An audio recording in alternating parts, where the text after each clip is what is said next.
Tonight, we begin the story of the Great Wall of China, a monument of defense, a structure whose name resonates through time as one of the most remarkable feats of human engineering. Its story is one of resilience, protection, and the unyielding will to defend the empire from invasions. So before we begin, take a moment to like the video and subscribe to the channel. Also, let me know where you're watching from and what time it is.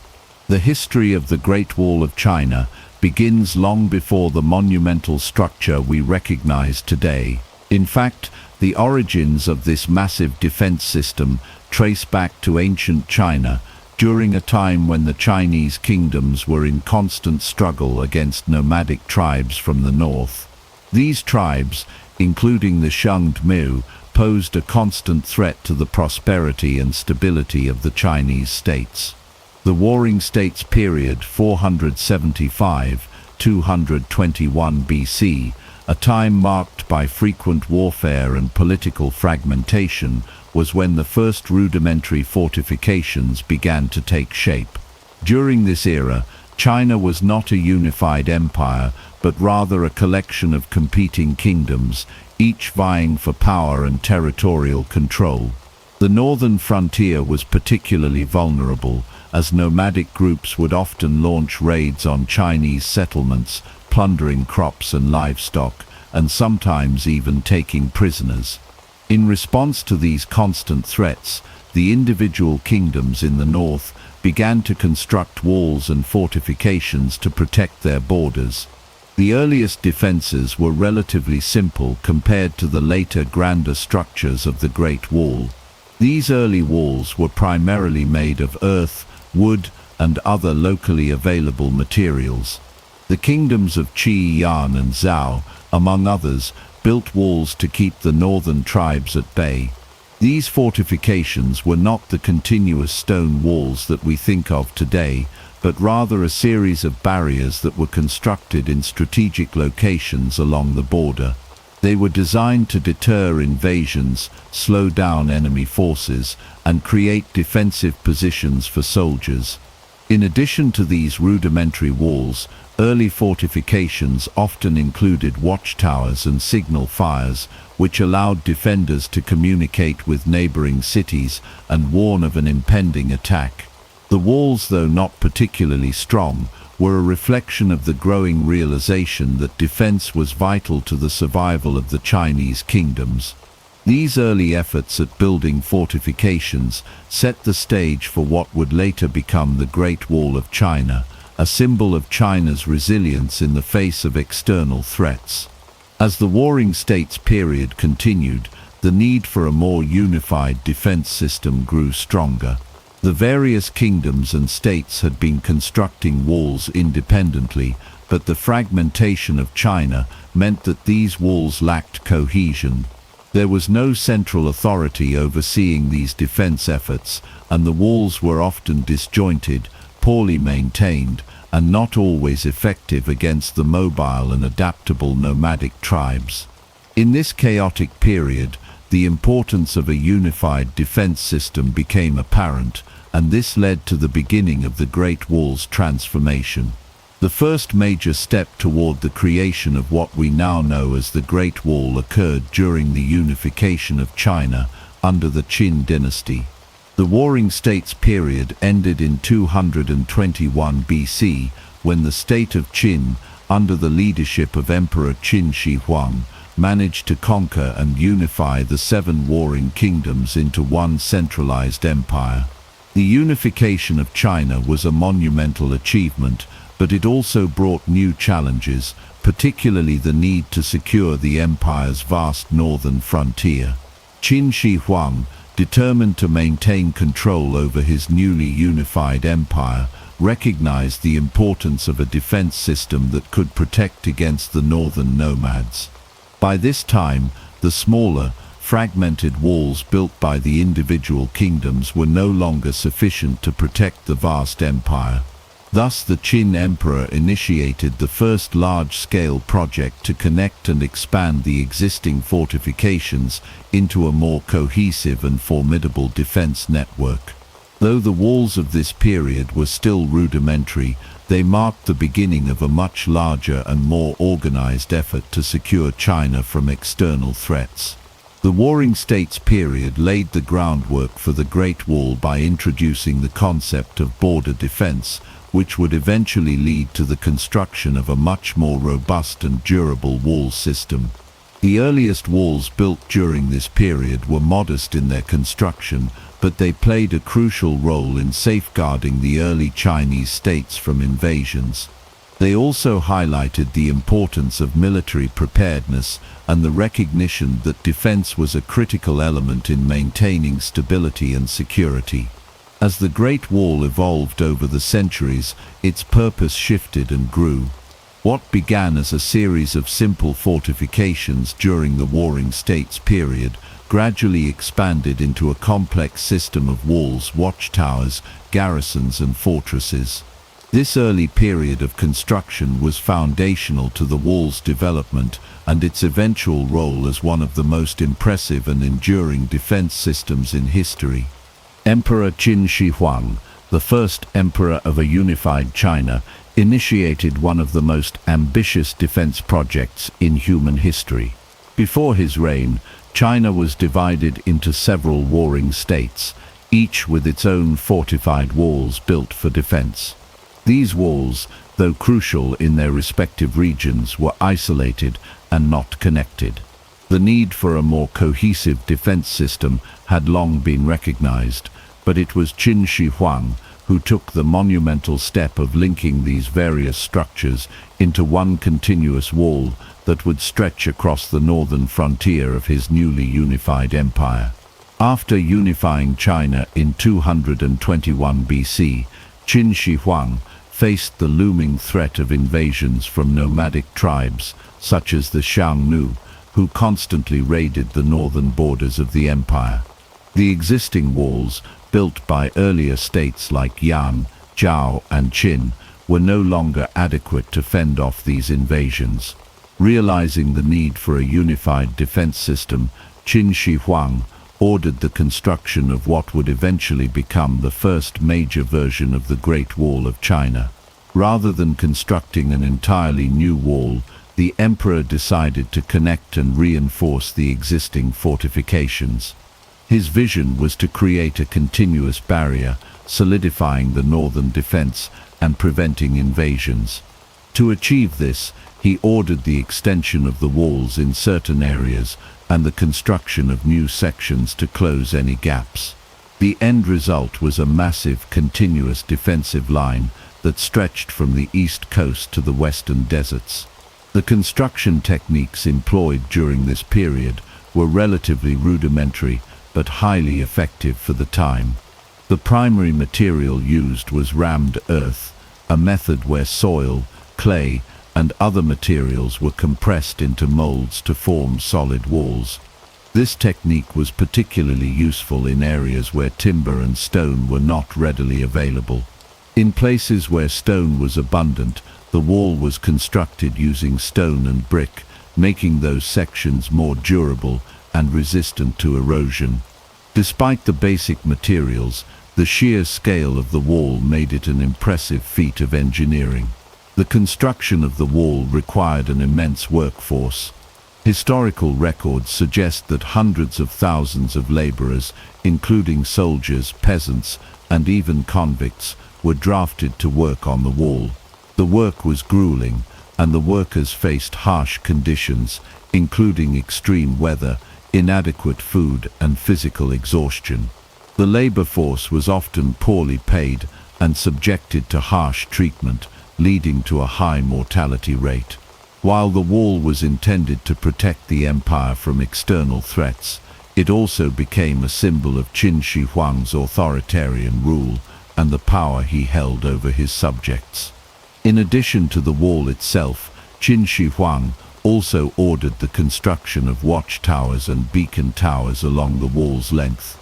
These structures served as communication hubs, allowing the army to signal each other over long distances. Fires lit atop the towers would send signals to other stations, alerting the emperor's forces to potential threats, and allowing for a rapid military response. This system of communication was vital in maintaining the effectiveness of the wall and ensuring that any incursions from the north could be dealt with quickly.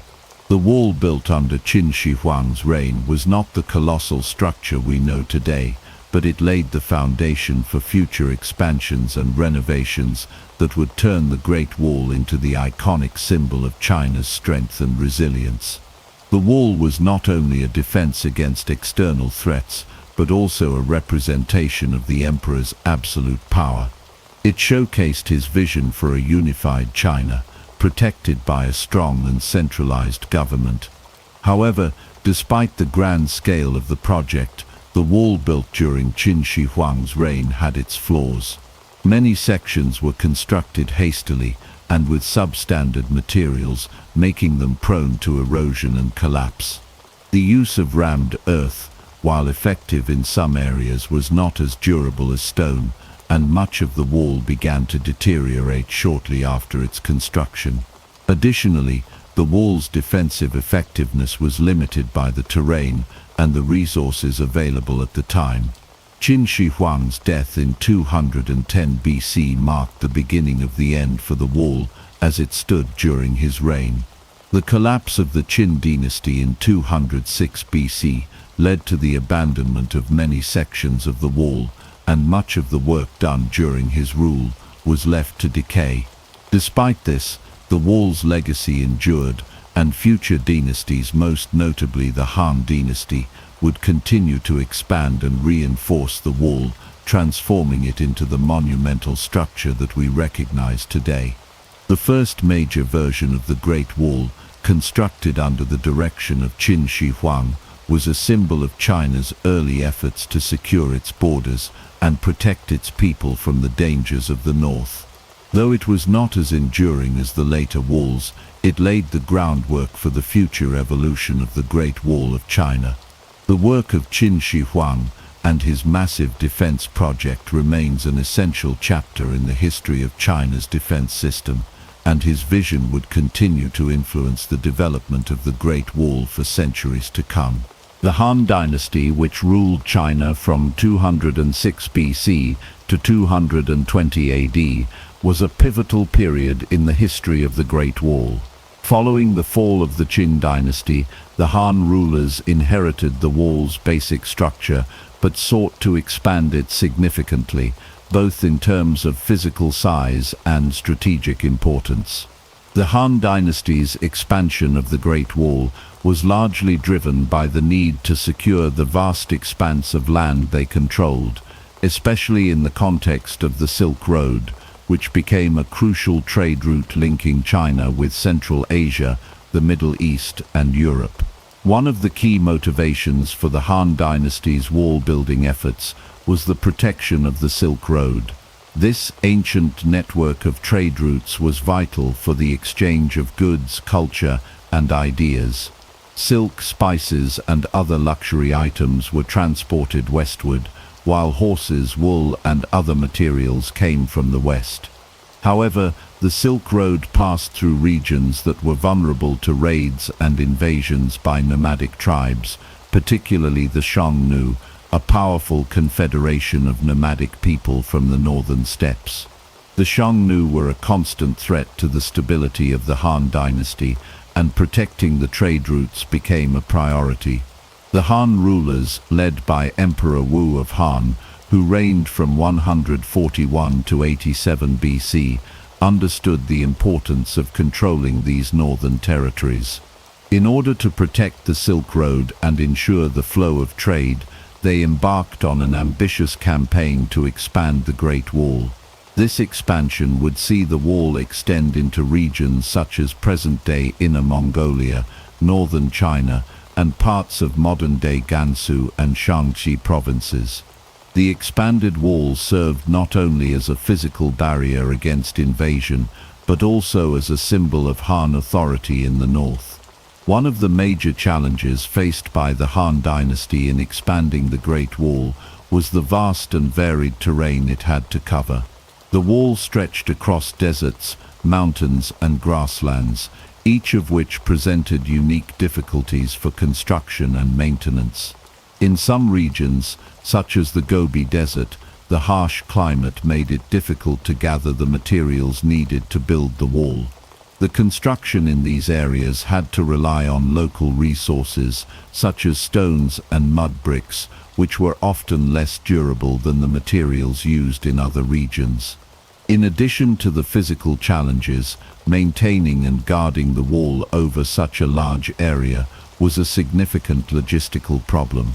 The Han Dynasty had to station soldiers along the wall, a task that required a vast number of troops. These soldiers were responsible for defending the wall, repairing it when necessary, and ensuring that the trade routes remained secure. The wall was not a single continuous structure, but rather a series of forts, watchtowers, and smaller walls that were connected to form a more comprehensive defense network. The Han Dynasty also faced difficulties in coordinating the defense of the wall with their military campaigns in other parts of the empire. At times, the need for troops in other regions, such as the southern frontier, would leave the northern border vulnerable to raids. Despite these challenges, the Han Dynasty managed to maintain a strong defensive presence along the wall for much of their rule. The expansion of the Great Wall during the Han Dynasty also marked a shift in the role the wall played in Chinese society. While the earlier walls had been primarily military structures designed to keep out invaders, the Han expanded the wall's purpose to include protection of trade routes and communication networks. The presence of the wall facilitated the movement of goods and people, as it allowed for greater security along the Silk Road. This expansion helped to foster a period of economic prosperity and cultural exchange between China and the rest of the world. In addition to its military and economic significance, the Great Wall during the Han Dynasty was also a symbol of the empire's power and unity. As the Han rulers expanded the wall, they were also reinforcing their control over the northern frontier and asserting their dominance over the nomadic tribes that had previously threatened the empire. The wall became a physical manifestation of the Han Dynasty's efforts to maintain a stable and secure China. Despite these efforts, the Great Wall built during the Han Dynasty eventually fell into disrepair. The decline of the Han Dynasty, which came in the 3rd century AD, led to the abandonment of many sections of the wall. The wall's importance diminished as the empire's focus shifted away from the northern frontier and toward internal conflicts and power struggles. However, the legacy of the Han Dynasty's expansion of the wall continued to influence future generations, and subsequent dynasties would continue to reinforce and expand the Great Wall. The Han Dynasty's contribution to the Great Wall was instrumental in establishing the wall as a vital part of China's defense system. The expansion of the wall during this period helped to protect the Silk Road, secure trade routes, and solidify the Han Dynasty's control over the northern frontier. Though the wall's construction and maintenance posed significant challenges, the Han rulers' efforts laid the foundation for the future development of the Great Wall and cemented its role as one of the most enduring symbols of Chinese strength and resilience. The Tang Dynasty 618–907 AD was one of China's most prosperous and influential periods, yet it also marked a period of decline and partial restoration for the Great Wall. During the early years of the Tang Dynasty, China's attention shifted from defending its northern frontier to expanding its territory and consolidating power within its borders. The focus of the empire moved away from the wall as the Tang military strategy evolved, leading to a period where much of the wall fell into disrepair. At the start of the Tang Dynasty, the empire was concerned with internal stability, including the suppression of rebellions, the establishment of a strong centralized government, and the expansion of the empire's reach into Central Asia and the Western regions. The Tang emperors were more interested in consolidating power in the heart of China than in maintaining the Great Wall. This led to the neglect of the northern defenses, which had been a key feature of earlier dynasties. The shift in military strategy also led to a new approach to security. During the Tang dynasty, China relied less on physical barriers like the Great Wall and more on the use of mobile cavalry units and alliances with neighboring tribes. The Tang military sought to control the northern border by establishing a network of alliances with tribes such as the Yues and the Tibetans, rather than depending solely on the wall as a defense mechanism. The result was a reduced emphasis on maintaining the wall, and much of the structure, especially in the more remote areas, fell into disrepair. However, as the Tang dynasty faced growing threats from the north, particularly from the Tibetan Empire and the Turkic Khaganates, the need for a defensive system became more apparent. In response, the Tang dynasty undertook a partial restoration of the Great Wall during the 8th century. This restoration was not aimed at rebuilding the wall to its former grandeur, but at reinforcing key sections of the northern frontier that were vulnerable to invasions. The restored sections of the wall were focused on areas where the Tang dynasty had experienced significant military pressure, particularly in the northwest and northern China. These sections were built to defend against raids from the nomadic tribes, who continued to pose a threat to the stability of the empire. The wall was reinforced with new construction methods, including the use of stone and brick, which made these sections more durable and resistant to the harsh conditions of the northern steppes.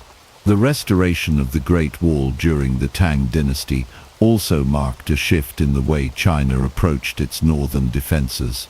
Instead of relying solely on the wall, the Tang military employed a more integrated strategy that combined fortifications with mobile forces and strategic alliances. The wall was seen as one part of a broader military strategy, rather than as the sole defense against invaders. Despite these efforts, the Tang dynasty's northern frontier remained vulnerable. The wall, while partially restored, was not sufficient to fully protect the empire from external threats. As the Tang dynasty entered its decline in the 9th century, the northern border once again became a point of instability. The wall's defenses were no longer enough to keep out the various nomadic groups that continued to harass the empire.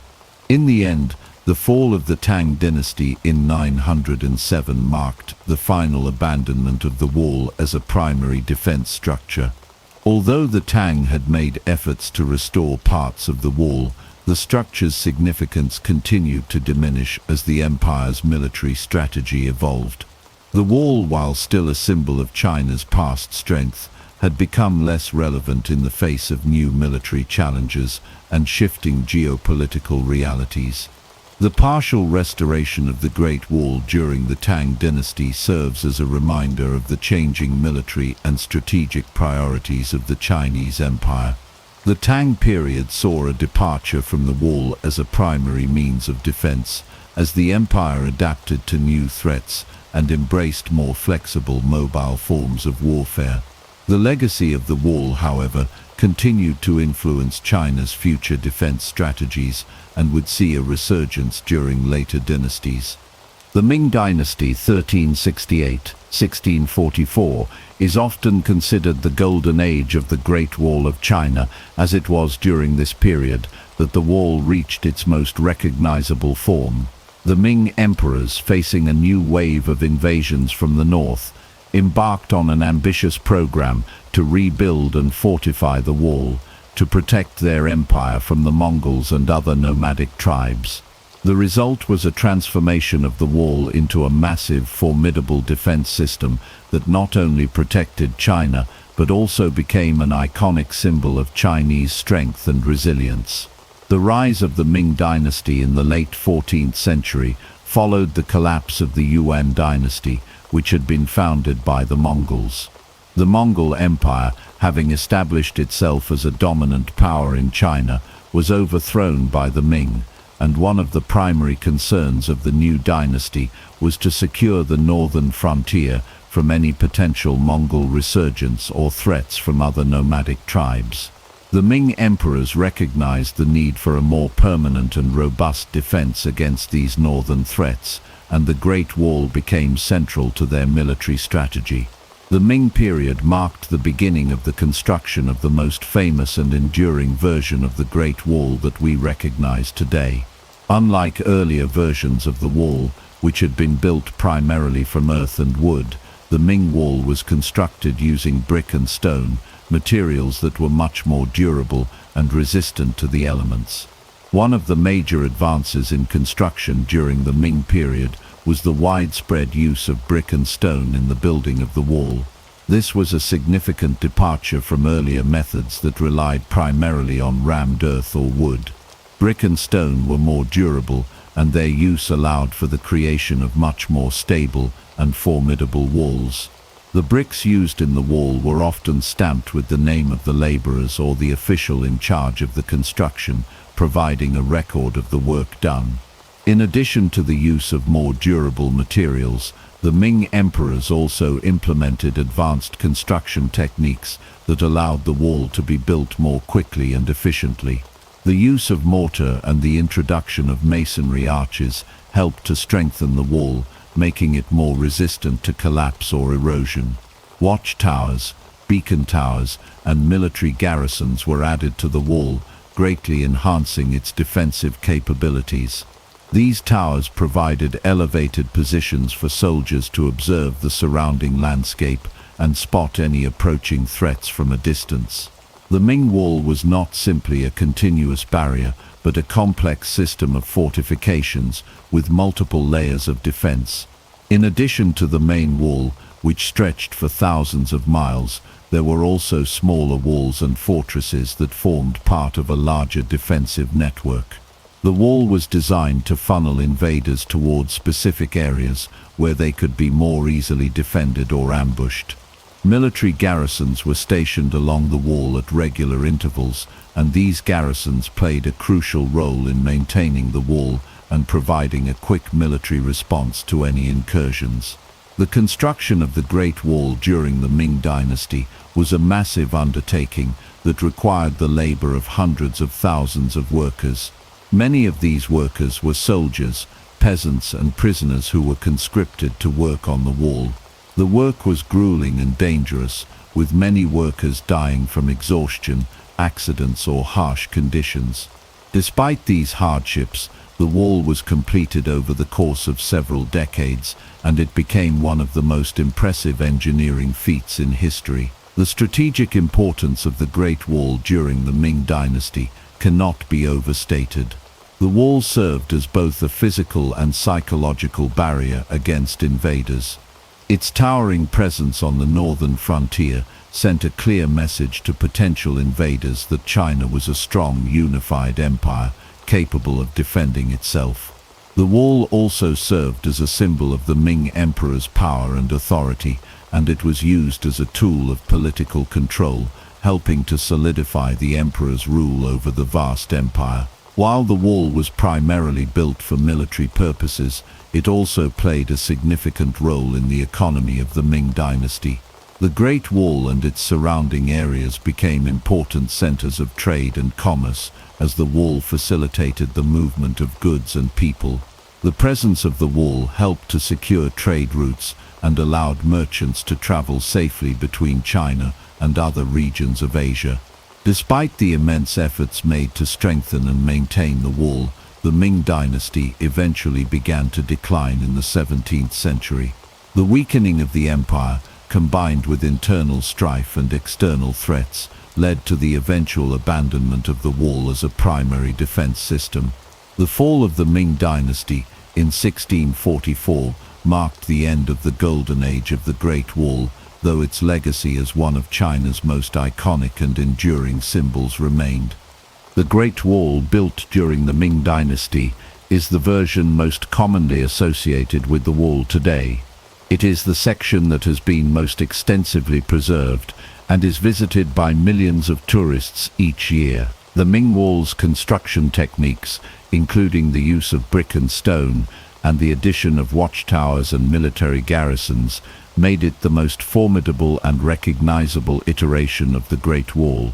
Though the wall itself eventually became less relevant in the face of new military strategies and technologies, it remains a lasting testament to the ingenuity, determination, and strength of the Ming dynasty. The Mongol invasions of the 13th century represent one of the most significant challenges to the Great Wall of China. At its height, the Mongol Empire was the largest contiguous empire in history, spanning much of Asia and parts of Europe. The Mongols, led by Genghis Khan and later his descendants, posed an existential threat to China. Their military strategies and unparalleled mobility on horseback made them formidable opponents, and for much of the 13th century, the Great Wall stood as one of the primary defenses against Mongol incursions into Chinese territory. The Mongol invasions began in the early 13th century, when Genghis Khan united the Mongol tribes and set his sights on expanding his empire. The Mongols first attacked the northern Chinese states, eventually conquering the Jin dynasty, which controlled much of northern China at the time.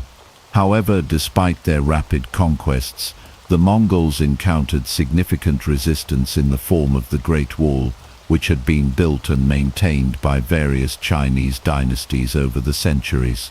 The Mongols, who were highly skilled cavalrymen, initially found it difficult to breach the wall, especially the fortified sections built by the Qin, Han, and later the Tang dynasties. These walls had been constructed to defend against nomadic invaders, but the Mongols' innovative tactics required the Chinese to adapt their strategies to meet this new threat. The Mongols' first major invasion attempt in the early 1200s met with some success, as they adapted their tactics to deal with the Great Wall's defenses. They relied on their extraordinary mobility, using their speed to bypass the wall and launch raids against vulnerable sections. The Mongols also made use of siege warfare, attacking fortified cities and military outposts along the wall. Although the Great Wall was an impressive structure, it was not invulnerable. The Mongols were adept at exploiting weaknesses in the wall's defenses. One of the key strategies the Mongols used to circumvent the wall was to establish alliances with various Chinese tribes and local leaders who were either dissatisfied with the ruling dynasties or hoped to gain favor with the Mongol Empire. These alliances allowed the Mongols to gain valuable intelligence about the wall's vulnerabilities and in some cases to infiltrate Chinese defenses. The Mongols often bribed or coerced local leaders into supporting their cause, ensuring that they could bypass some sections of the wall or gain information about weak points in the fortifications. Despite these challenges, the Great Wall proved to be a significant obstacle to the Mongols. The wall's strategic location and its series of watchtowers and garrisons allowed for the early detection of Mongol movements. The Chinese military would station soldiers along the wall to monitor the movements of Mongol raiders and alert the empire to incoming threats. In addition, the wall's use of beacon towers, which could send signals over long distances using fire or smoke, helped to coordinate defense efforts and mobilize troops quickly. As the Mongols continued their advance into China, they began to adapt their strategies to overcome the Great Wall's defenses. In addition to bypassing the wall, the Mongols began to concentrate their forces on attacking key points where the wall was less fortified. One of the most notable examples of this occurred in 1215, when the Mongols laid siege to the Jin capital of Zhongdu, modern Beijing, which was located near the northern frontier. Although the wall was an important defense, the Mongols were able to use their superior siege techniques to breach the city's defenses and capture it. In response to the Mongol threat, the Chinese attempted to reinforce the Great Wall's defenses, particularly in areas that were more vulnerable to invasion. Some sections of the wall were strengthened with the addition of more watchtowers, and the walls were fortified with bricks and stones, which made them more resistant to Mongol siege weapons.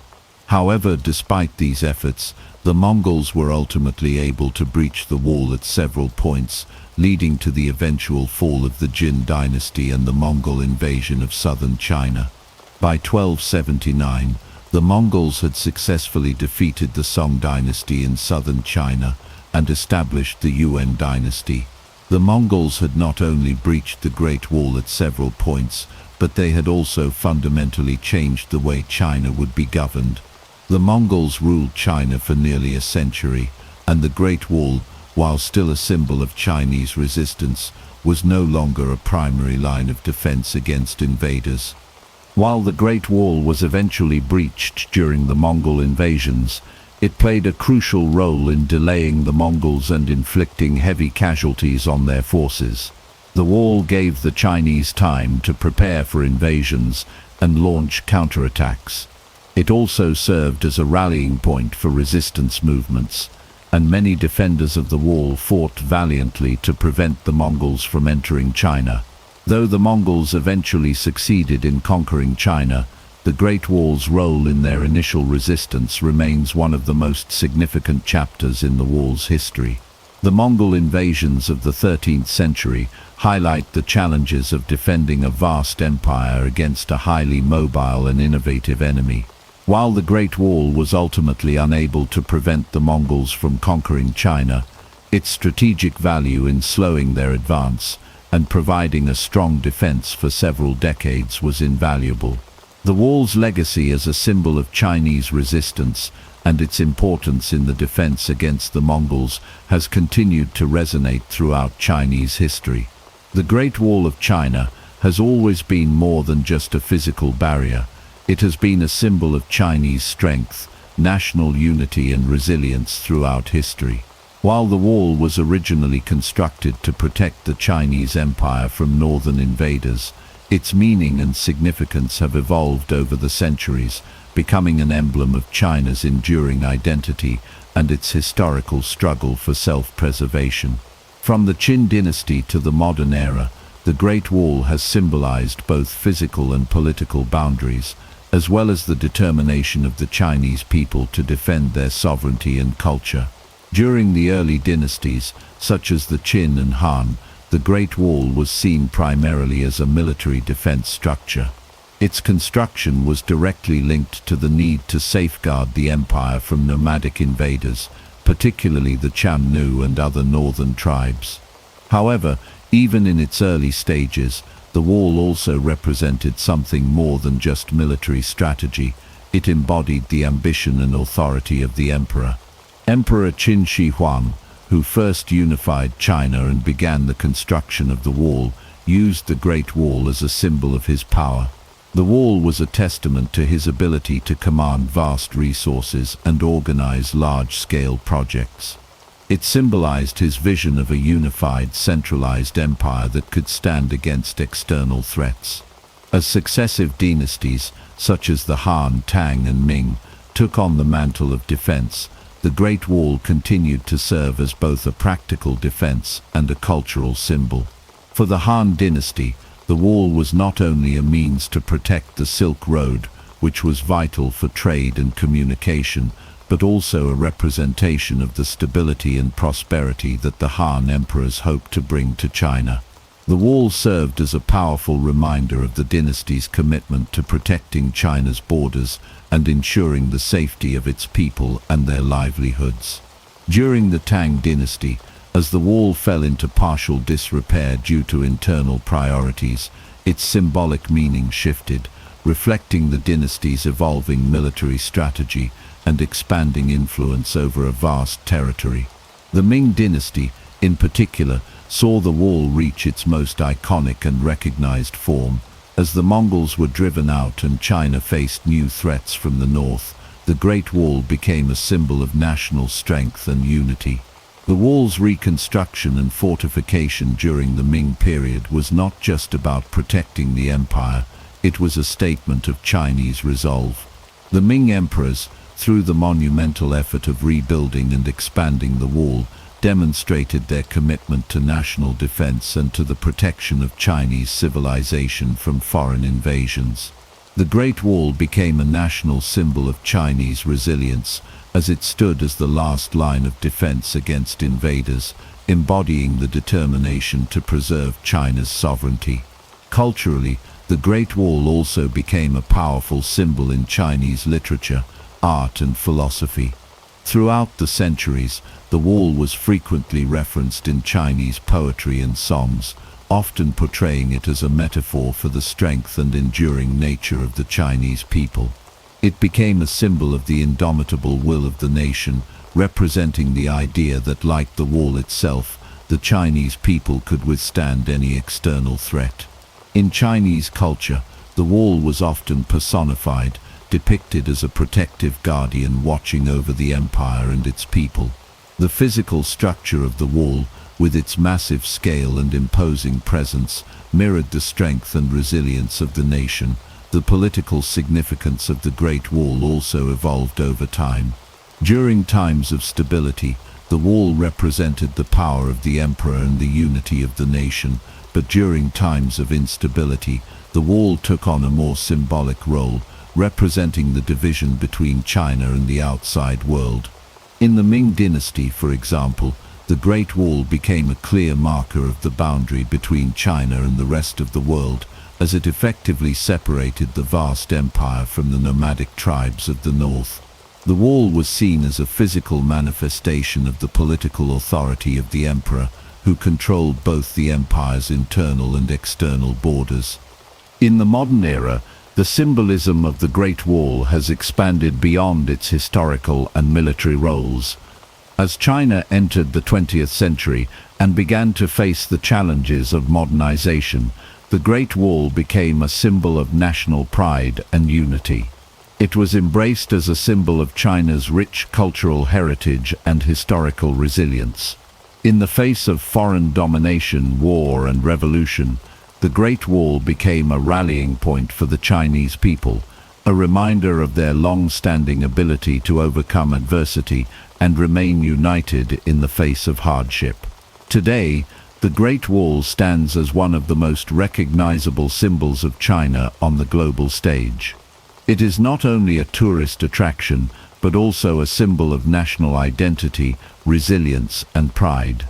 The wall is a constant reminder of the challenges China has faced throughout its history and its continued ability to adapt, survive, and thrive.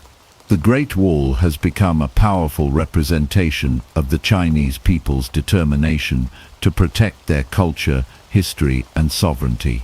In addition to its role as a symbol of defense and unity, the Great Wall has also become a symbol of endurance and human achievement. The wall is a testament to the incredible feats of engineering and labor that went into its construction. Its sheer scale, stretching over 13,000 miles, and the enduring nature of its structure are a testament to the vision, perseverance, and dedication of the generations of Chinese people who built it. The Great Wall is not just a physical structure, but a living symbol of human resilience, creativity, and the ability to overcome seemingly insurmountable challenges. As a cultural and political symbol, the Great Wall's meaning continues to evolve. It remains a source of national pride for the Chinese people and a potent reminder of the nation's strength, history, and unity. From its origins as a military defense to its current status as a symbol of national pride and cultural heritage, the Great Wall of China remains an enduring testament to the enduring spirit of the Chinese people. The period between the 17th and 19th centuries saw a significant shift in the role and strategic importance of the Great Wall of China. With the fall of the Ming dynasty and the changing nature of warfare, the wall, which had once been a vital defense against external threats, began to lose its relevance. The geopolitical landscape of China underwent profound transformations during this time, and as military tactics evolved, the wall's role as a physical barrier became less significant. In addition to the rise of new military technologies, such as gunpowder and firearms, The Great Wall faced challenges from internal and external forces that would ultimately lead to its decline and abandonment as a primary line of defense. The fall of the Ming dynasty in 1644 marked the beginning of a new era for China and the Great Wall. The Ming emperors, who had invested heavily in the wall's construction and maintenance, were overthrown by the Manchu-led Qing dynasty. The Manchu conquest of China was swift and decisive, and they eventually established the Qing dynasty, which would rule China for over 2.5 centuries. With the Qing dynasty in power, the strategic importance of the Great Wall diminished. The wall, which had once served as a barrier to protect China from nomadic invaders, was no longer as crucial to the defense of the empire. Under the Qing dynasty, China's borders were redefined, and the wall was no longer a necessary defense structure. The Qing rulers, having successfully defeated the Ming and consolidated their rule over China, focused on expanding the empire's borders further into Central Asia and the Mongolian steppes. The Qing military forces, including their elite cavalry, were able to successfully control these new territories, making the Great Wall less relevant. Additionally, the wall's geographic position, largely focused on defending against northern invaders, became less strategically important as the Qing dynasty shifted its focus to other military concerns. As the Qing dynasty expanded its territories and encountered fewer threats from the north, the Great Wall began to fall into neglect. The wall's maintenance, which had once been a top priority for previous dynasties, was no longer a key concern. The changing political and military landscape of China rendered the wall less significant as a defensive structure. Instead of reinforcing and expanding the wall, the Qing rulers turned their attention to other military strategies, such as securing borders through diplomatic means and leveraging the strength of their cavalry forces. As a result, large sections of the Great Wall began to deteriorate and were abandoned over time.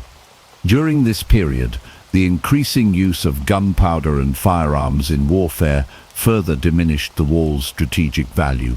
The rise of gunpowder weapons, such as cannons, muskets, and firearms, meant that traditional fortifications like the Great Wall were no longer as effective against invaders.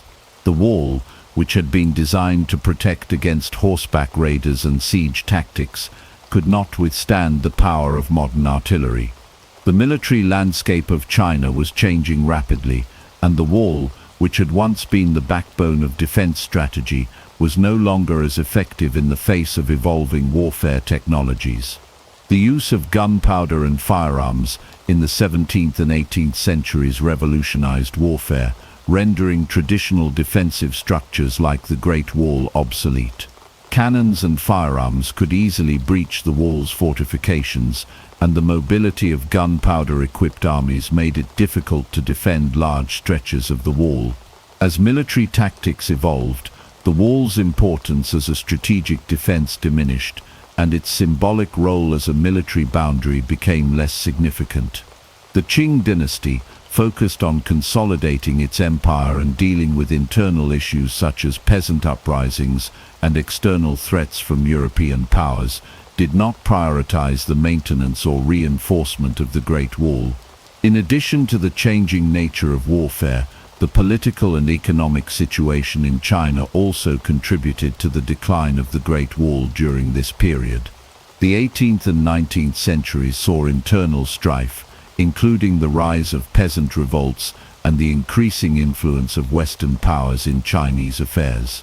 The Qing dynasty struggled to maintain control over the vast territories it had acquired, and resources that could have been allocated to the upkeep of the Great Wall were redirected toward addressing other concerns.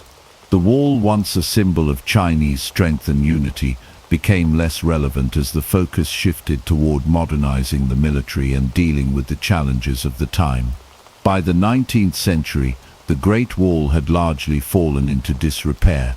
Large sections of the wall were abandoned, and many parts of it were no longer accessible due to natural erosion and neglect.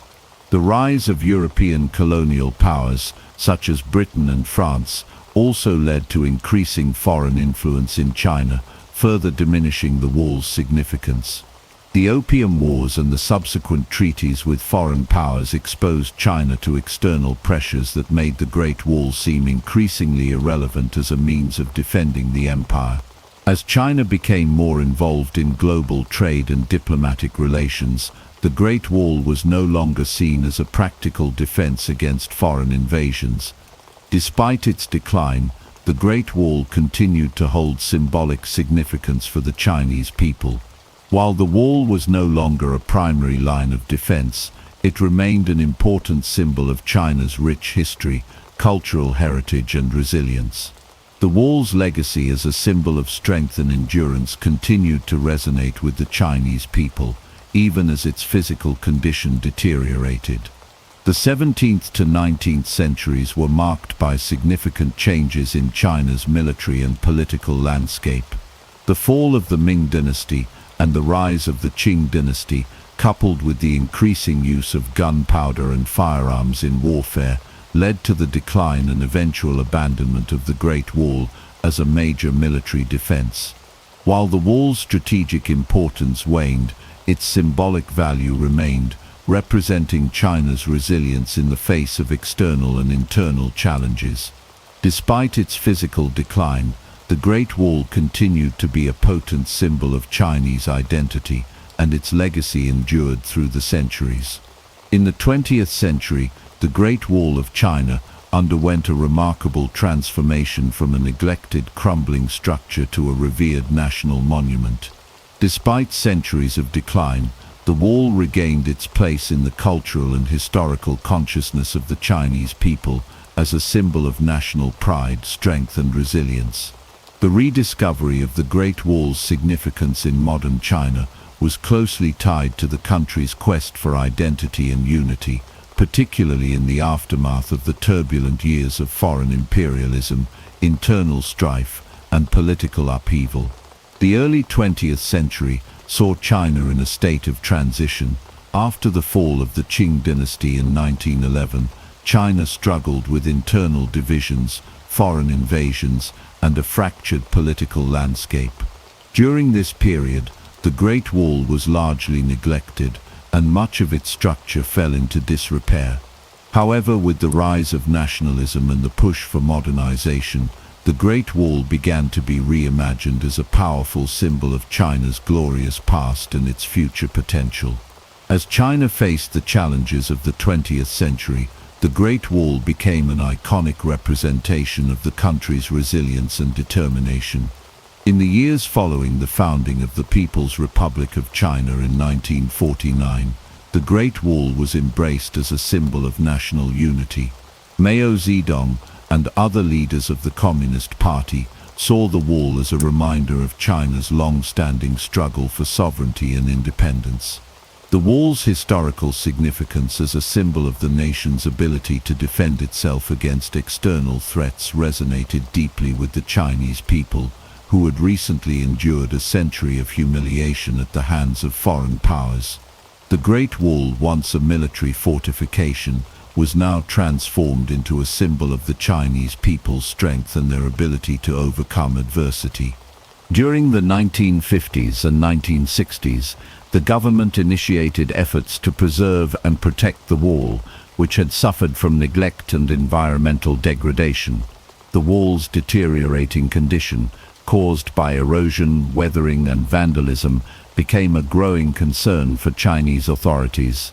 In response, preservation projects were launched to repair and protect sections of the wall, particularly those that were most symbolic and historically significant. The Chinese government recognized the Great Wall as a crucial part of the nation's cultural heritage, and efforts to safeguard it from further damage were stepped up. The increasing importance of tourism in China also played a role in the Great Wall's preservation. As China began to open up to the outside world in the 1980s and 1990s, the wall became one of the country's most visited tourist attractions. The international recognition of the Great Wall as one of the world's greatest architectural achievements further solidified its status as a national treasure. Tourism brought significant economic benefits to the regions surrounding the wall, particularly in areas like Beijing and its environs, where sections of the wall, such as Badaling, have been extensively restored and developed to accommodate visitors. Despite the positive impact of tourism, the Great Wall faced significant challenges in the modern era. Vandalism, environmental wear, and the pressures of mass tourism posed ongoing threats to its preservation. Over the years, graffiti, souvenir hunters, and even reckless construction around sections of the wall have caused irreparable damage to the historic structure. The wall's long exposure to the elements has also taken a toll, with wind, rain, and temperature fluctuations causing parts of the wall to erode.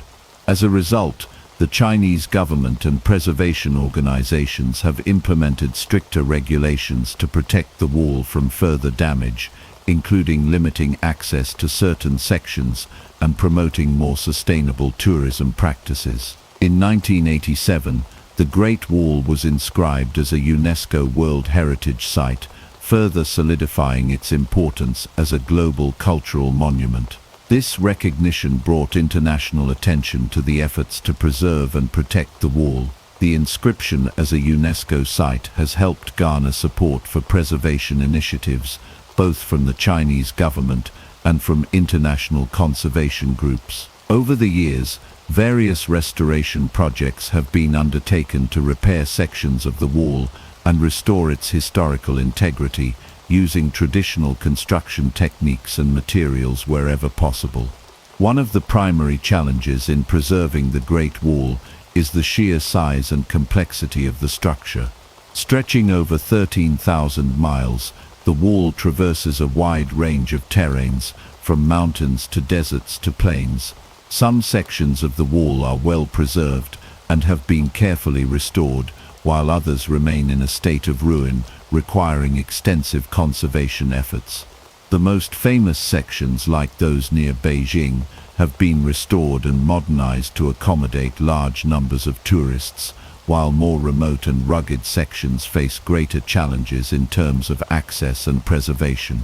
The balance between preserving the historical integrity of the wall and accommodating tourism remains a delicate issue, with ongoing debates about how to best protect this ancient monument while ensuring that it remains accessible to the public.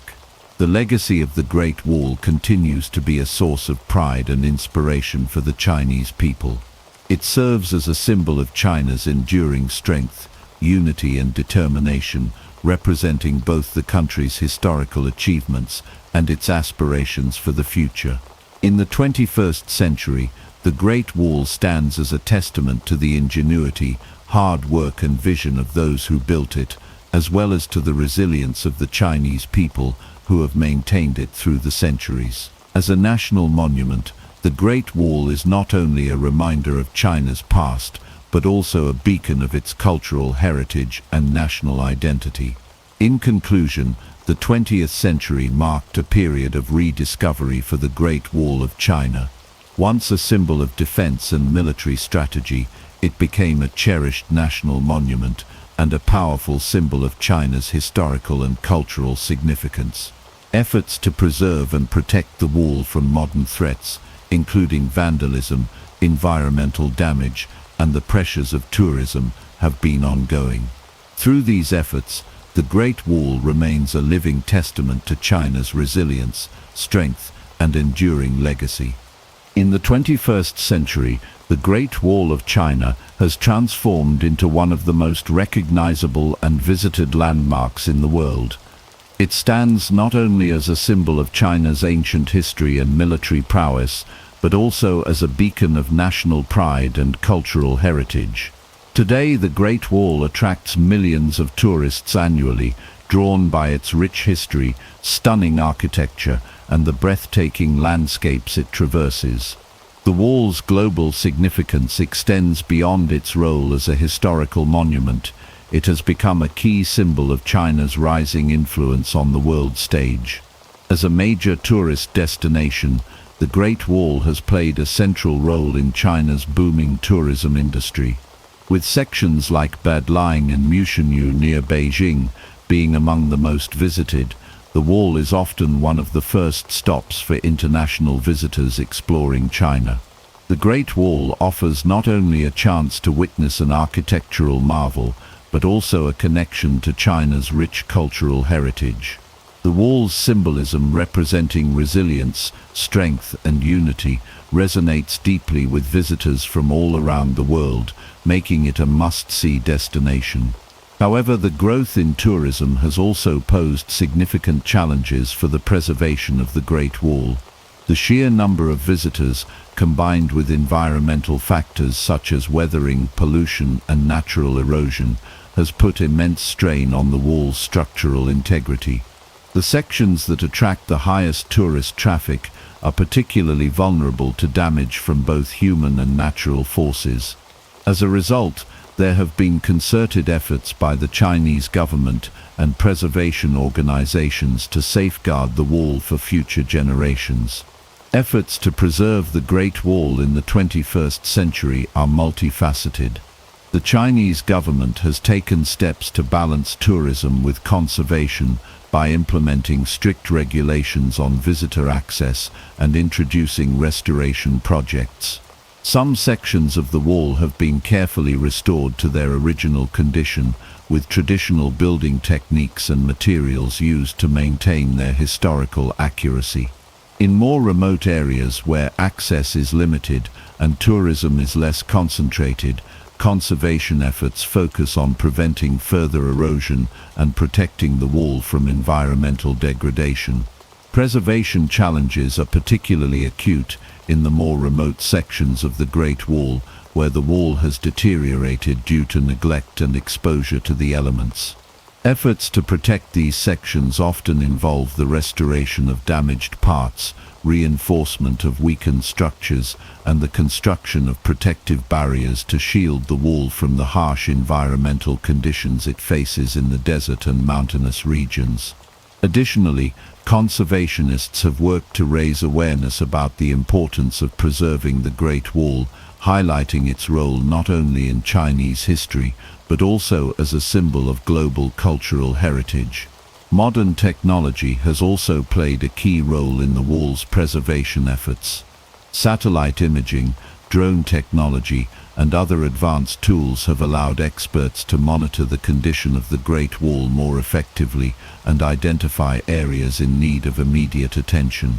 These technologies have provided new ways to assess the wall's structural integrity, detect vulnerabilities, and plan targeted restoration efforts.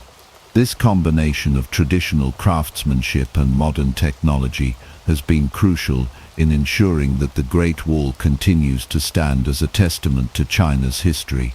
Beyond its physical preservation, the Great Wall has also become an integral part of modern Chinese identity. It represents not only a link to the past but also the strength and resilience of the Chinese people in the present. The wall serves as a reminder of the challenges faced and overcome by previous generations and as a symbol of China's modern aspirations. In the 21st century, the Great Wall has become a symbol of national pride for the Chinese people and a focal point for patriotic sentiment. It has been embraced as part of China's identity, reflecting the country's long history, its cultural legacy, and its growing role in global affairs. On the international stage, the Great Wall has become a symbol of China's global recognition and influence. As China continues to assert its presence in international politics, economics, and culture, the Great Wall remains a potent symbol of the country's long history and its modern ambitions. The wall's status as a UNESCO World Heritage Site further solidifies its global importance. It stands as a testament to the enduring nature of China's civilization and the country's rich cultural heritage, which continues to captivate people around the world. In addition to its historical and cultural significance, the Great Wall also serves as a symbol of China's commitment to environmental preservation. The wall's role in modern Chinese identity is intertwined with the country's efforts to balance development with sustainability. As China modernizes and grows economically, the Great Wall stands as a reminder of the need to protect the environment and preserve the nation's natural and cultural heritage for future generations. The role of the Great Wall in China's modern global identity is further emphasized by its representation in popular culture, art, and literature. The wall has appeared in countless films, documentaries, and books, serving as a backdrop for stories of adventure, conquest, and perseverance. Its image is often used in advertisements and marketing campaigns, both in China and internationally, reinforcing its status as an icon of Chinese culture. Looking ahead, the future of the Great Wall will be shaped by ongoing preservation efforts and the evolving role of the wall in Chinese society and global affairs. As China continues to develop its infrastructure and economy, the Great Wall will remain an enduring symbol of the country's historical roots and cultural heritage. The 21st century will undoubtedly bring new challenges in terms of preserving the wall and ensuring that it remains intact for future generations. However, the wall's significance as a national and global icon will continue to grow, cementing its place as one of the most important and recognized cultural landmarks in the world. In conclusion, the Great Wall of China stands today as not only a remarkable historical monument, but also as a symbol of modern China's national identity and global significance. As tourism continues to grow and preservation efforts intensify, the Great Wall remains a testament to China's enduring cultural legacy. It serves as a powerful reminder of the resilience and strength of the Chinese people, both in the past and in the present, and its influence continues to be felt around the world. George Washington was born on February 22, 1732, in Westmoreland County, Virginia, into a family of modest means but strong ambition. His father, Augustine Washington, was a planter and land speculator who married Mary Ball Washington after the death of his first wife. George was the eldest of their 6 children, and from an early age he showed a sense of responsibility that set him apart from his peers.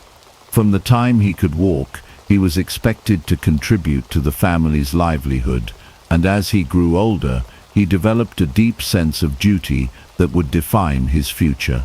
When Washington was just 11 years old, his father passed away, leaving much of the family's property to his older half-brothers. One of them, Lawrence Washington, became a significant influence on young George. Lawrence had served in the British Navy and had married into the powerful Fairfax family. Through this connection, George was introduced to Virginia's aristocratic circles and gained opportunities that would shape his future. He spent time at the Fairfax estate, absorbing lessons on leadership and the expectations of a gentleman in colonial society. Through Lawrence Washington, George gained access to books on military strategy, philosophy, and history, further fueling his ambition. Unlike many prominent figures of his time, Washington did not receive a formal education at a university. Instead, he was largely self-taught, focusing on subjects like mathematics, geography, and surveying. At the age of 16, he joined a surveying expedition into the Western Territories of Virginia.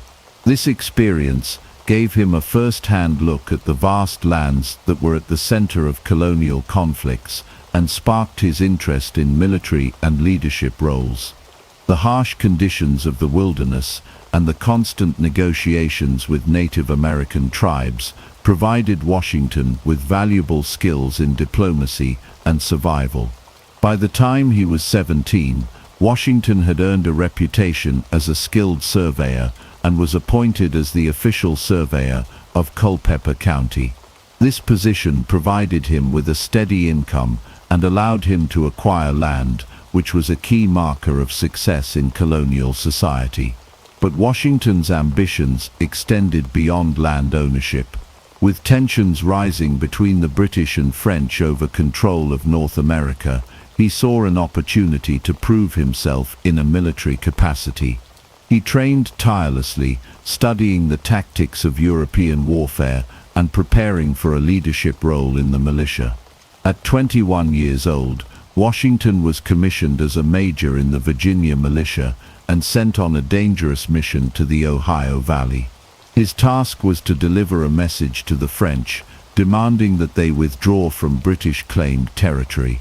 This journey through the wilderness in the dead of winter was treacherous, but Washington completed his mission and returned with valuable intelligence about French military positions. His ability to navigate the rugged terrain and deal with hostile conditions earned him recognition from colonial leaders. The following year, Washington was promoted to lieutenant colonel and ordered to lead a small force to confront the French. This campaign led to the Battle of Jumonville Glen, where Washington's troops ambushed a French scouting party, killing their commander.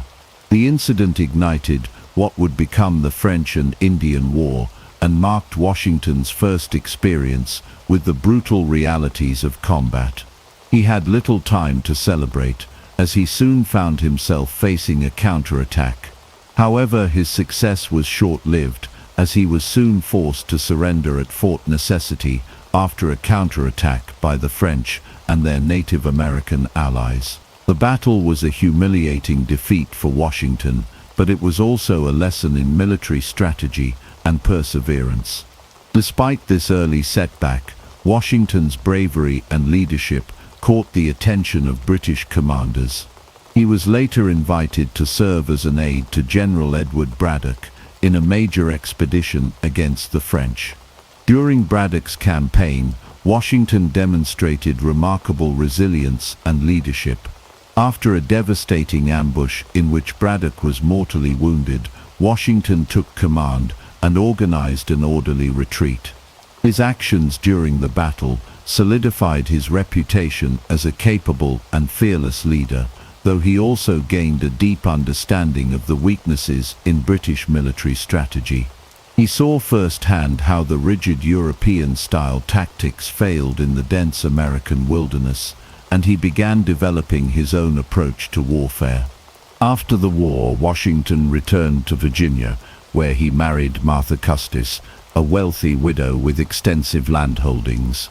This marriage provided financial security and elevated his status in colonial society. He focused on managing his Mount Vernon estate, but as tensions between Britain and the American colonies grew, Washington found himself drawn into the revolutionary movement, setting the stage for the next chapter of his life. He began attending local meetings, discussing colonial rights and grievances against British rule. A man who had once proudly worn a British uniform was now beginning to question the very empire he had served. As the political landscape in the American colonies shifted, George Washington found himself increasingly involved in the growing resistance against British rule. The Stamp Act of 1765 and the subsequent Townshend Acts angered colonists who felt they were being unfairly taxed without representation in Parliament. Washington, like many of his peers, believed that the rights of Englishmen were being violated. Though he was not yet a radical, he voiced his opposition to British policies and began to align himself with those advocating for colonial self-governance.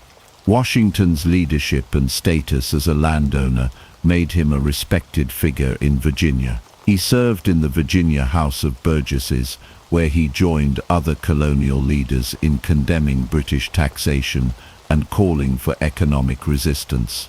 He supported non-importation agreements, which were designed to put financial pressure on Britain by boycotting British goods. Though still loyal to the Crown, Washington recognized that the colonial relationship with Britain was becoming increasingly strained. The passage of the Coercive Acts in 1774, meant to punish Massachusetts for the Boston Tea Party, convinced many that reconciliation with Britain was unlikely. In response, colonial leaders convened the First Continental Congress, where Washington attended as one of Virginia's representatives. Though he remained measured in his approach, he understood that military conflict was becoming a real possibility. When tensions finally erupted into violence at Lexington and Concord in April 1775, Washington knew that war was inevitable. That same year, the Second Continental Congress convened to address the growing crisis. The delegates needed a capable leader to organize and command the colonial militias against the British Army. Washington, with his military experience and reputation for discipline, was unanimously chosen as the commander-in-chief of the Continental Army. Though he accepted the position with humility, he understood the weight of the responsibility placed upon him. Leading an army against the most powerful military force in the world was a daunting challenge, but Washington was determined to fight for the cause of American independence. In July 1775, Washington arrived in Cambridge, Massachusetts, to take command of the assembled forces. What he found was a disorganized, poorly equipped militia with little training. The men lacked uniforms, discipline, and basic supplies. Recognizing the dire situation, Washington set about imposing order. He introduced strict military discipline, drilled his soldiers relentlessly, and sought to improve their living conditions. Despite the challenges, he managed to transform the ragtag group into a more capable fighting force. One of Washington's first major tests came during the siege of Boston. British troops under General Thomas Gage occupied the city, while the Continental Army surrounded them. Washington knew that he needed artillery to drive the British out, and he found an opportunity when Colonel Henry Knox proposed an audacious plan. Knox led an expedition to retrieve cannons from Fort Ticonderoga, transporting them over rough terrain and frozen rivers to Boston. When the cannons arrived, Washington positioned them on Dorchester Heights, overlooking the city. The British, realizing they were vulnerable to bombardment, evacuated Boston in March 1776. Though the victory in Boston was a morale boost, Washington understood that the real fight was still ahead. The British were not going to abandon the colonies without a massive struggle. In the summer of 1776, a large British force arrived in New York, determined to crush the rebellion. Washington prepared to defend the city, but the odds were against him. The British had superior numbers, better trained soldiers, and a powerful navy. In August, the Battle of Long Island ended in disaster for the Continental Army. Outflanked and overwhelmed, Washington's forces suffered heavy losses. Despite the defeat, Washington's leadership proved invaluable. Under the cover of night, he orchestrated a daring retreat across the East River, saving his army from destruction. The retreat was carried out in near silence, with soldiers using muffled oars to avoid detection by the British. By dawn, Washington and his men had escaped to fight another day. This strategic withdrawal demonstrated his ability to think under pressure and avoid catastrophic losses. As the war continued, Washington faced continued hardships.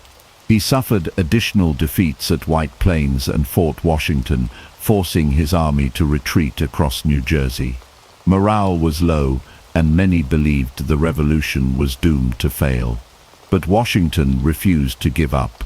As winter set in, he planned one of the boldest moves of his career, a surprise attack on the Hessian forces in Trenton, New Jersey. The outcome of this daring mission would determine whether the revolution had a chance of survival. On the night of December 25, 1776, as a brutal winter storm raged, George Washington led his army across the icy Delaware River. The soldiers, weary and demoralized from months of retreat, faced a near impossible task. The cold was unbearable, ice floes threatened to capsize their boats, and many of the men lacked proper clothing. Yet Washington knew that this attack was their best chance to turn the tide of the war. Failure meant the likely collapse of the revolution. By the early morning hours of December 26th, Washington's forces reached the outskirts of Trenton, New Jersey. The town was occupied by Hessian mercenaries, skilled German soldiers fighting for the British. But they were unprepared for an attack. After a night of Christmas celebrations, the Hessians were caught off guard as Washington's troops stormed into the town. The battle was swift and decisive.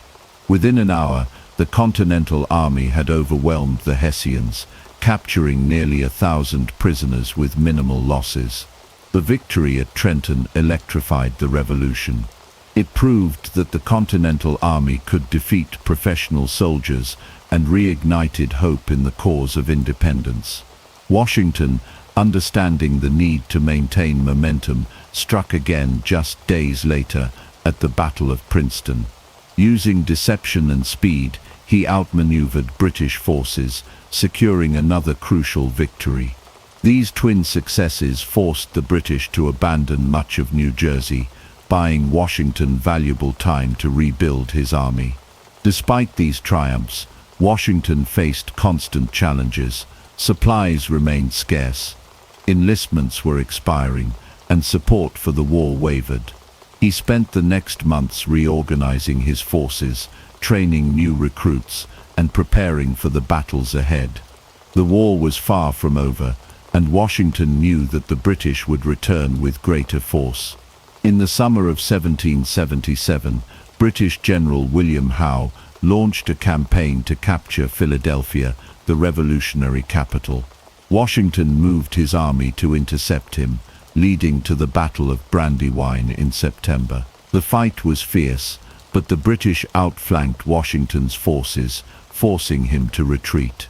Though defeated, Washington refused to be discouraged. He regrouped and attempted a counterattack at Germantown, but once again, the British emerged victorious.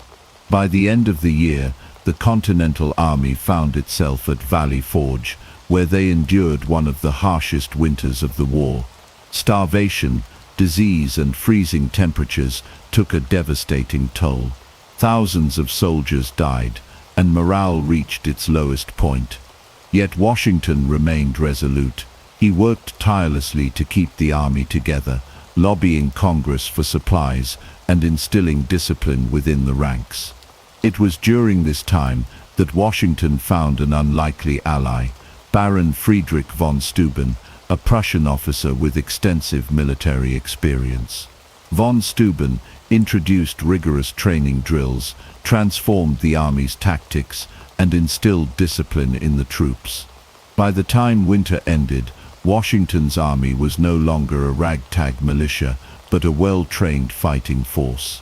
In June 1778, Washington's revitalized army faced the British at the Battle of Monmouth. The battle was brutal, fought in scorching heat, but Washington's leadership ensured that the Continental Army held its ground. Though not a decisive victory, Monmouth demonstrated that Washington's troops could stand toe-to-toe with the British. As the war dragged on, Washington had to balance military strategy with political maneuvering. He worked closely with Congress to secure resources and navigated complex alliances with France and other foreign powers. The arrival of French support in 1778 provided a crucial advantage, and Washington began planning how to deliver the final blow to the British. With the war reaching its climax, Washington prepared for the campaign that would define his legacy. The fate of the Revolution and the future of the United States hung in the balance. By 1781, after years of brutal warfare, the American Revolution reached its most critical stage. The British, despite their superior forces, found themselves stretched thin across the colonies. Washington knew that a decisive victory was necessary to finally break their hold. He set his sights on Yorktown, Virginia, where British General Charles Cornwallis had fortified his troops. The moment was ripe for a final strike. Washington coordinated with the French, who had become invaluable allies. French General Rochambeau and Admiral de Grasse provided both ground forces and naval support, ensuring the British had no easy escape. In a daring maneuver, Washington's army left its encampment near New York, marching south over 400 miles toward Yorktown. To deceive the British, he maintained the illusion that an attack on New York was imminent. By the time Cornwallis realized Washington's true objective, it was too late. By September, American and French forces had completely surrounded Yorktown. Washington ordered a relentless bombardment, hammering the British defenses day and night. Trenches were dug, siege lines tightened, and the noose around Cornwallis's army grew smaller with each passing day. The final assault came in mid-October. Washington personally oversaw an attack on key British fortifications, including the dramatic capture of Redoubt 9 and Redoubt 10, critical defensive positions protecting the British lines. The British, exhausted and outnumbered, had no path to victory. On October 19, 1781, Cornwallis surrendered. The sight of British soldiers laying down their arms marked the moment the war effectively ended. Washington, ever the disciplined leader, ensured the victory was handled with dignity. He refused to accept Cornwallis's sword in person, instead sending one of his officers to receive it, an act demonstrating that the revolution was about the country, not personal glory. Though Yorktown was the decisive blow, Washington knew the war was not officially over.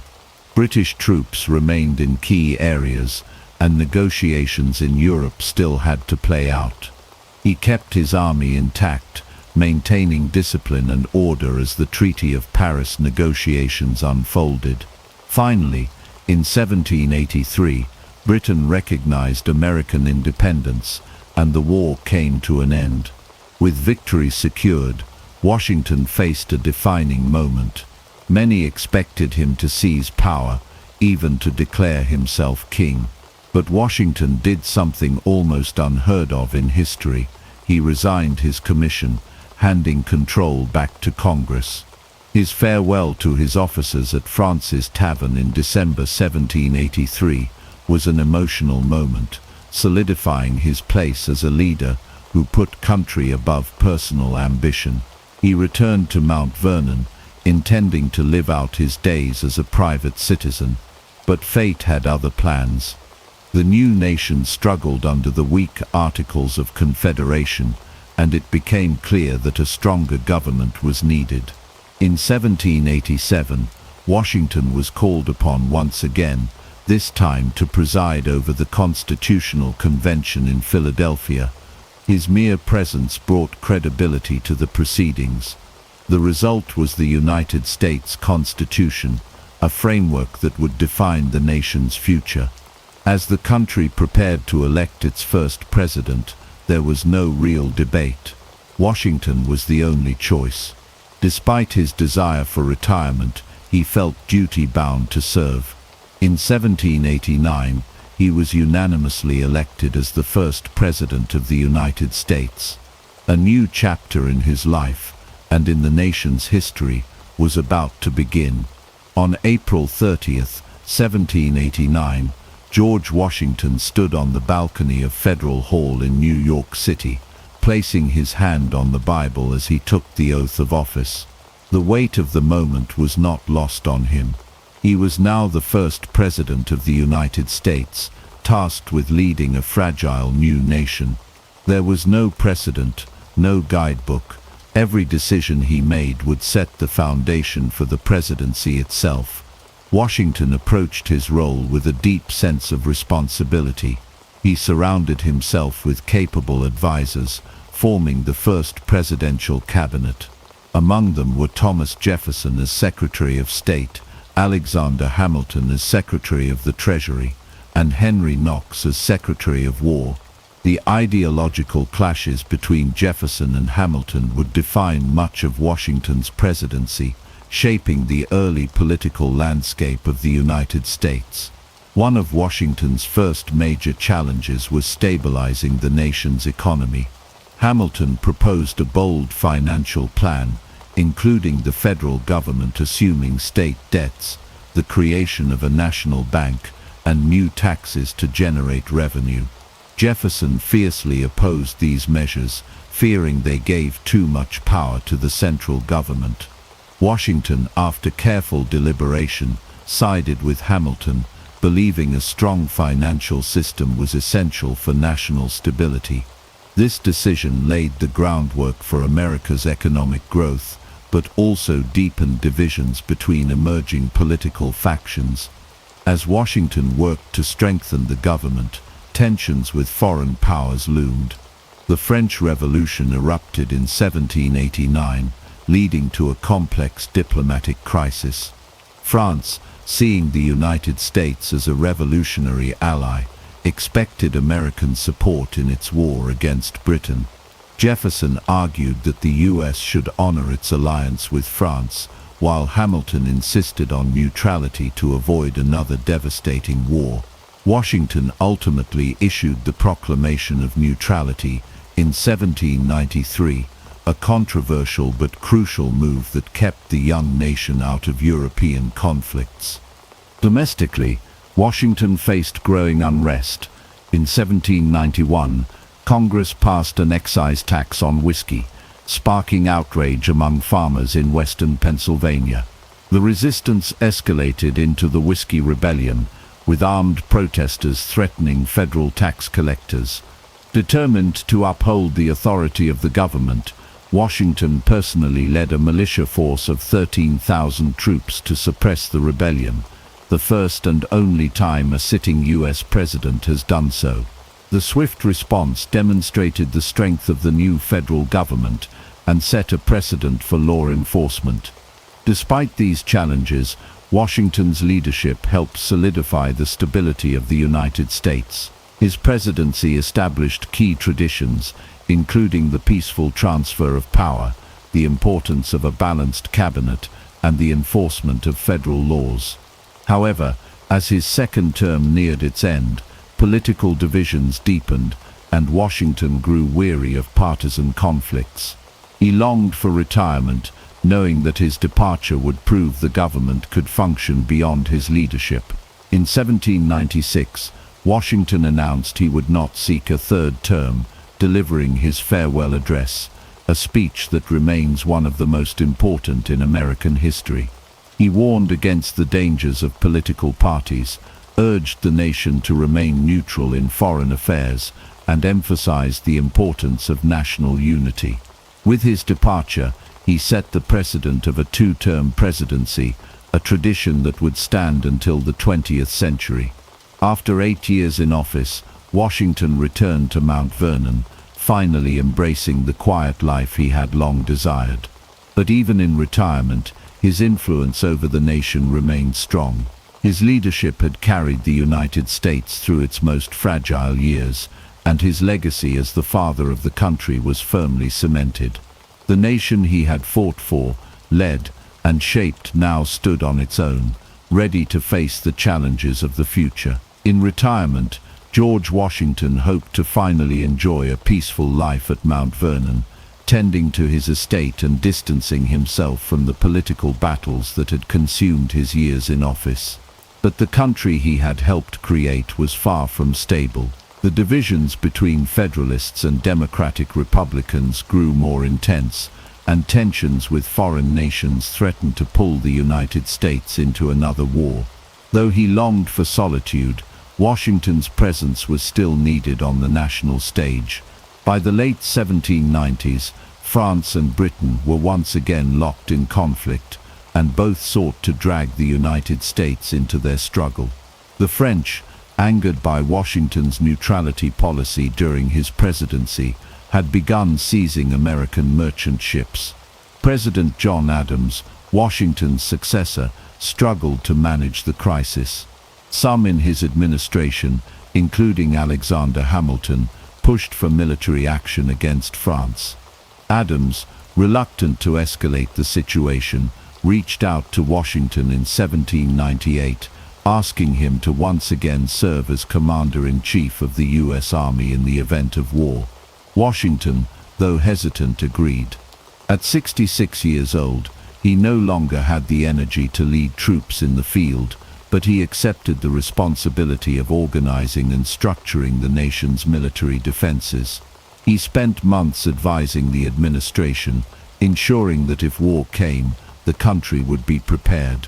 However, Adams ultimately managed to negotiate peace with France, and Washington's military leadership was never tested again.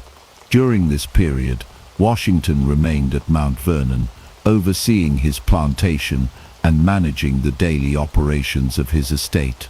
Despite his wealth and status, he struggled with the economic realities of running such a large property.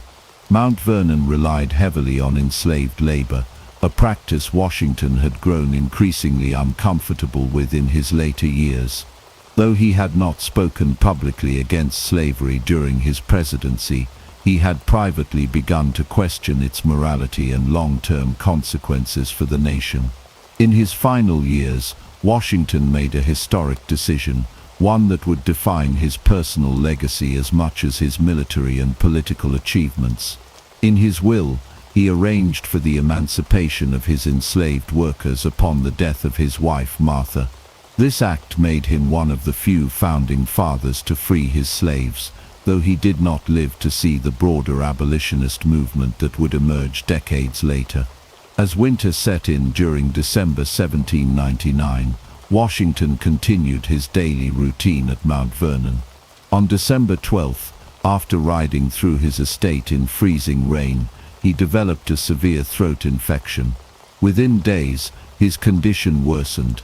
Physicians attempted various treatments, including bloodletting, a common but misguided practice of the time. Despite their efforts, Washington's health rapidly declined. On the night of December 14, 1799, George Washington took his final breath. His last words, according to those present, were simple yet profound. "'Tis well." The news of his death spread quickly, and the nation entered a period of mourning. Tributes poured in from across the country, and even from abroad, with leaders like Napoleon Bonaparte ordering a period of mourning in France in honor of the American leader. Washington's legacy was unparalleled. He had led the nation through revolution, shaped its government, and set precedents that would guide future leaders for generations. His passing marked the end of an era, but his influence remained woven into the fabric of the United States. Even in death, George Washington stood as the embodiment of American ideals, strength, sacrifice, and an unwavering commitment to the principles of liberty and democracy. After the passing of George Washington, the United States entered a new phase of its history, one where his presence was no longer a guiding force. Yet, his influence remained deeply embedded in the young nation's political fabric. In the years following his death, leaders often invoked his name and principles when shaping policies and navigating the turbulent waters of early American governance. His farewell address, in particular, became a cornerstone of political discourse, warning against partisanship, entangling foreign alliances, and sectional divisions. Despite Washington's warnings, the nation quickly fell into the very struggles he had sought to prevent. The emergence of two distinct political factions, the Federalists led by John Adams and Alexander Hamilton, and the Democratic Republicans led by Thomas Jefferson and James Madison, intensified political rivalries.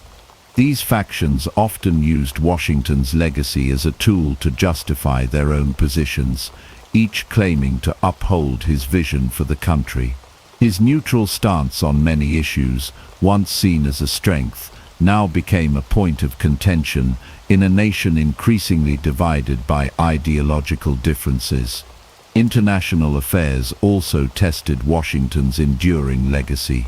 His policy of neutrality was challenged when tensions with Britain and France escalated into what became known as the Quasi-War, an undeclared naval conflict between the US and France.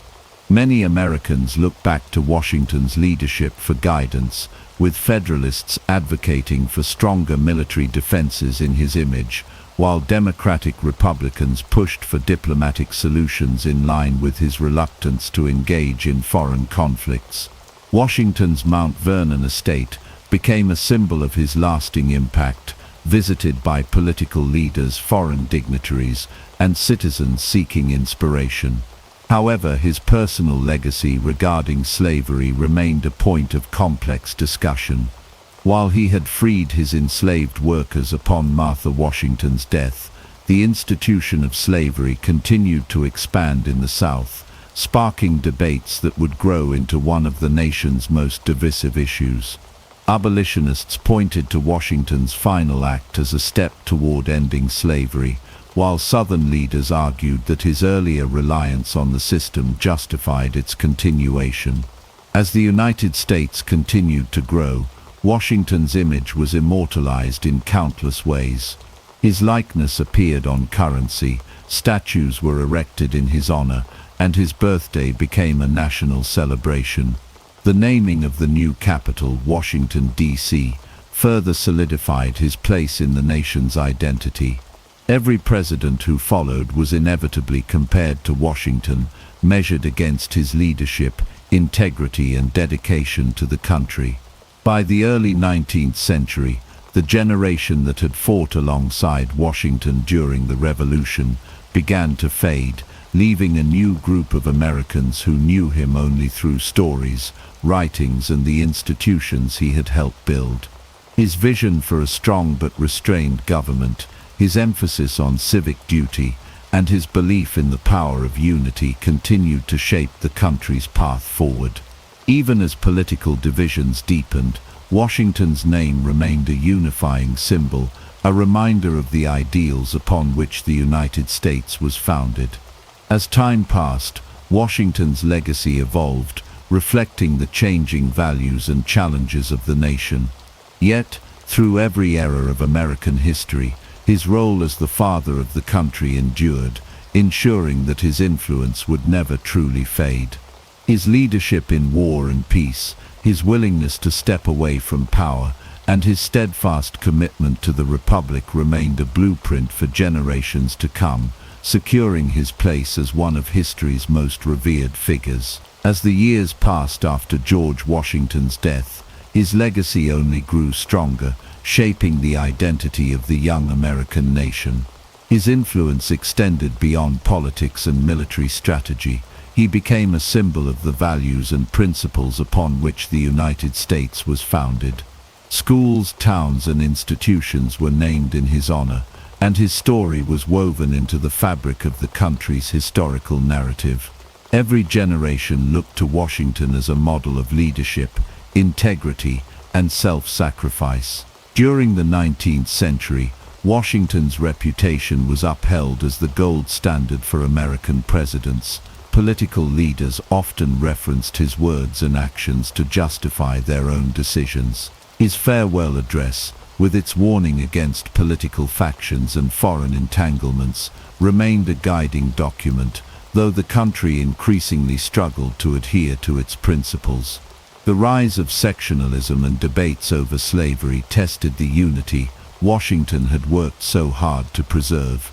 Yet, his example of putting the nation above personal interests continued to inspire those who sought compromise and national cohesion. The construction of the Washington Monument, which began in the mid-19th century, reflected the country's deep admiration for its first president. Planned as the tallest structure in the world at the time, the monument was meant to stand as a testament to Washington's greatness. However, delays and political turmoil, including the Civil War, stalled its completion for decades. The divided nation struggled to reconcile its differences, but Washington's image remained a rare unifying force, a reminder of a time when the country had come together to fight for independence. As the United States expanded westward, Washington's vision of a strong but restrained government was tested. The principles he championed, balance of power, civic duty, and national unity, were invoked in debates over the role of federal authority versus states' rights. His precedent of stepping down after 2 terms remained unchallenged until Franklin D. Roosevelt's presidency over a century later. Even as the nation transformed, Washington's example remained a benchmark for leaders navigating the complexities of governance.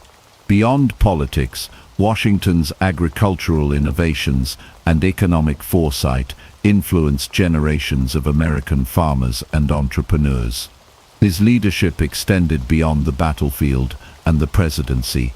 He was a forward-thinking landowner who experimented with crop rotation, soil conservation, and sustainable farming practices at Mount Vernon. Historians later recognized his contributions to American agriculture as a reflection of his strategic mindset and long-term vision.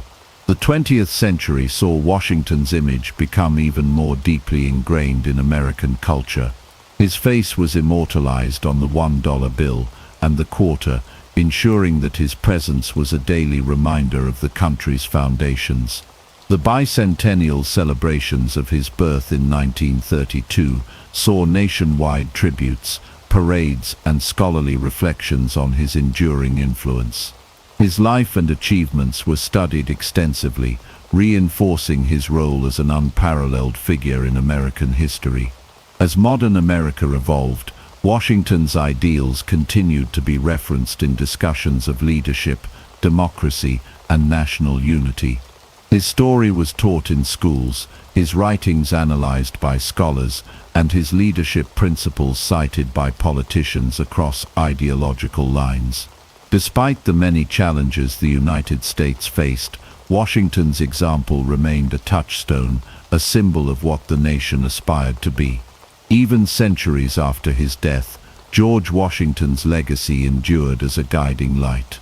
His unwavering commitment to the American experiment, his belief in the power of unity, and his willingness to relinquish power for the greater good set him apart as one of history's most extraordinary leaders. As long as the United States exists, his name will remain synonymous with the ideals of freedom, resilience, and selfless service to a greater cause. George Washington's influence on the United States extended far beyond his presidency. As the nation grew and evolved, his leadership style and principles became the foundation for how future leaders governed. His vision of unity, civic duty, and resistance to unchecked power continued to shape the republic he had fought so hard to establish. Throughout the 19th and 20th centuries, Washington's name was invoked during times of national crisis, serving as a reminder of the sacrifices made to secure American independence and stability. One of Washington's most lasting contributions was his emphasis on the peaceful transition of power. His decision to voluntarily step down after 2 terms set a precedent that lasted until Franklin D. Roosevelt's unprecedented 4-term presidency. This tradition of limited executive power was later solidified in the 22nd Amendment, ensuring that no president could hold office indefinitely. Washington's foresight in relinquishing control reinforced the idea that the presidency was a temporary role, not a position for life. Washington's military strategies and leadership skills also continued to influence American warfare. His use of unconventional tactics during the Revolutionary War inspired future military leaders who studied his campaigns to understand how a smaller, less equipped force could defeat a superior enemy. His leadership at Valley Forge, where he maintained morale and discipline under extreme conditions, became a case study in perseverance and command under pressure. Military academies such as West Point incorporated his strategies into their curricula, ensuring that Washington's influence remained central to American military education. Culturally, Washington's legacy took on a near-mythical status. His birthday became a national holiday, celebrated across the country with parades, speeches, and tributes. Stories of his honesty, such as the famous but likely apocryphal tale of him admitting to chopping down a cherry tree, reinforced the image of Washington as a man of unwavering integrity. He was depicted in countless works of art, from grand oil paintings to sculptures in the nation's capital. His face on Mount Rushmore, alongside other revered presidents, further cemented his status as a defining figure in American history. Throughout the Civil War, both the Union and Confederate sides invoked Washington's name to justify their causes. Union leaders cited his belief in a strong, united nation as support for preserving the Union, while the Confederacy framed their struggle as an extension of the fight for independence from tyranny. Washington's legacy was thus used as a powerful rhetorical tool, illustrating how deeply ingrained his influence was in the American psyche. During the 20th century, as the United States emerged as a global superpower, Washington's foreign policy principles were revisited time and again. His farewell address, particularly his warning against entangling alliances, was referenced during debates over America's involvement in both world wars, the Cold War, and numerous foreign conflicts. While his advice was not always followed, it remained a guiding framework for discussions on military intervention and diplomatic strategy. Washington's personal character and leadership philosophy continued to be a benchmark for assessing presidents and public figures. His ability to navigate deep political divisions without succumbing to partisan pressures was admired across the political spectrum. As the United States faced new challenges, from economic downturns to civil rights struggles, Washington's legacy remained a unifying symbol of the ideals upon which the nation was built. Even in the modern era, Washington's name carries immense weight. Schools, institutions, and landmarks bearing his name serve as daily reminders of his contributions. His residence at Mount Vernon, carefully preserved as a historical site, attracts millions of visitors seeking to understand the man behind the legend. His writings, particularly his letters and speeches, continue to be studied by historians and political scholars, offering insights into the principles that shaped the United States. More than 2 centuries after his death, George Washington's impact on America remains unparalleled. His vision for the country, his commitment to democratic principles, and his leadership in times of crisis established a standard that leaders still aspire to meet. The nation he helped create stands as a testament to his enduring influence, ensuring that his legacy will never fade from history. As the United States progressed into the 19th century, George Washington's legacy remained a cornerstone of the nation's identity. His principles of leadership, governance, and national unity continued to guide the country through its growing pains, influencing every aspect of American life.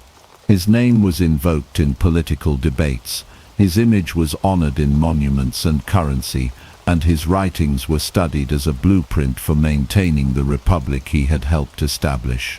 Washington's role as the first president set enduring precedents that defined the office. His belief in a strong but limited executive branch provided a model for future presidents to follow. He demonstrated that power should be exercised with restraint, a lesson that many leaders took to heart. The balance he struck between authority and humility shaped how the presidency evolved, ensuring that it remained a position of service rather than domination. During times of national crisis, Washington's leadership was often referenced as an example of steadfastness and integrity. In the War of 1812, as the young nation faced its first major conflict since the Revolution, Americans looked back on Washington's military strategies and leadership style for inspiration. His emphasis on unity and perseverance served as a guiding principle for those who sought to defend the nation's sovereignty.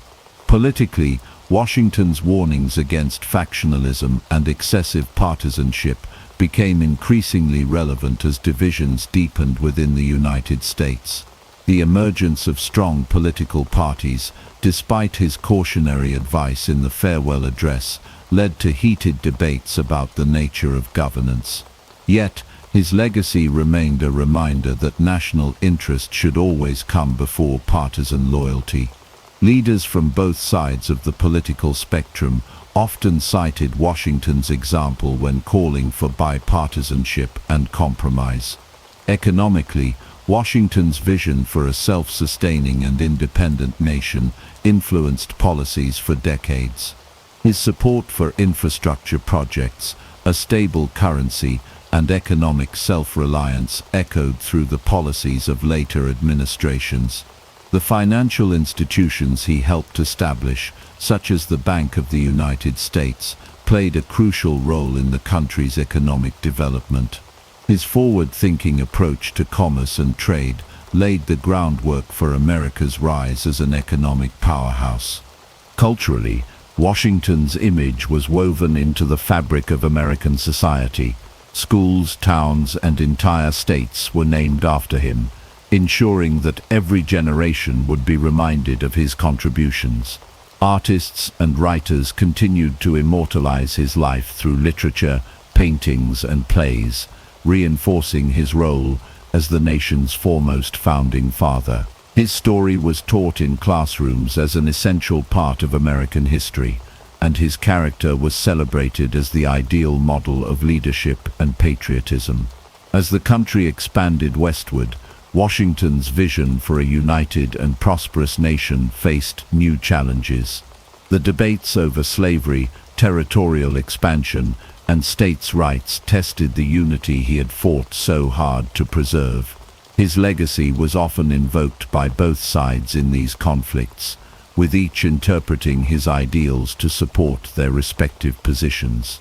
Despite these divisions, Washington's unwavering commitment to the nation's stability remained a touchstone for those seeking to keep the country intact.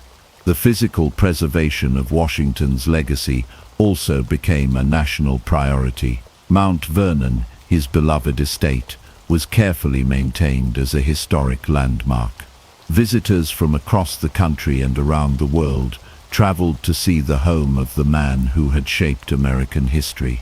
Efforts to protect his artifacts, letters, and military relics ensured that future generations would have direct access to the tangible remnants of his life and work.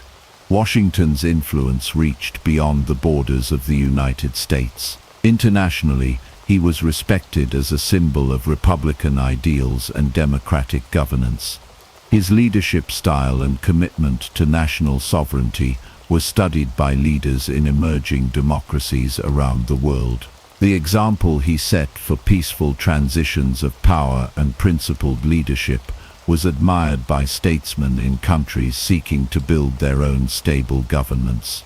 By the mid-19th century, George Washington had become more than just a historical figure. He was a national institution. His legacy continued to shape the country's political, economic, and cultural landscape, reinforcing the values of perseverance, duty, and unity. As the United States faced new trials and transformations, his presence remained an enduring force, guiding the nation forward in its quest to uphold the ideals upon which it was founded. As the United States entered an era of rapid change, the influence of George Washington's legacy continued to shape the nation. His foundational principles were referenced in times of political uncertainty, economic expansion, and social transformation. The government he helped establish faced new challenges, yet his vision for a strong, united, and self-sufficient republic remained a guiding force for future generations. Washington's emphasis on national unity became increasingly relevant as the nation expanded westward. The addition of new states and territories brought with it debates over governance, representation, and the extension of rights. The Missouri Compromise and other legislative efforts to maintain the balance of power between free and slave states often referenced Washington's warnings against sectionalism. Leaders on both sides of the debate cited his farewell address, using his words to support their conflicting arguments. Economically, Washington's policies laid the groundwork for America's transition into an industrial powerhouse. His belief in infrastructure development, national banking, and a diversified economy influenced policies that supported canals, railroads, and burgeoning industries.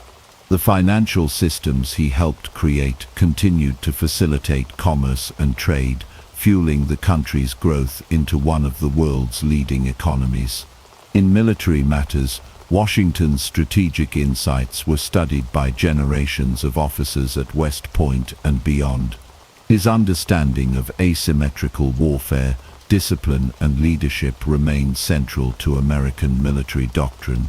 During conflicts such as the Mexican-American War and the Civil War, his principles of command and organization were invoked by military leaders seeking to emulate his effectiveness on the battlefield. The preservation of Washington's physical legacy also became a national priority. The Mount Vernon Ladies Association, founded in the mid-19th century, took on the responsibility of maintaining his estate, ensuring that it remained a symbol of his contributions. Citizens from all walks of life donated funds to preserve Mount Vernon, demonstrating the deep and widespread reverence for Washington's memory. Culturally, Washington's influence continued to permeate American society. His name, image, and legacy were immortalized in literature, speeches, and public monuments. The Washington Monument, whose construction began in the early 19th century, stood as a towering tribute to his leadership and sacrifice. Schools, towns, and institutions bearing his name reinforced his presence in everyday American life, ensuring that each new generation recognized his role in shaping the nation. As the nation faced growing internal divisions, Washington's call for unity was increasingly invoked. Political leaders and scholars looked to his example as they navigated crises that threatened to fracture the country. Even as the United States moved further from its revolutionary origins, Washington's legacy remained a constant source of guidance and inspiration, reminding Americans of the values upon which their nation was built. As the United States progressed further into the 19th century, George Washington's influence remained a powerful force in shaping the nation's ideals and identity. His words and actions continued to be studied, debated, and revered by politicians, military leaders, and citizens alike. Every major political crisis or decision was often measured against his standards of leadership, and his farewell address remained a cornerstone of American political philosophy. The continued expansion of the country brought new challenges that tested Washington's vision of unity and national cohesion. The growing tensions between North and South over economic policies and slavery increasingly divided the country. As debates raged in Congress, many leaders invoked Washington's warnings against sectionalism. His calls for unity and avoiding entangling alliances were repeated in speeches, editorials, and legislative discussions as the country sought to find common ground amidst rising discord. Washington's influence also extended into foreign policy. The Monroe Doctrine, which shaped America's approach to foreign relations for decades, was deeply rooted in Washington's principles of neutrality and non-intervention. His belief in avoiding permanent alliances guided diplomatic strategies as the nation grew into a global power. Even as the United States engaged in conflicts such as the Mexican-American War, Washington's emphasis on national interest over foreign entanglements remained a foundational principle in policy decisions. Domestically, Washington's economic policies continued to shape the nation's growth. The infrastructure projects he had once advocated evolved into vast networks of railroads, canals, and roads that connected the expanding states. His belief in a strong financial system was reflected in the ongoing development of banking institutions, which provided the capital necessary for industrial expansion. His vision of economic self-sufficiency influenced generations of leaders who sought to balance agriculture, commerce, and industry. Culturally, Washington's image remained an enduring symbol of American identity. His likeness appeared on currency, statues, and public buildings, ensuring that his legacy was never far from the public consciousness. His birthday became a national celebration, reinforcing his role as the father of the nation. Schools and universities continued to teach his story, emphasizing his virtues of duty, sacrifice, and leadership. As the Civil War loomed on the horizon, Washington's legacy took on new significance.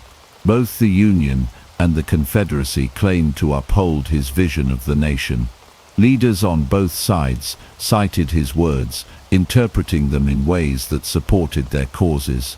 Yet, even in the face of internal strife, Washington's call for unity and perseverance remained a guiding force, reminding Americans of the principles upon which their country was founded. His leadership during the Revolutionary War and his presidency continued to serve as an example of resilience and moral fortitude. As the nation stood on the brink of its greatest internal conflict, Washington's life and legacy remained a source of inspiration for those striving to preserve the Union and the values he had fought to establish. As the United States entered the Civil War, George Washington's legacy was invoked more than ever before. Both the Union and the Confederacy saw themselves as the rightful heirs to his vision, using his words and actions to justify their causes. His warnings about sectionalism and the importance of national unity were debated in Congress, newspapers, and battlefields alike. While Washington had fought to unite the colonies into a single nation, the country now found itself on the brink of destruction, torn apart by irreconcilable differences. Abraham Lincoln, who revered Washington's leadership, often referenced his ideals when addressing the nation. In the midst of war, Lincoln sought to uphold Washington's principles, emphasizing the importance of preserving the Union above all else. He believed that the experiment Washington had helped build could not be allowed to fail, no matter the cost. The struggle to hold the United States together was seen as a direct continuation of Washington's fight for independence, only now, the battle was within rather than against a foreign power.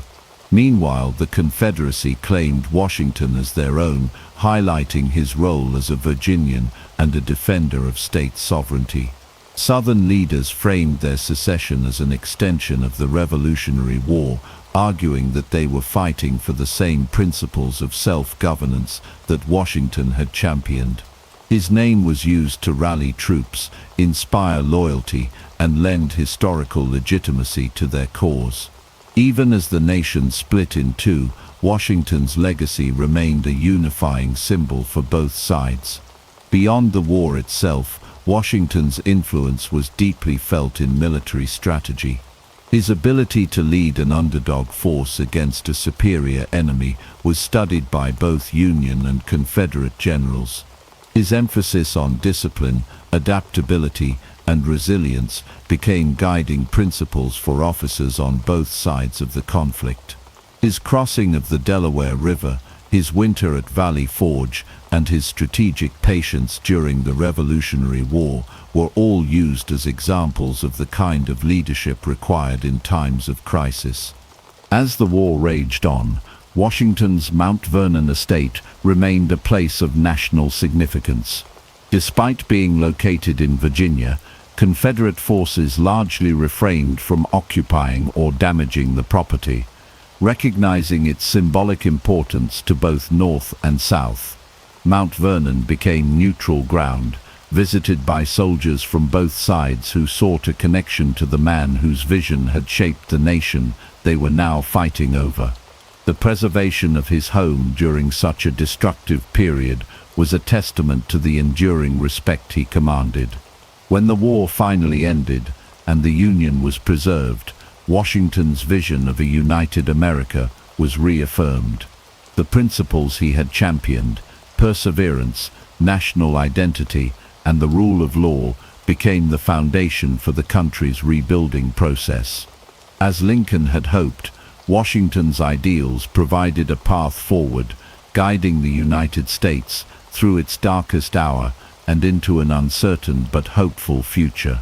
His legacy, once again, proved to be the glue holding the nation together. After George Washington's death in 1799, his influence on the United States only grew stronger. His leadership, character, and principles became the gold standard by which future presidents and political leaders were measured. Throughout the 19th and 20th centuries, his legacy continued to shape American governance, military strategy, and national identity. Politically, Washington's precedent of serving only 2 terms as president set an unwritten rule that lasted until Franklin D. Roosevelt's 4-term presidency, which ultimately led to the formalization of the 2-term limit in the 22nd Amendment. His warnings against political factions in his farewell address remained relevant as the 2-party system emerged and evolved, often serving as a reminder of the dangers of extreme partisanship. His advocacy for a strong but balanced central government influenced the structure of American governance. The checks and balances he helped establish ensured that no single branch of government could dominate, preserving democratic stability through times of crisis. Presidents such as Thomas Jefferson, James Madison, and even Abraham Lincoln frequently referenced Washington's leadership when navigating difficult political decisions. In military affairs, Washington's emphasis on discipline, adaptability, and strategic patience became core principles of the U.S. Armed Forces. His legacy was studied in military academies, including West Point, which was established in 1802 under Thomas Jefferson's administration. Generals such as Ulysses S. Grant and Dwight D. Eisenhower looked to Washington's leadership style for inspiration in commanding their forces. Culturally, Washington's image became an enduring national symbol. His face was placed on the $1 bill and the quarter, ensuring that his likeness was seen daily by millions. The naming of the nation's capital, Washington, D.C., reinforced his lasting impact on the country's political heart. Countless schools, streets, and monuments were dedicated to him, further cementing his place in the American consciousness. Washington's influence extended beyond the United States. Leaders of newly formed republics in the 19th and 20th centuries studied his leadership as they sought to build stable democracies. His restraint in consolidating power and his commitment to peaceful transitions of leadership became an example for nations striving to establish lasting governments. Even in the modern era, Washington's legacy remains deeply embedded in American political discourse. His words on unity, responsibility, and civic duty continue to be cited in times of national uncertainty. Every generation of leaders and citizens looks back to Washington as a guiding figure, ensuring that his influence endures far beyond his lifetime. One of the most enduring aspects of George Washington's influence was his role in shaping the American presidency. His decision to step down after 2 terms created a standard that reinforced the idea that the office should not become a lifetime appointment. This peaceful transition of power set a precedent that would distinguish the United States from other nations where leaders often clung to power indefinitely. Future presidents, from Thomas Jefferson to Theodore Roosevelt, often looked to Washington's example when determining their own approach to governance. His farewell address, which warned against entangling foreign alliances, excessive political partisanship, and regional divisions, remained a guiding document for American policymakers. Throughout the 19th century, Washington's foreign policy principles influenced decisions such as the Monroe Doctrine, which asserted that European powers should not interfere in the affairs of the Western Hemisphere. Even in the 20th century, leaders such as Woodrow Wilson and Franklin D. Roosevelt reflected on Washington's words when navigating international conflicts. Beyond politics, Washington's personal virtues of integrity, duty, and humility became deeply embedded in American culture. He was often portrayed as the ideal statesman, a man who led not out of ambition, but out of a sense of obligation to his country. His reputation for honesty, exemplified by the legendary, but likely apocryphal story of the cherry tree, was used to teach generations of school children about the importance of truthfulness and moral character. Washington's influence extended into the judicial system as well. The Supreme Court, under Chief Justice John Marshall, often referred to his leadership when interpreting the Constitution. His role in establishing executive authority while respecting the separation of powers provided a framework that continued to guide legal decisions for centuries.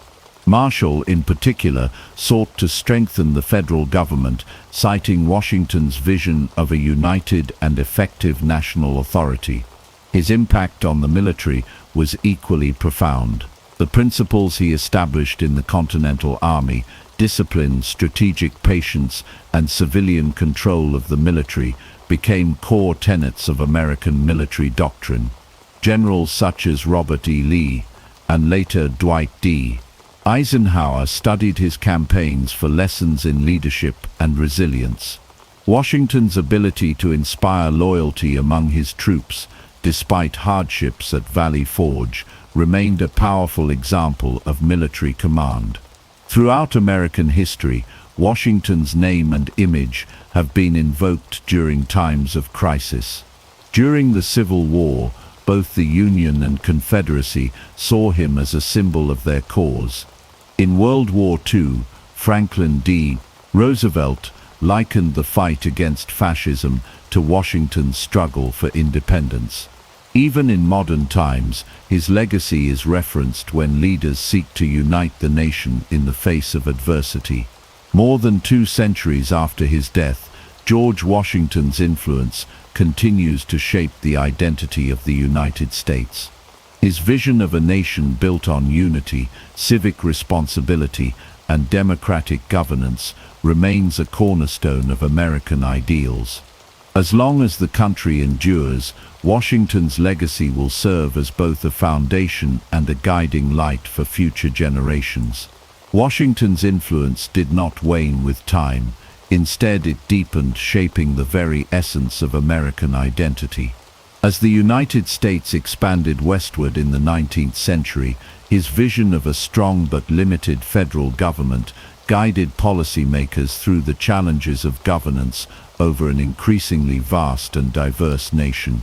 His belief in national unity remained a touchstone during moments of division, particularly during the Civil War, when leaders from both the Union and the Confederacy evoked his legacy to justify their causes. The construction of the Washington Monument, begun in 1848 and completed in 1884, demonstrated the nation's deep respect for its first president.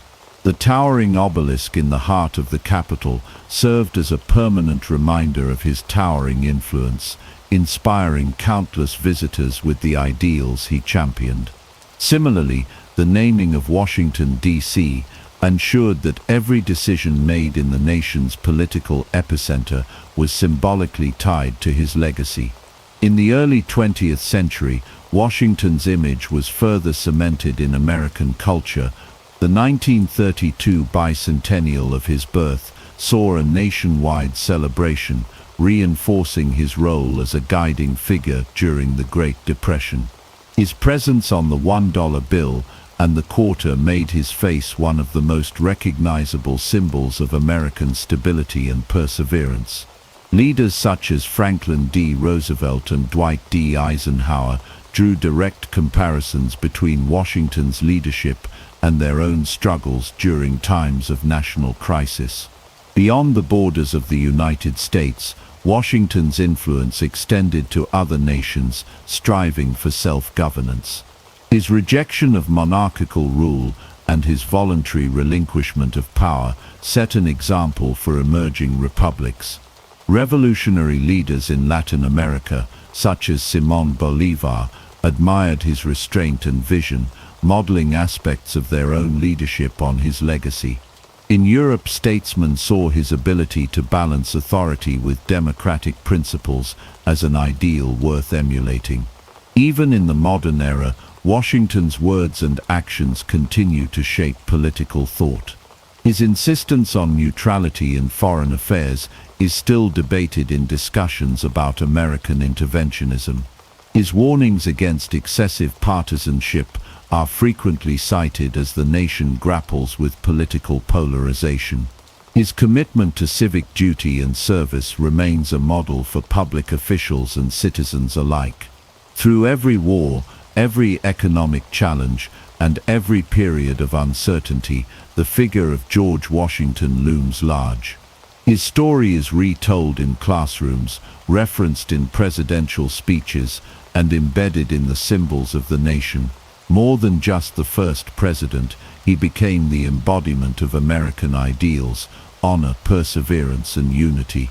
As long as the United States exists, Washington's legacy will endure, a reminder of the foundation upon which the nation was built and the principles that continue to guide it forward.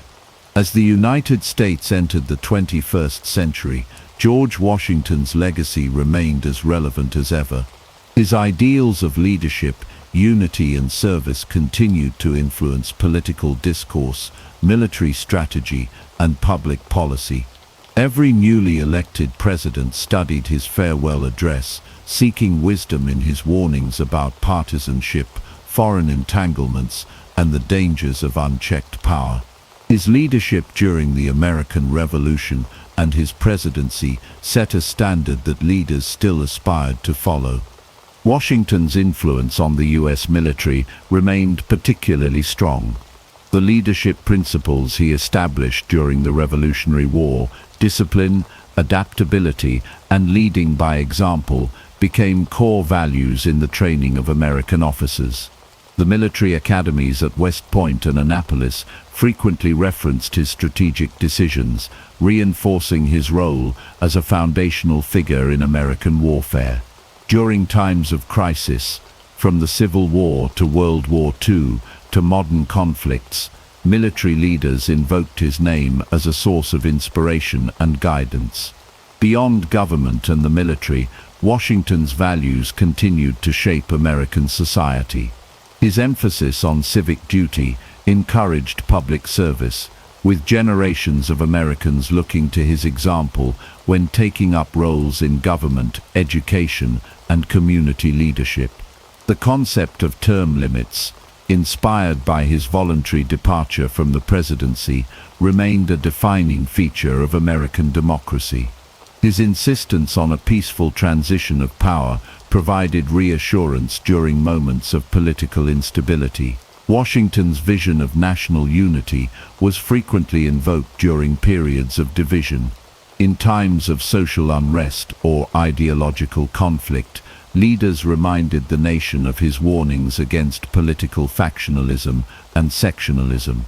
His belief in the strength of a united republic influenced efforts to bridge divides, emphasizing the shared principles that formed the foundation of the country.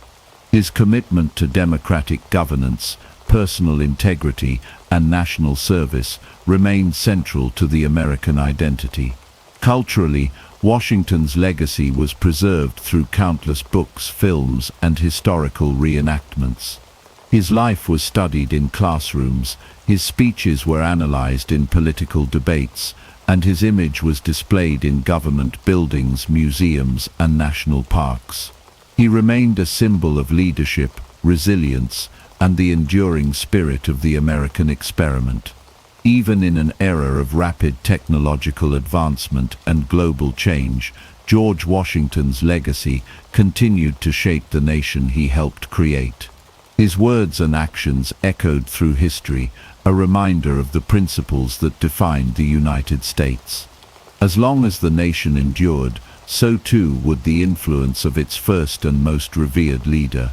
Washington's influence extended beyond the borders of the United States, shaping democratic movements and political philosophies around the world. His model of leadership and governance was studied by emerging republics, and his decision to step down after 2 terms became a precedent for democratic transitions worldwide. As nations sought to balance power, ensure stability, and prevent authoritarian rule, Washington's example provided guidance and inspiration. In Europe, political thinkers and statesmen analyzed Washington's leadership during the American Revolution and his presidency. The French Revolution, inspired in part by the American struggle for independence, saw Washington's name invoked as a model of restraint and duty. While European monarchies grappled with shifting political landscapes, reformers pointed to Washington's voluntary relinquishment of power as a demonstration of true republicanism. His leadership style influenced constitutional debates and the creation of governments in nations seeking democratic foundations. Latin America also felt the impact of Washington's legacy. Revolutionary leaders such as Simón Bolívar admired his strategic acumen and dedication to self-governance. Bolívar, who sought to free South America from Spanish rule, viewed Washington as the ideal leader, one who fought for independence and then willingly returned to private life rather than seizing absolute power. Washington's principles of leadership helped shape the development of republican institutions in newly independent nations. His influence reached even further as democratic ideals spread across the globe. Leaders in Africa and Asia referenced Washington when advocating for self-rule and constitutional governance. The post-colonial era of the 20th century saw newly formed nations look to Washington's presidency as a model for balancing authority while maintaining individual freedoms. His emphasis on civilian leadership over military rule served as a cornerstone for modern democratic institutions worldwide. Washington's approach to foreign policy, particularly his emphasis on neutrality and non-intervention, remained a subject of debate in international relations. His farewell address warned against entangling alliances, a principle that influenced American foreign policy for over a century. While the United States eventually became more engaged on the world stage, Washington's vision of measured diplomacy and national sovereignty continued to shape discussions on military intervention and international commitments. His legacy also endured in the realm of global leadership and governance. As world leaders navigated crises, they often cited Washington's patience, strategic thinking, and ability to unite a divided people. His unwavering commitment to principles over personal power served as a reminder that leadership was not about self-interest, but about the greater good. His name became synonymous with the ideals of democracy, liberty, and responsible governance. Generations after his time, Washington remained not just a figure of American history, but a global symbol of leadership. His life's work resonated far beyond his own nation, influencing movements for freedom, democratic governance, and principled leadership across continents. His enduring legacy proved that true leadership transcends time and borders, continuing to inspire those who seek justice, stability, and a government by the people. Washington's impact on the world was not limited to the era in which he lived. His leadership and principles shaped the global understanding of democracy, governance, and the responsibilities of leadership. Across continents, nations aspiring to self-governance and stability found inspiration in his presidency and his commitment to public service. His legacy became a touchstone for those seeking to establish and maintain democratic institutions. Throughout the 19th and 20th centuries, Washington's ideas influenced the development of constitutional democracies worldwide. As countries in Europe moved away from absolute monarchies, political reformers invoked Washington's model of leadership as an alternative to authoritarian rule. His voluntary retirement after 2 terms in office became a standard for democratic transitions, reinforcing the importance of limited power and civilian authority. Leaders from newly established republics in France, Germany, and beyond studied Washington's actions, using them as guiding principles in structuring their own governments. In Latin America, revolutionary figures such as Simón Bolívar and José de San Martín viewed Washington as a model statesman. His ability to lead an armed struggle for independence while maintaining a commitment to democratic ideals resonated deeply with their own fights against colonial rule. Bolívar, in particular, saw Washington's rejection of monarchical power as a precedent for Republican leadership. The influence of Washington's governance continued to shape Latin American political thought, emphasizing the importance of checks and balances in government. Africa and Asia also felt the lasting impact of Washington's ideals as former colonies fought for independence in the mid-20th century. As leaders in India, Ghana, and South Africa worked to build stable governments, Washington's vision of leadership served as a foundation for their own political structures. His emphasis on national unity, service to the people, and the peaceful transition of power provided a blueprint for leaders navigating the complexities of independence and governance. Figures like Kwame Nkrumah and Jawaharlal Nehru cited Washington's principles when designing their nation's democratic frameworks. Washington's influence even extended into modern global institutions. The emphasis he placed on diplomacy, national sovereignty, and non-entanglement in foreign affairs influenced international relations and policies of neutrality for many nations. His farewell address continued to be referenced in discussions of foreign policy, serving as a warning about overcommitment in international conflicts. Countries seeking to maintain balanced international relations often look to his policies as a model for strategic autonomy and self-determination. In education, Washington remained a central figure in the study of political leadership. Universities and academies around the world incorporated his speeches, letters, and policies into curricula designed to teach the values of ethical leadership, governance, and military strategy. His ability to unite a divided people and lay the groundwork for a functioning democracy remained an invaluable lesson for future generations. Even in the digital age, Washington's name and legacy persisted. His leadership continued to be a reference point in global politics, serving as a reminder of the ideals upon which democratic societies were built. His life's work transcended national borders, reinforcing the universal values of duty, honor, and service.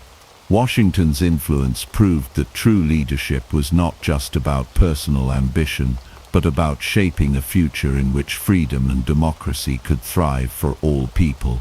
Washington's legacy continued to shape the modern world long after his passing, influencing political leaders, social movements, and global governance. As the world evolved, his principles remained relevant, serving as a benchmark for democratic values, national identity, and ethical leadership. The example he set in the 18th century transcended time, impacting how nations approached leadership and governance in the 21st century. His farewell address, particularly his warnings against political factionalism and foreign entanglements, remained a cornerstone of political thought. Leaders in the United States and abroad cited his words when navigating periods of political polarization and international conflict. His belief in unity over partisanship served as a reminder of the dangers of internal division, a lesson that resonated in moments of national crisis. Many governments used Washington's emphasis on stable, balanced governance as a guiding principle in structuring their own institutions. As democracy spread across the globe, Washington's model of leadership became a blueprint for newly formed republics. His commitment to civilian governance over military rule influenced the transition of power in multiple nations.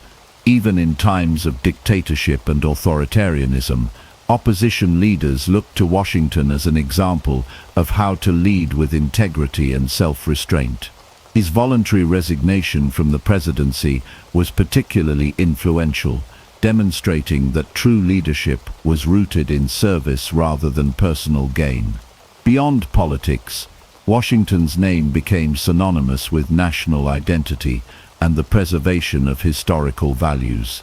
Cities, institutions, and landmarks around the world bore his name, reinforcing his status as a universal figure of leadership. His influence extended into education, where political science and leadership programs analyzed his strategies, decisions, and philosophies. Military academies studied his tactics, and historians continued to debate the finer details of his contributions to global history. The impact of Washington's leadership was also evident in social movements. His dedication to personal responsibility and national service inspired leaders across the political spectrum. Advocates for civil rights, economic reform, and global diplomacy referenced Washington's principles when fighting for justice and stability. His ability to unify disparate factions and guide a young nation through uncertainty provided a timeless example of resilience and vision. Even in modern times, Washington's approach to governance remained a source of debate and reflection. His insistence on national sovereignty and cautious engagement with foreign powers influenced contemporary discussions on foreign policy. While global conflicts and alliances evolved beyond what Washington could have foreseen, his foundational principles of diplomacy, national interest, and measured decision-making continued to inform international relations. Through centuries of political change and technological advancement, Washington's name remained a touchstone for leadership. His vision of a nation built on unity, self-governance, and principled leadership continued to inspire not just Americans, but people around the world seeking to create just and stable societies. His enduring legacy proved that the true measure of leadership was not in personal power, but in the ability to shape a better future for generations to come. In his final years, George Washington sought the peace and simplicity of private life at Mount Vernon. After leaving the presidency in 1797, he was relieved to step away from public affairs, yet his sense of duty never faded. He dedicated his time to managing his estate, improving agricultural techniques, and overseeing the daily operations of his vast plantation. Though he longed for a quiet retirement, the weight of national affairs continued to follow him. As political tensions between the United States and France escalated into the quasi-war, Washington was once again called upon to serve. In 1798, President John Adams appointed him as Commander-in-Chief of the U.S. Army, a position he reluctantly accepted. Though he left active leadership to Alexander Hamilton, his presence alone reassured the nation. He carefully advised on military preparations, ensuring that the young republic remained ready to defend itself if necessary. His willingness to serve, even in old age, reaffirmed his lifelong commitment to the country he had helped build. Despite these obligations, Washington's true focus remained on Mount Vernon. He was deeply invested in modernizing farming methods and experimenting with crop rotation, soil conservation, and livestock breeding. His estate became a model of innovation, and he corresponded with agricultural experts to share knowledge. However, as he worked to improve his land, he also struggled with the moral contradictions of slavery.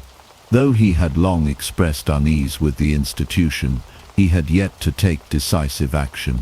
In his will, Washington made a landmark decision. He ordered the emancipation of his enslaved workers upon Martha Washington's death. This act, though limited in scope, set him apart from many of his contemporaries and underscored his evolving views on the issue. Washington's health began to decline in late 1799. On December 12, After riding through cold and wet conditions on his plantation, he developed a severe throat infection. His condition worsened rapidly, and despite the efforts of physicians, he succumbed to illness on December 14, 1799. His death sent shockwaves through the nation. Tributes poured in from all corners of the country and beyond, with leaders from Europe and the Americas recognizing his unparalleled contributions to history. Martha Washington, devastated by the loss of her husband, carried out his final wishes, including the emancipation of their enslaved workers. The nation entered a period of mourning, honoring the man who had guided them through revolution and the fragile early years of independence. His funeral at Mount Vernon was a private affair, attended by close family and friends, but the nation at large held its own memorials in his honor. Congress declared him first in war, first in peace, and first in the hearts of his countrymen, a phrase that would forever define his legacy. Even in death, Washington's presence loomed over the United States. His leadership style became the gold standard for future presidents. His warnings against political division were revisited during times of national strife, and his dedication to democracy continued to inspire generations. His final years, though quieter than the height of his power, were marked by an unwavering commitment to service and an enduring influence on the country he helped forge. As George Washington prepared to leave the presidency, he delivered one of the most significant speeches in American history. His farewell address, published on September 19, 1796. This address was not a spoken speech, but a carefully crafted letter to the American people. In it, Washington reflected on his time in office, offered guidance for the nation's future, and issued warnings that would remain relevant for centuries to come. One of Washington's most pressing concerns was the danger of political factionalism. He feared that political parties would divide the nation, turning government into a battleground of personal rivalries and regional interests, rather than a unified effort for the common good. He warned that parties would lead to corruption, manipulation by foreign influences, and the erosion of national unity. Despite his caution, political factions had already begun forming, with Federalists and Democratic Republicans vying for power, a trend that would only intensify in the years to come. Washington also emphasized the importance of national unity. He believed that sectionalism, loyalty to a particular region over the whole nation, would weaken the republic and open the door to internal strife. He urged Americans to see themselves first and foremost as citizens of a united country, rather than as members of competing states or factions. His words carried even greater weight as tensions between North and South began to grow, eventually culminating in the Civil War decades later. Another major theme of the farewell address was Washington's warning against permanent foreign alliances. He argued that while trade and temporary agreements with other nations were necessary, the United States should avoid long-term political or military entanglements.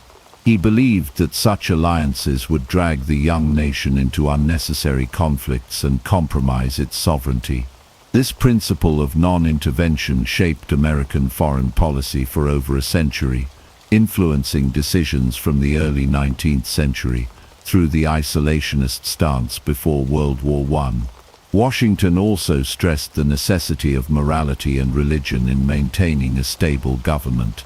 He saw virtue and ethical leadership as essential to the survival of a free republic. While he advocated for religious tolerance, he believed that moral principles rooted in faith provided the foundation for good governance. His views on civic responsibility and personal integrity became lasting pillars of American political philosophy. His final warning was about the dangers of an overgrown military establishment. While he understood the need for national defense, he feared that a powerful standing army could become a tool for tyranny if not kept in check by civilian oversight. This concern shaped early American defense policies, reinforcing the idea that military power should always remain subordinate to elected leadership. Washington's farewell address set a precedent for future leaders, offering a roadmap for the nation's development. Over the years, presidents and policymakers have revisited his words, finding wisdom in his warnings. His call for unity, caution in foreign affairs, and resistance to political division remain as relevant today as they were in 1796. His final message to the American people was not just a farewell, it was a lasting testament to the ideals upon which the nation was built. Throughout history, George Washington's legacy has been shaped by both truth and myth. Some stories about him are well-documented facts, while others have been exaggerated or entirely fabricated. As one of the most revered figures in American history, Washington became the subject of numerous legends that sought to reinforce his image as a moral and virtuous leader. Separating fact from fiction is essential to understanding the real man behind the myths. One of the most famous myths about Washington is the story of the cherry tree.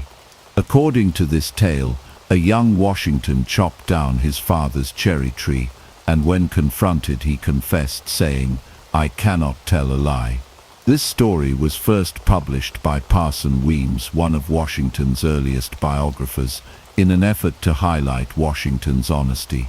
However, there is no historical evidence to support this event.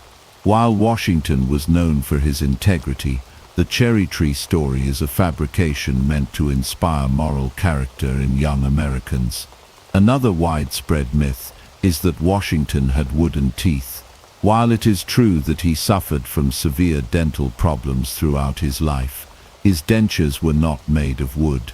Instead, they were constructed from a combination of materials, including human teeth, animal teeth, and ivory, often held together with metal springs.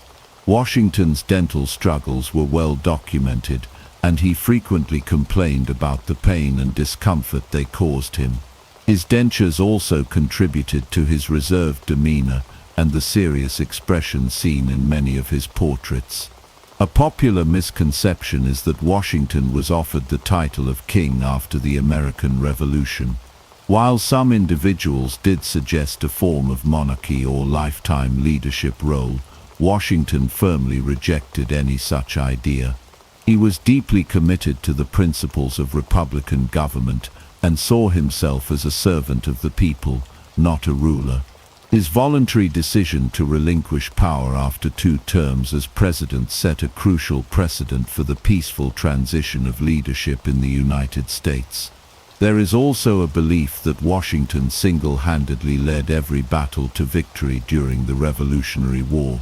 While he was a skilled strategist and an inspiring leader, the war was a collective effort that involved many generals, soldiers, and foreign allies. He suffered significant losses, such as the defeat in New York in 1776, but he learned from his mistakes and adapted his tactics. His leadership was instrumental in securing victory, but the war was not won by his efforts alone. One truth about Washington that is often understated is his complex relationship with slavery. While he relied on enslaved labor to maintain his Mount Vernon estate, he grew increasingly uneasy about the institution. In his later years, he took steps that few of his contemporaries did. He made provisions in his will to free his enslaved workers upon Martha Washington's death. This act, while limited in scope, reflected his evolving views on slavery and set him apart from many of his peers. Washington's legacy is built on real accomplishments, and while myths have embellished his story, they do not diminish his impact. He was a man of principle, resilience, and vision who shaped the United States through his leadership and character. By distinguishing historical fact from legend, we gain a clearer understanding of the true George Washington, one whose influence extends beyond myth into the foundations of the nation he helped build. George Washington's role as the father of the nation is often compared to the contributions of other founding fathers, each of whom played a crucial part in shaping the United States. While Washington provided steadfast leadership and a unifying presence, others contributed in different but equally significant ways. Examining his legacy alongside figures like Thomas Jefferson, John Adams, Alexander Hamilton, and James Madison offers a deeper understanding of his unique place in history. Thomas Jefferson, the principal author of the Declaration of Independence, is often regarded as the intellectual force behind American democracy. His vision for the nation emphasized individual liberties and agrarian values, contrasting with Washington's focus on unity and pragmatic governance. Jefferson's ideals helped shape the philosophical foundation of the Republic, but his leadership style was far more partisan and divisive than Washington's unifying approach. John Adams, Washington's successor as president, was one of the most vocal advocates for independence. He played a key role in the Continental Congress and was instrumental in securing foreign aid during the Revolution. However, Adams lacked Washington's ability to rise above political factionalism. His presidency was marked by intense partisan conflict, particularly with Jefferson's Democratic Republicans. In contrast, Washington had set the precedent of remaining above party politics, warning against their dangers in his farewell address. Alexander Hamilton, Washington's close advisor and the first Secretary of the Treasury, was a visionary in financial and economic matters. He established the foundations of the American financial system, including a national bank and policies that strengthened the federal government. Washington relied heavily on Hamilton's expertise, but while Hamilton sought a strong centralized government, Washington maintained a careful balance, ensuring that federal authority did not overshadow the democratic principles of the new nation. James Madison, often called the father of the Constitution, played a pivotal role in drafting and promoting the U.S. Constitution and the Bill of Rights. His contributions to the structure of government were invaluable, yet he did not possess Washington's widespread popular appeal or military leadership. Madison's work was instrumental in creating the framework of American governance, but it was Washington who provided the stability and trust necessary to implement and sustain it. Compared to these figures, Washington's influence was unique in that he was not primarily a writer, philosopher, or legislator. He was a leader whose presence and decisions shaped the course of the nation. He was the unifying force that turned revolutionary ideals into a functioning government. While others debated and wrote policies, Washington set the example through action, demonstrating the virtues of duty, restraint, and selfless leadership. His willingness to step down after 2 terms in office remains one of the most significant decisions in American history. Many of his contemporaries, including Jefferson and Adams, would go on to engage in deeply partisan battles, but Washington remained above these divisions. His ability to unify a fragile nation, establish lasting traditions, and earn the trust of a new republic made his contributions distinct from those of his fellow founding fathers. While men like Jefferson, Adams, Hamilton, and Madison were brilliant in their own right, Washington was the indispensable figure who embodied the new nation's values. His leadership was not based on eloquence or policy alone, but on the strength of character, discipline, and an unwavering commitment to the greater good. His legacy, when compared to his peers, stands as a testament to the power of steadfast and principled leadership in the face of uncertainty. As we reach the final chapter of George Washington's story, it is clear that his legacy is one of unparalleled influence and significance. His leadership during the American Revolution, his role in shaping the presidency, and his commitment to national unity laid the foundation for the United States. But his impact did not end with his time in office. It continued to shape the nation long after his death. Washington's final years at Mount Vernon were marked by a desire for peace and retirement, yet he remained engaged with national affairs. His warnings against political factions, entangling alliances, and sectionalism in his farewell address proved to be prophetic as the young republic faced increasing internal and external challenges. Even in his last days, Washington continued to embody the virtues of service and duty. His passing on December 14, 1799, was met with deep mourning throughout the nation. Tributes poured in from political allies and former opponents alike, recognizing the loss of a man whose presence had been a stabilizing force for the fledgling country. His funeral was a solemn event, and the nation entered a period of collective grief, realizing that the man who had led them to independence and unity was gone. Yet Washington's legacy did not fade with his death. His image as the father of the nation only grew stronger over time. His leadership style became the model for future presidents. His name was immortalized in cities, monuments, and institutions, and his principles remained a guiding force for American democracy. His decision to voluntarily relinquish power set a precedent that defined the very nature of the presidency and democratic governance. Globally, Washington's example influenced other nations striving for self-governance. Leaders in emerging republics looked to his restraint, his commitment to democracy, and his emphasis on national unity as a blueprint for their own struggles. His legacy extended beyond the borders of the United States, inspiring generations of leaders who sought to balance power with principle. As we reflect on Washington's life, we see a man who was not perfect, but who was unwavering in his commitment to something greater than himself.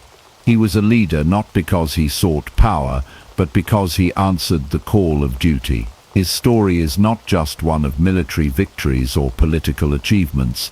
It is a story of resilience, character, and a vision that transcended his time. Washington's farewell was not just a departure from office, but a lasting message to future generations. His belief in the importance of unity, his warnings about division, and his hope for a strong and principled nation remain as relevant today as they were over 2 centuries ago. His story is not just history, it is a reminder of what leadership, sacrifice, and dedication to a cause greater than oneself can achieve. As we close this chapter, we honor the man who helped shape a nation, whose influence endures, and whose legacy continues to inspire the world.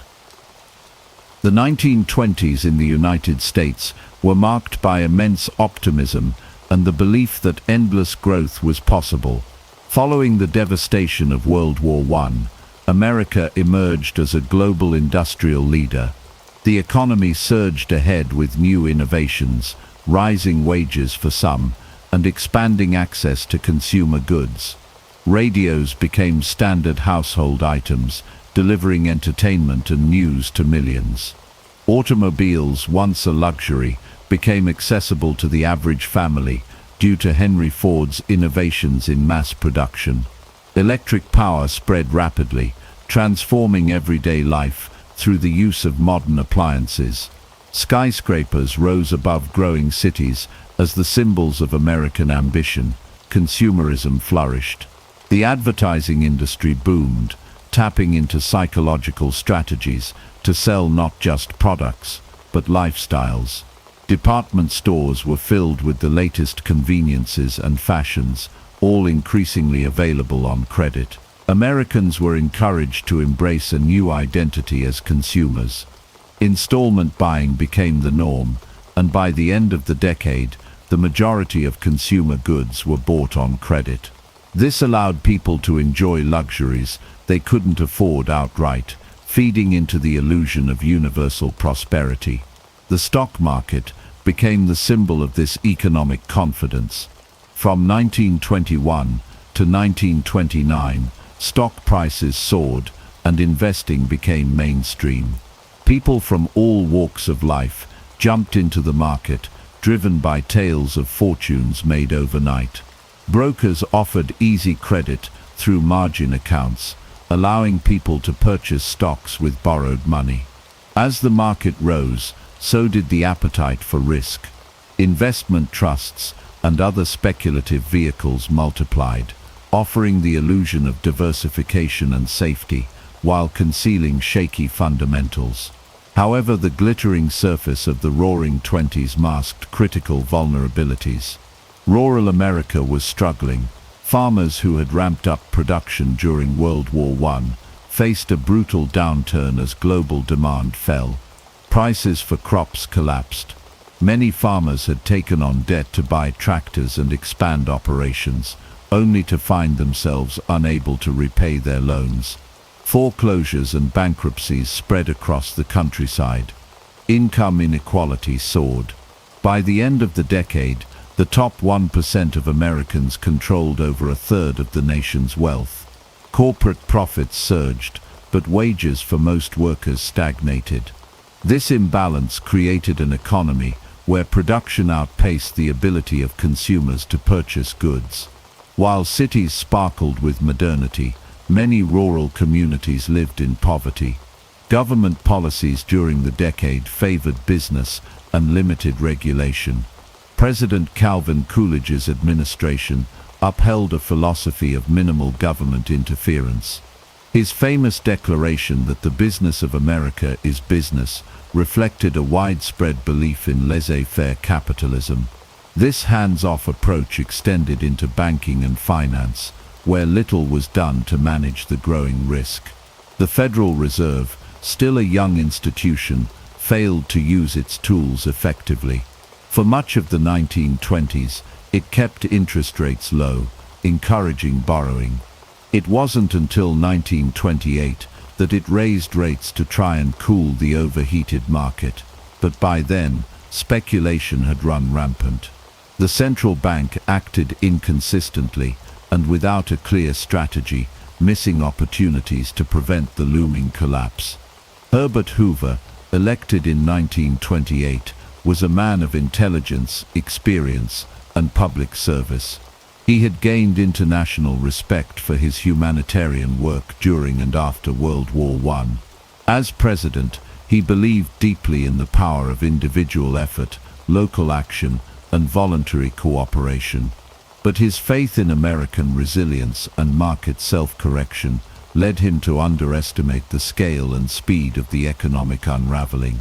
Meanwhile, Wall Street embodied the nation's unchecked optimism. Powerful institutions like J.P. Morgan and National City Bank fueled the boom. Investment trusts lured everyday investors into complex schemes with promises of high returns. Few understood the risks they were taking. Newspaper headlines focused on market highs, further feeding the frenzy. By the summer of 1929, the economic engine began to sputter. Steel output dropped. Automobile sales declined. Construction faltered. But the public remained entranced by rising stock prices. Few listened to the warnings of economists and skeptical financial experts. The myth of permanent prosperity had taken root. The Roaring Twenties were a decade of technological progress, cultural transformation, and unprecedented economic growth. But they were also a time of reckless speculation, rising inequality, and policy failures. Beneath the surface of apparent prosperity lay deep cracks in the economic foundation. In the next chapter, we will examine how those cracks widened into a catastrophic collapse that brought the global economy to its knees. By the fall of 1929, the American economy stood on a precipice. The illusion of endless prosperity had gripped the nation, fueled by a decade of growth, rising stock prices, and unchecked speculation. But behind the euphoria were warning signs: declining industrial output, slowing consumer spending, and an overextended stock market swollen with borrowed money. What happened next would become a defining moment in American history.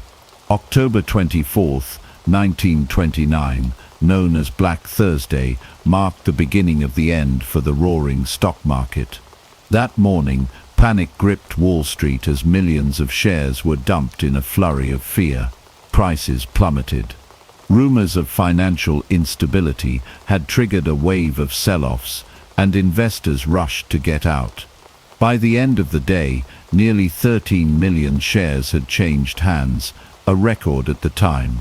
Major banks, including J.P. Morgan and Company, intervened by pooling resources to buy large blocks of stock and restore confidence. It worked temporarily. The market stabilized, and many hoped the worst had passed. But the reprieve was short-lived.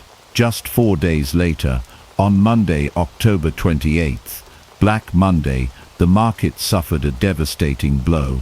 The Dow Jones Industrial Average dropped nearly 13% in a single day.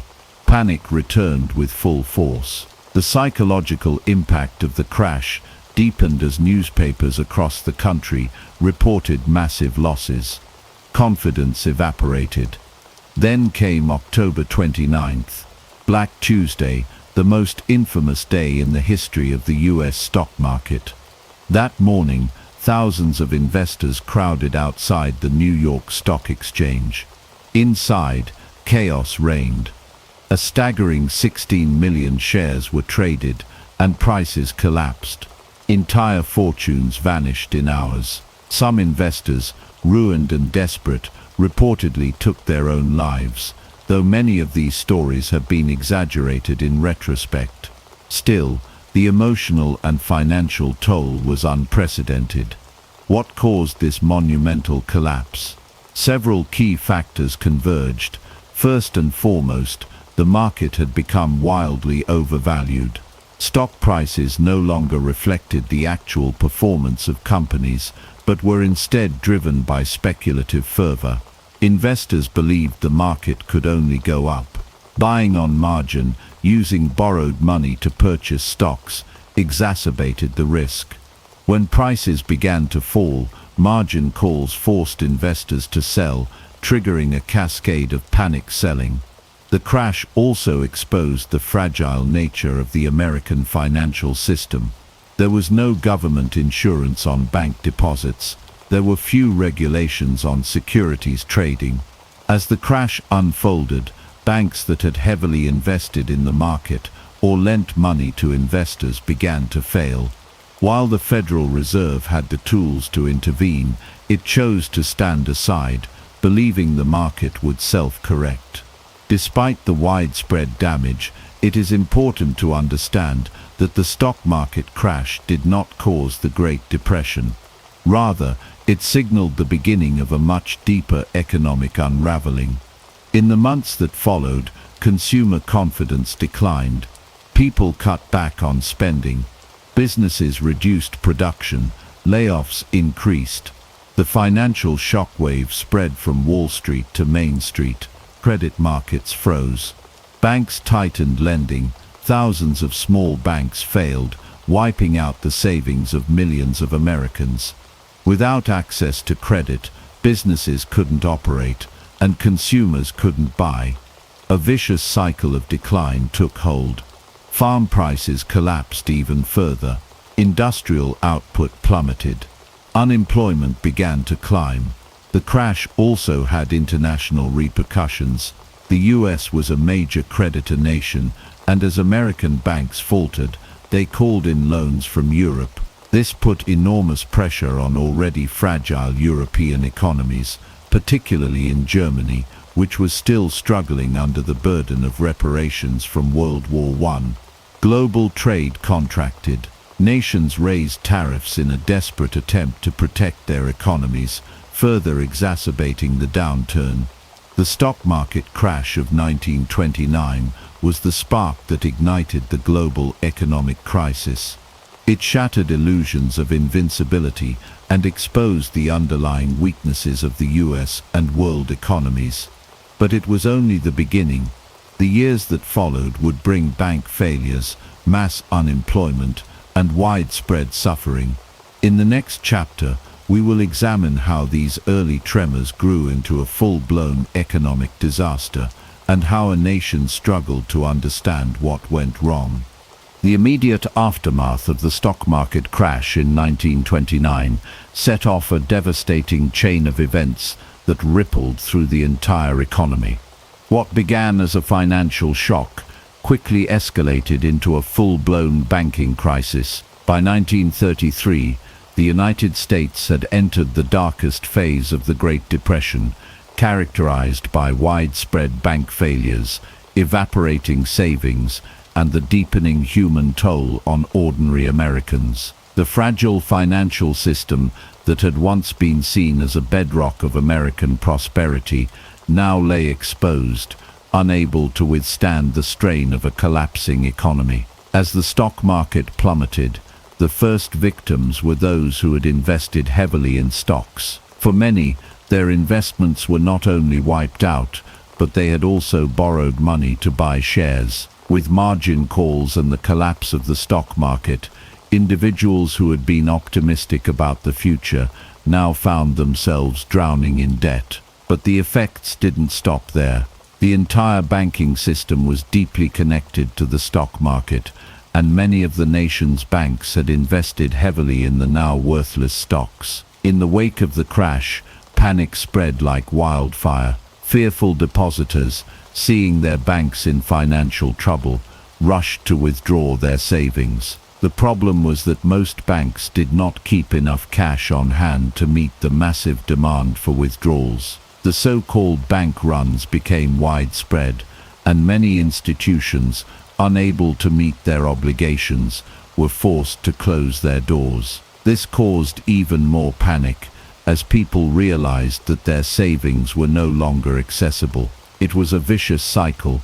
Bank closures led to more panic, which led to more bank failures. Between 1930 and 1933, the United States saw nearly 10,000 bank failures. Small community banks, which had been the backbone of many local economies, were hit especially hard.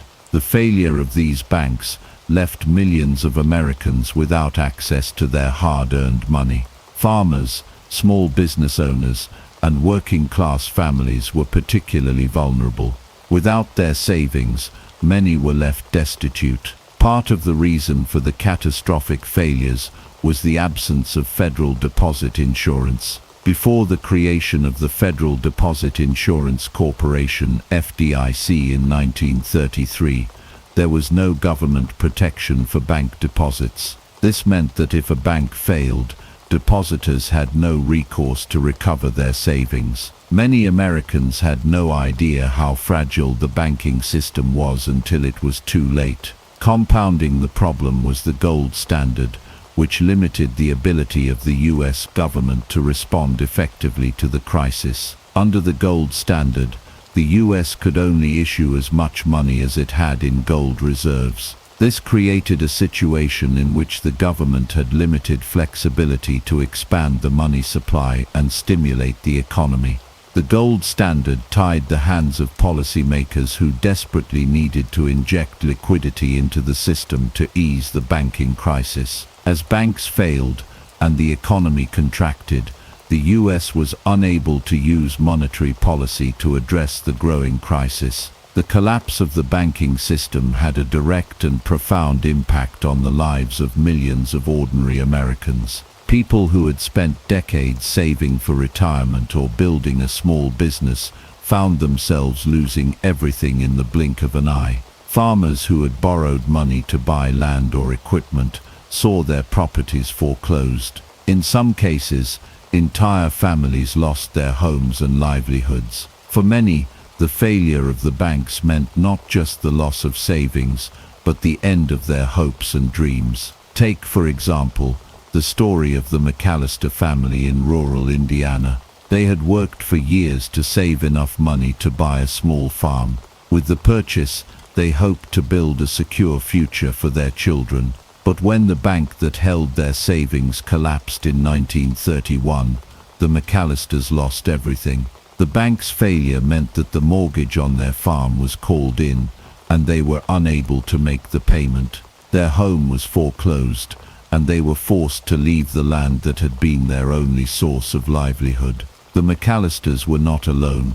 There were countless other families like them across the country. In cities, the impact was just as severe. The collapse of banks led to widespread unemployment. Without access to credit, small businesses could no longer operate, and many were forced to lay off workers. As businesses closed and people lost their jobs, the economic situation worsened. Unemployment rates soared, reaching 25% by 1933. Families who had once been self-sufficient found themselves living in makeshift shacks or homeless shelters, dependent on soup kitchens and government relief. The banking collapse and subsequent financial contagion were key events that deepened the Great Depression. As banks failed and savings evaporated, confidence in the financial system was shattered.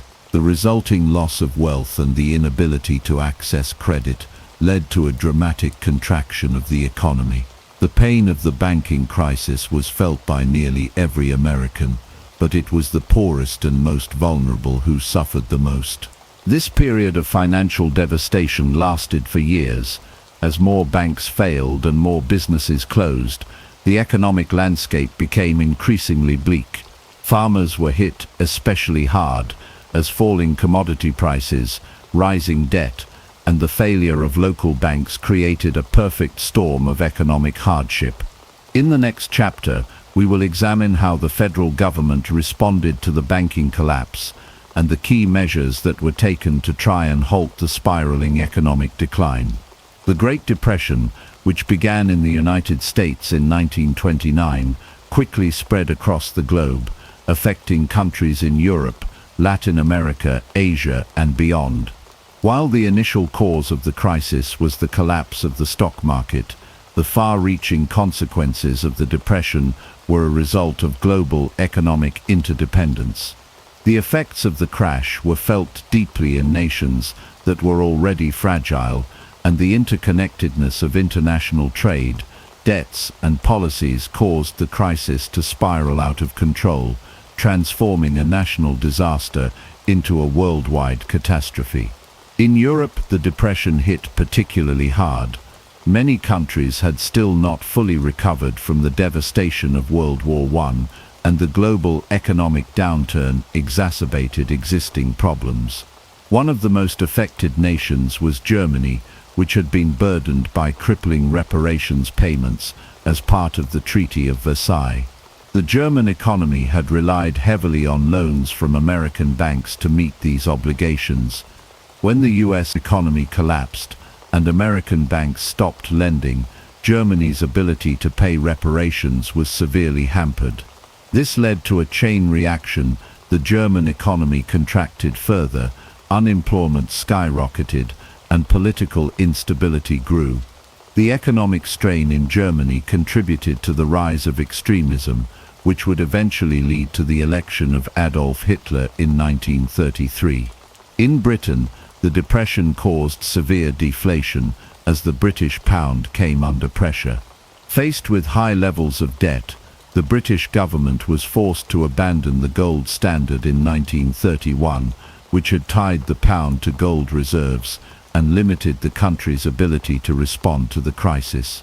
The decision to leave the gold standard allowed Britain to devalue the pound, which made British exports cheaper and helped stimulate trade with other countries. However, the economic situation remained dire, with mass unemployment and widespread poverty, particularly in the industrial regions of the north. The government's austerity measures, including cuts to public spending, only deepened the suffering for many British citizens. In the colonies of European powers, the impact of the Depression was equally devastating. Colonial economies were heavily dependent on the export of raw materials, and as global demand for commodities such as rubber, sugar, and oil fell, so did the economic well-being of many colonized nations. In Africa, Latin America, and Asia, the collapse of international trade led to widespread unemployment, food shortages, and social unrest. Colonial governments, which were already struggling to maintain control over vast and diverse territories, found themselves facing increasing challenges as economic hardship and political instability grew. One of the key factors that exacerbated the global depression was the collapse of international trade. As countries faced growing economic challenges, many turned inward, raising tariffs and restricting trade in an effort to protect their own industries and jobs. The United States, under the leadership of President Herbert Hoover, passed the Smoot-Hawley Tariff in 1930. The tariff, which raised taxes on imported goods to historically high levels, was intended to protect American industries from foreign competition. However, it backfired. Other countries retaliated by imposing their own tariffs on American goods, and global trade contracted dramatically. The tariff deepened the global depression by worsening the economic downturn in countries that depended on exports, including Canada, Latin American nations, and European countries. The collapse of trade created a vicious cycle in which nations turned inward and sought to protect their own interests, leading to a further deterioration of the global economy. To fully understand the global spread of the depression, we must also consider the role of global financial institutions and the international banking system. The collapse of American banks had far-reaching consequences for banks in Europe and elsewhere. Many European banks had invested heavily in US markets, and when the American stock market crashed, they faced massive losses. The resulting banking crisis, combined with the collapse of international trade, further deepened the global depression. Countries in both the developed and developing world were forced to respond to the crisis, but the lack of coordinated international action made recovery more difficult. Maps and historical data from the period show the widespread nature of the economic collapse. Unemployment in Europe soared, and poverty and unrest became common in many cities. The effects were particularly severe in nations such as Germany and Britain, where political instability contributed to social unrest. In the colonies, the economic crisis had far-reaching consequences, as colonial powers struggled to maintain control over their territories in the face of growing discontent. The global nature of the depression led to a massive rethinking of economic policies and international cooperation. The Great Depression had a lasting impact on the world. It exposed the fragility of the global economic system and the risks of relying on international trade without sufficient safeguards. It also highlighted the deep inequalities in the global economy, particularly between industrialized nations and their colonies. The failure of the international system to prevent the depression from spreading contributed to the growing disillusionment with free market capitalism and laid the groundwork for the rise of more interventionist economic policies in the years to come. In the next chapter, we will explore the political and social consequences of the depression, as the economic hardship faced by millions led to the rise of extremist political movements and the transformation of the global political landscape. The Great Depression was not only an economic crisis, it was a deeply human one. The lives of millions of Americans were shattered as the country plunged into the worst economic downturn in modern history. For many, the depression meant losing everything they had worked for. Jobs disappeared, homes were lost, and families were torn apart. Yet, despite the overwhelming hardship, the resilience of the American people shone through as they struggled to survive, adapt, and endure. Unemployment reached staggering levels. By 1933, 1 in 4 Americans was out of work, and even those who still had jobs saw their wages slashed. The cities, once bustling hubs of industry and commerce, were now filled with men and women desperately seeking work that didn't exist. In urban areas, the poor crowded together in makeshift shacks, known as Hoovervilles, named derisively after President Herbert Hoover, These shanty towns were scattered across the country, often on the outskirts of major cities. The conditions in Hoovervilles were grim. People lived in cardboard and scrap wood shacks, with no running water, no electricity, and no sanitation. Disease was rampant, and life in these communities was marked by poverty and desperation. Soup lines became a common sight in every city. With so many out of work and no money to buy food, charity kitchens and churches became the lifeline for many families.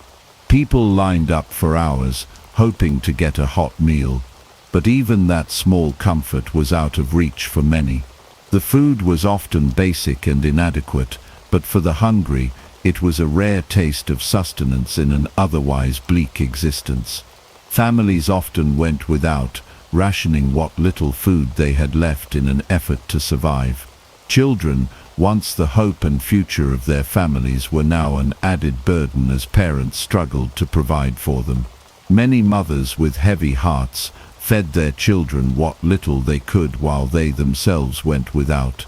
The human toll of the Depression was not just about hunger and homelessness. The emotional and psychological effects were just as devastating. People who had once felt secure in their ability to provide for their families found themselves paralyzed by fear and shame. Men who had traditionally been the breadwinners found their identities shattered. Many experienced deep shame at their inability to provide, and some turned to alcohol or other vices to numb the pain. Families were broken by the stress and hardship. Marriages were strained, and in some cases couples split apart. The strain of financial ruin and the constant struggle to survive led to a breakdown of mental health for many individuals. While the urban areas bore the brunt of the financial collapse, rural America suffered its own unique set of challenges. The Dust Bowl, a severe environmental disaster that struck the Great Plains, compounded the suffering of farmers and their families. The Dust Bowl was caused by a combination of poor farming practices, over-farming, and a prolonged drought. The winds kicked up massive dust storms that blotted out the sun and made it nearly impossible to grow crops. The land, once fertile and productive, turned to dust. Entire farms were abandoned as families packed up and fled in search of a better life. The migration of these families, particularly to California, became one of the most iconic features of the Great Depression.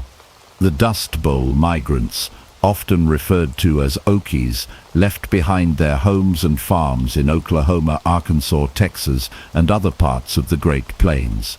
They traveled westward, hoping to find work in California's agricultural fields.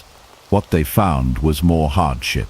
California, struggling with its own economic problems, was unable to provide the relief that these migrants desperately needed.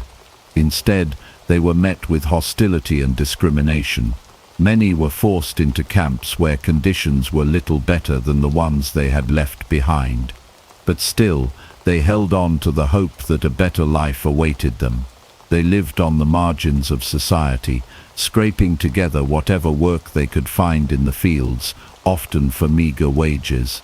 They were the forgotten Americans, struggling to survive in an America that had turned its back on them. Interviews and letters from the period provide a powerful window into the emotional landscape of the Great Depression. One letter from a mother in a Hooverville in Chicago, written to her sister, poignantly describes the toll the Depression has taken on her family. "We haven't had a decent meal in weeks, and I'm so tired, but I have to keep going for the kids. I just don't know how much longer we can last."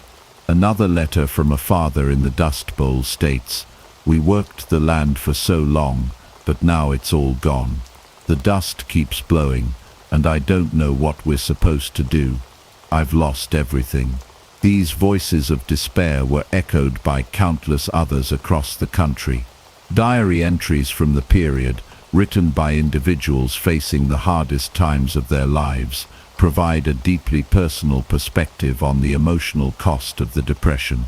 One diary entry from a young woman living in a small town in Texas reads, "Every day feels the same. My family doesn't have enough food, and the bank is about to take our house. I'm scared. What happens to us after this? I can't even dream about a better future anymore." Another entry from a migrant mother moving westward describes the pain of leaving home behind. "I don't know if we'll ever make it, but I have to keep telling myself that California will be better. We can't stay here anymore. There's nothing left." Through these voices, through the letters, the diaries, the personal stories, we can begin to understand the human toll of the Great Depression. It was not just an economic catastrophe, but a personal tragedy for millions of Americans. It was a time of hardship, heartache, and survival. Yet it was also a time of incredible resilience.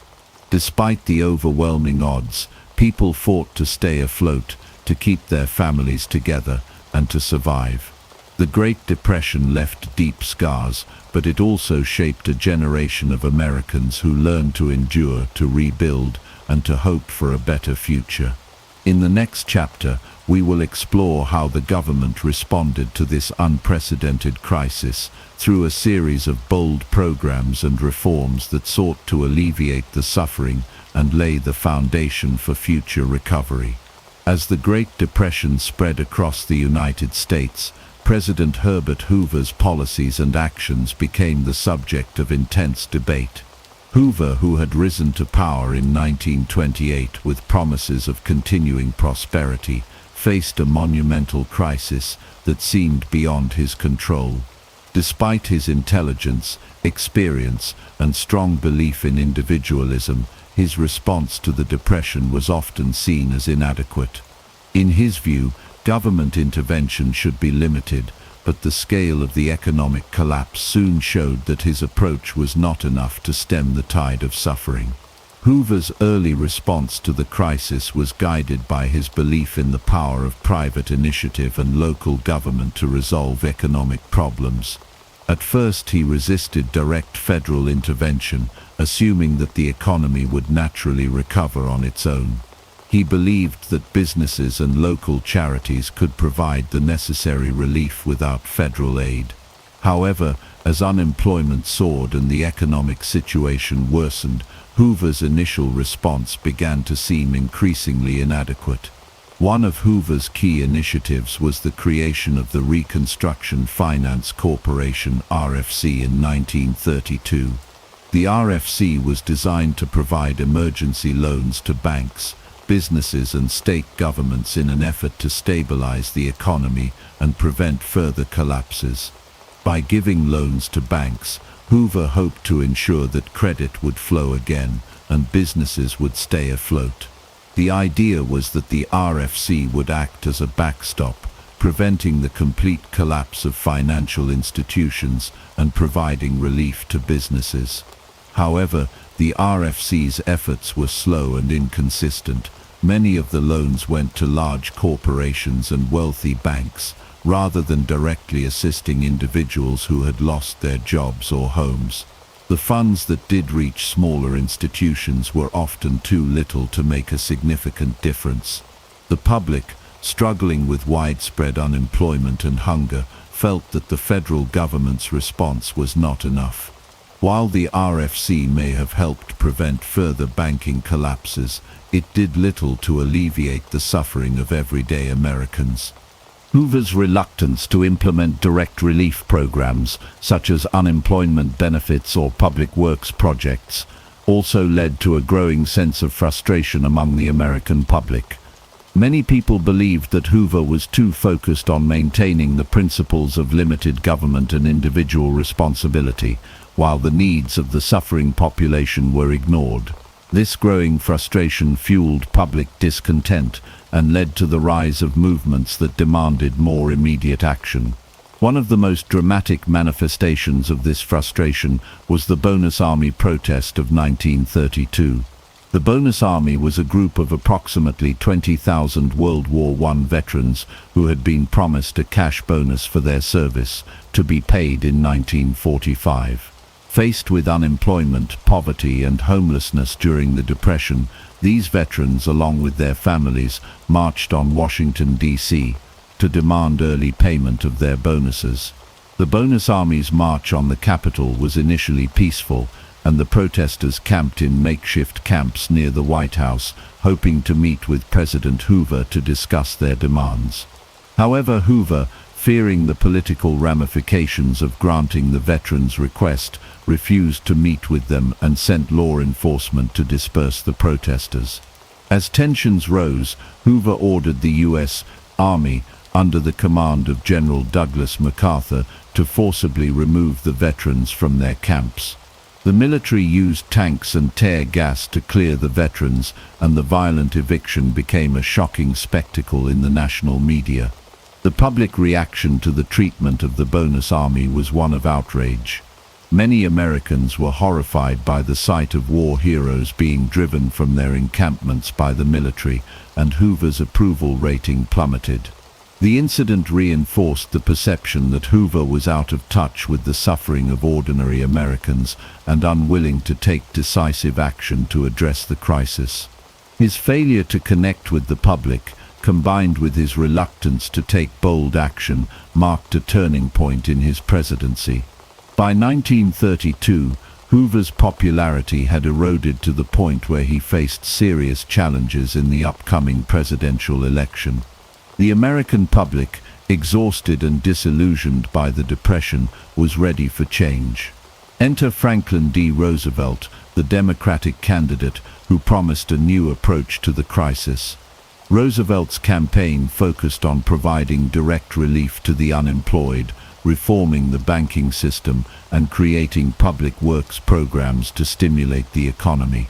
His message of hope resonated deeply with Americans who were struggling to make ends meet. As the 1932 election approached, the contrast between Hoover and Roosevelt could not have been more stark. Hoover, once seen as a competent and capable leader, was now viewed by many as a symbol of government ineptitude. Roosevelt, by contrast, offered a vision of a government that would take bold, decisive action to address the Depression and provide a safety net for those in need. On November 8, 1932, Franklin D. Roosevelt won a landslide victory in the presidential election with over 57% of the vote. The election of Roosevelt marked a dramatic shift in the political landscape, signaling the end of Hoover's presidency and the beginning of a new era of government intervention and social welfare programs. Roosevelt's New Deal would reshape the American economy and society, setting the stage for a more active role of the federal government in economic affairs. In retrospect, Hoover's presidency is often remembered as a cautionary tale of leadership during a time of crisis. His belief in the principles of limited government and individual responsibility, while noble in theory, proved inadequate when faced with the scale of the Great Depression. Hoover's response to the crisis was too slow, too indirect, and ultimately too limited to prevent the collapse of the American economy or to ease the suffering of millions. The Bonus Army protest and the failure of the RFC to provide meaningful relief to individuals underscored Hoover's inability to meet the needs of the American people. The 1932 election, in which Hoover was decisively defeated by Roosevelt, marked a pivotal moment in American history. The Depression had exposed the shortcomings of Hoover's approach, and the nation was ready for change. Roosevelt's victory ushered in a new era of government intervention and reform, as the country sought to recover from the deepest economic crisis it had ever known.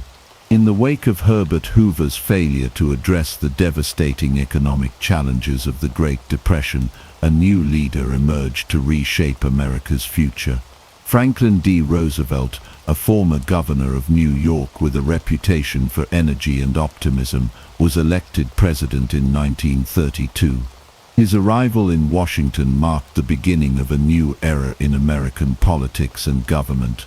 Roosevelt's response to the Depression, known as the New Deal, would transform the nation, redefine the role of the federal government, and offer a glimmer of hope to millions of Americans who had been left in despair.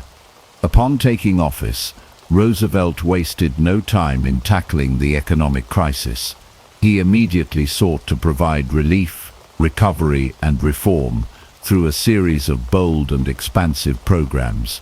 Roosevelt's New Deal aimed to address the immediate needs of the American people, create jobs, and stabilize the financial system. His approach was different from Hoover's, as Roosevelt believed in active government intervention and the need for a strong federal response to help lift the country out of the Depression. One of the first initiatives Roosevelt launched was the Civilian Conservation Corps (CCC), which aimed to provide jobs for young men in environmental conservation projects. The CCC employed over 3 million young men who worked on projects such as reforestation, flood control, and park development. This program not only helped to address the country's environmental issues, but also provided much-needed employment to young men who had few other opportunities. Another critical program introduced by Roosevelt was the Tennessee Valley Authority (TVA), which sought to address the economic challenges faced by the Tennessee Valley, one of the poorest regions in the United States. The TVA focused on flood control, rural electrification, and economic development in the region. By building dams and power plants, the TVA brought electricity to remote areas, improved agricultural productivity, and created jobs. The TVA was a key example of how the federal government could use its power to directly improve the lives of ordinary citizens.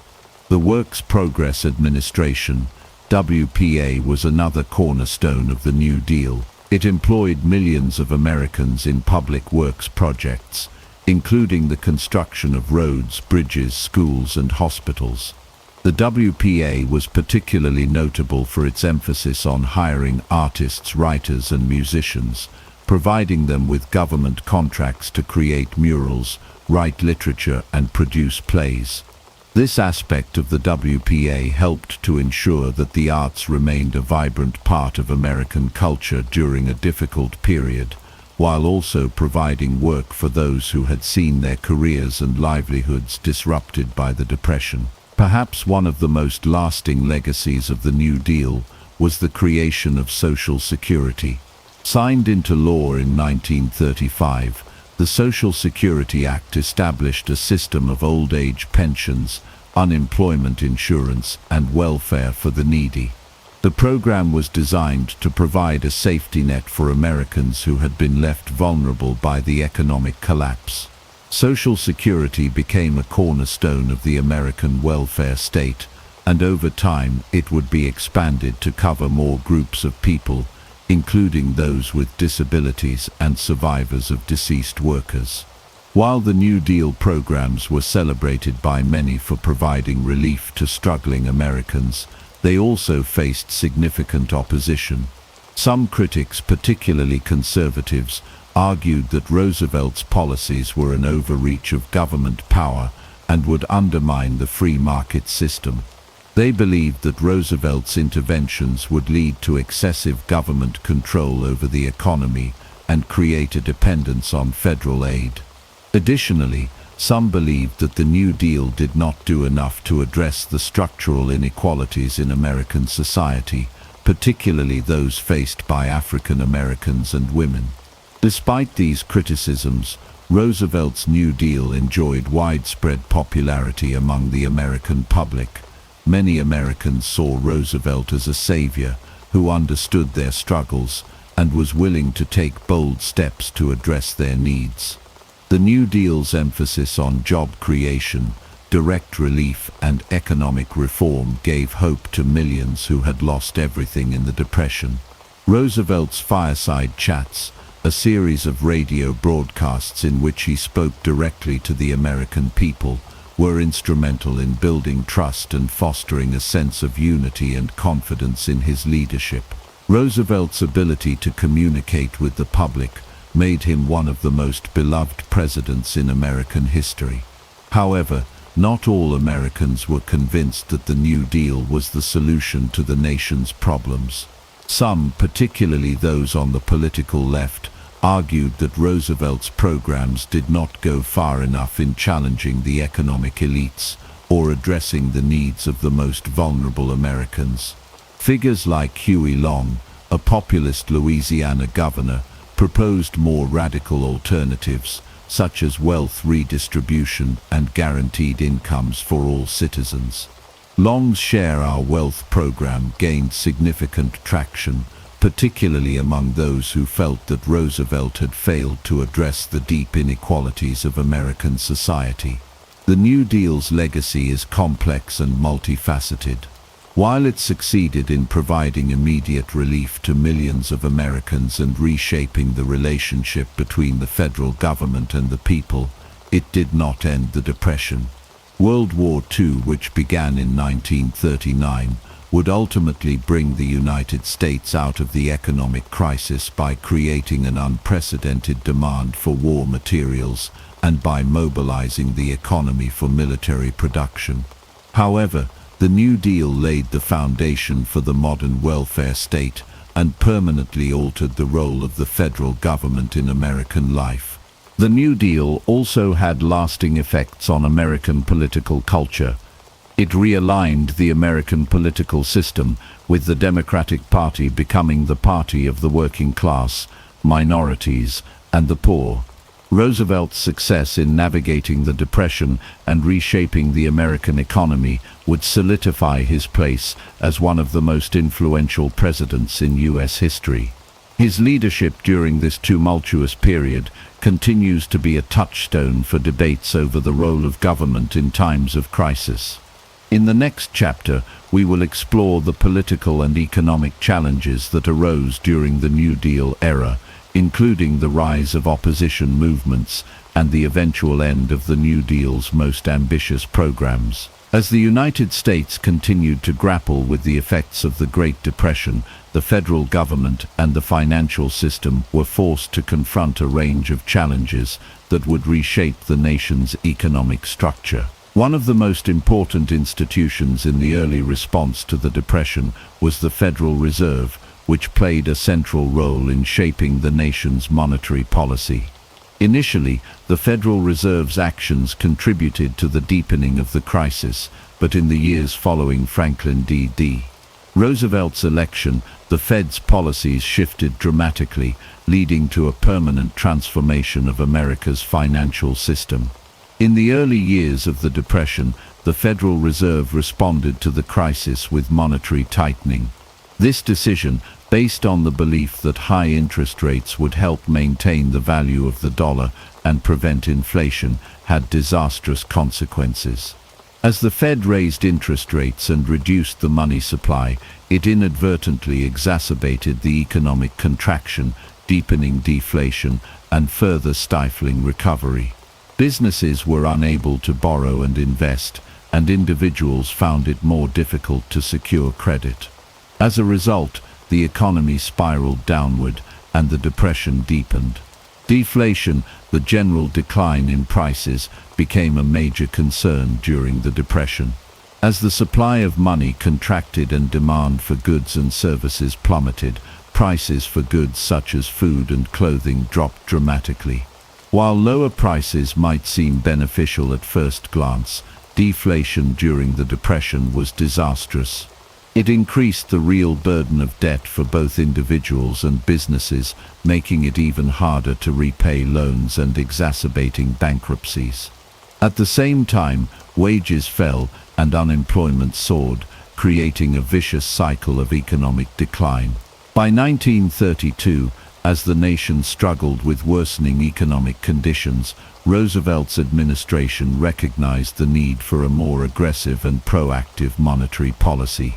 One of the first steps in this new direction was the creation of a more flexible approach to the gold standard, which had been a cornerstone of the American monetary system for over a century. Under the gold standard, the US dollar was directly tied to a fixed amount of gold, which limited the amount of money that could be issued by the Federal Reserve. This constraint was seen as a key factor in the tight money supply and deflationary pressures that had contributed to the Depression. In 1933, Roosevelt took decisive action to address the nation's financial troubles by suspending the gold standard. In what became known as the Gold Reserve Act of 1934, the U.S. government confiscated gold from private citizens and businesses. People were required to exchange their gold coins, gold bullion, and gold certificates for paper currency at a fixed rate, thus increasing the amount of money in circulation and loosening the constraints imposed by the gold standard. This was a bold move that was deeply controversial at the time, but it was part of Roosevelt's broader strategy to combat deflation and stimulate economic recovery. The Gold Reserve Act also set the stage for a dramatic devaluation of the US dollar. By reducing the dollar's link to gold and increasing the money supply, Roosevelt was able to lower the value of the dollar relative to other currencies.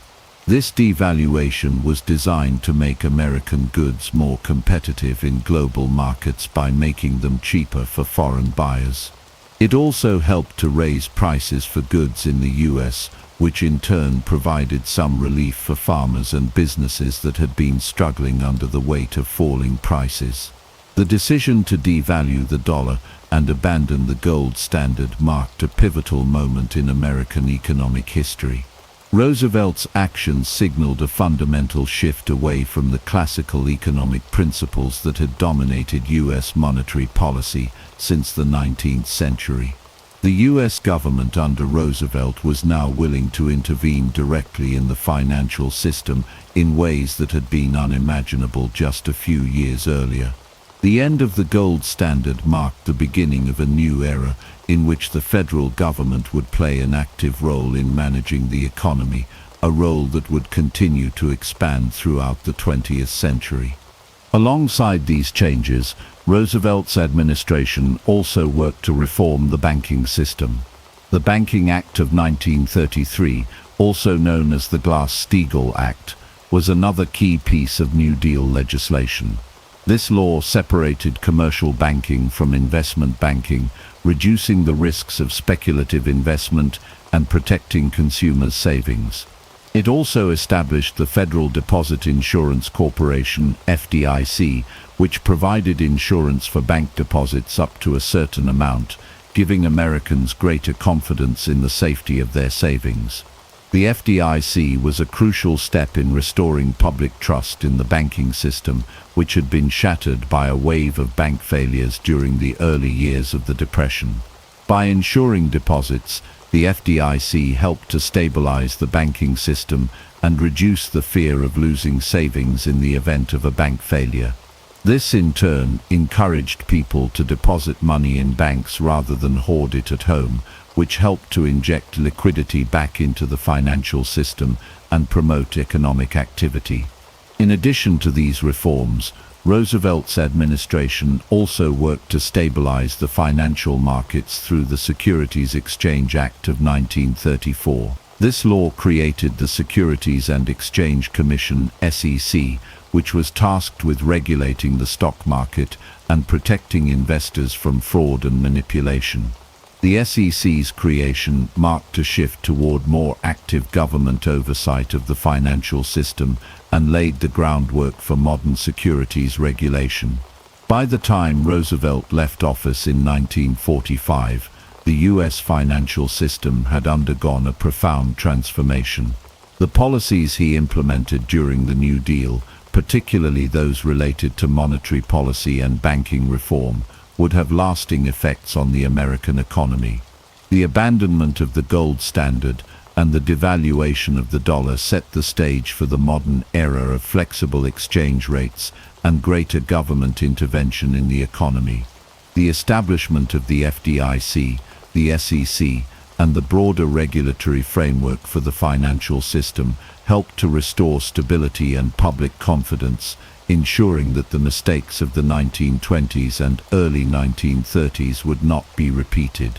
In the next chapter, we will examine the long-term effects of Roosevelt's financial reforms, including how they shaped the post-war economic boom and the role of the US in the global economy. The Great Depression was not only an economic catastrophe, but also a profound cultural and psychological experience for millions of Americans. While many struggled with unemployment, poverty, and the loss of homes, others sought solace and meaning through the arts. Artists, musicians, writers, and filmmakers helped shape a cultural response to the hardships of the time, offering both reflections of despair and rays of hope. The Depression, in many ways, influenced the direction of American culture and left lasting marks on the national psyche. The literature of the 1930s was dominated by authors who explored the struggles of everyday people, capturing the harsh realities of life during the Depression. One of the most iconic voices of this period was John Steinbeck, whose novels like The Grapes of Wrath and Of Mice and Men depicted the devastation experienced by farmers and migrant workers. Steinbeck's portrayal of the Joad family's journey westward in search of work highlighted the resilience of the human spirit, even in the face of overwhelming adversity. His work resonated deeply with those affected by the Depression and brought attention to the economic and social injustices faced by the poor and disenfranchised. Alongside Steinbeck's literary contributions, musicians like Woody Guthrie provided a soundtrack for the Depression. Guthrie's folk songs, such as This Land Is Your Land and Do Re Mi, expressed the struggles of the working class, particularly migrant laborers, and reflected the deep sense of injustice and hardship that many Americans were experiencing. His music became an anthem for those who sought a voice in a time of hardship, and was a reminder of the power of music to provide both solace and a call for social change. The Depression era also saw a surge in the popularity of cinema, which provided an escape from the harsh realities of life. Hollywood films offered audiences a mix of escapism and social commentary, helping people to forget, if only for a few hours, the struggles they faced. Musicals, comedies, and epic dramas flourished, offering a form of entertainment that allowed people to momentarily disconnect from their problems. At the same time, films like The Grapes of Wrath, adapted from Steinbeck's novel, and Modern Times starring Charlie Chaplin, offered sobering reflections on the impact of industrialization and economic hardship on ordinary Americans. Radio, however, was the medium that truly brought Americans together during the Depression. As the most popular form of entertainment and communication, radio allowed people across the country to connect with each other and with their leaders. One of the most significant uses of radio during the Depression was Franklin D. Roosevelt's fireside chats. These radio broadcasts, which began in 1933, allowed Roosevelt to speak directly to the American people in a reassuring and intimate manner. In an era of widespread anxiety and uncertainty, Roosevelt's calming voice and clear explanations of his policies helped to restore a sense of hope and confidence. The fireside chats were a vital tool in building trust between the president and the public and provided a sense of unity during a time of national crisis.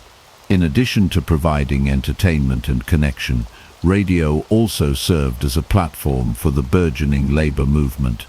The economic hardships of the Depression spurred the growth of unions and workers' rights organizations as workers sought to secure better wages and working conditions. Radio broadcasts helped to spread the message of labor activism and unionization, as many Americans listened to programs that highlighted the struggles of workers and the importance of collective bargaining. The radio provided a voice for union leaders like John L. Bullock Lewis, head of the United Mine Workers, and other labor figures who became influential during this period. The rise of unions during the Depression was a direct response to the exploitation and mistreatment of workers by large corporations. As unemployment soared and working conditions worsened, labor unions became a powerful force in advocating for the rights of workers. The passage of the National Industrial Recovery Act, NIRA, in 1933, which aimed to establish fair labor standards and provide workers with the right to organize, marked a significant shift in the relationship between labor and management. The NIRA and other New Deal legislation provided a legal framework for labor unions to gain strength and influence. During the Depression, there was a growing recognition of the need to protect workers and ensure their rights in the workplace. The rise of union movements not only changed the nature of labor relations, but also helped to shape the broader social and political landscape of the time. Unionization efforts during the Depression were a critical part of the struggle for economic justice and equality in the United States. The cultural shifts brought about by the Depression were not just limited to the arts and labor movements.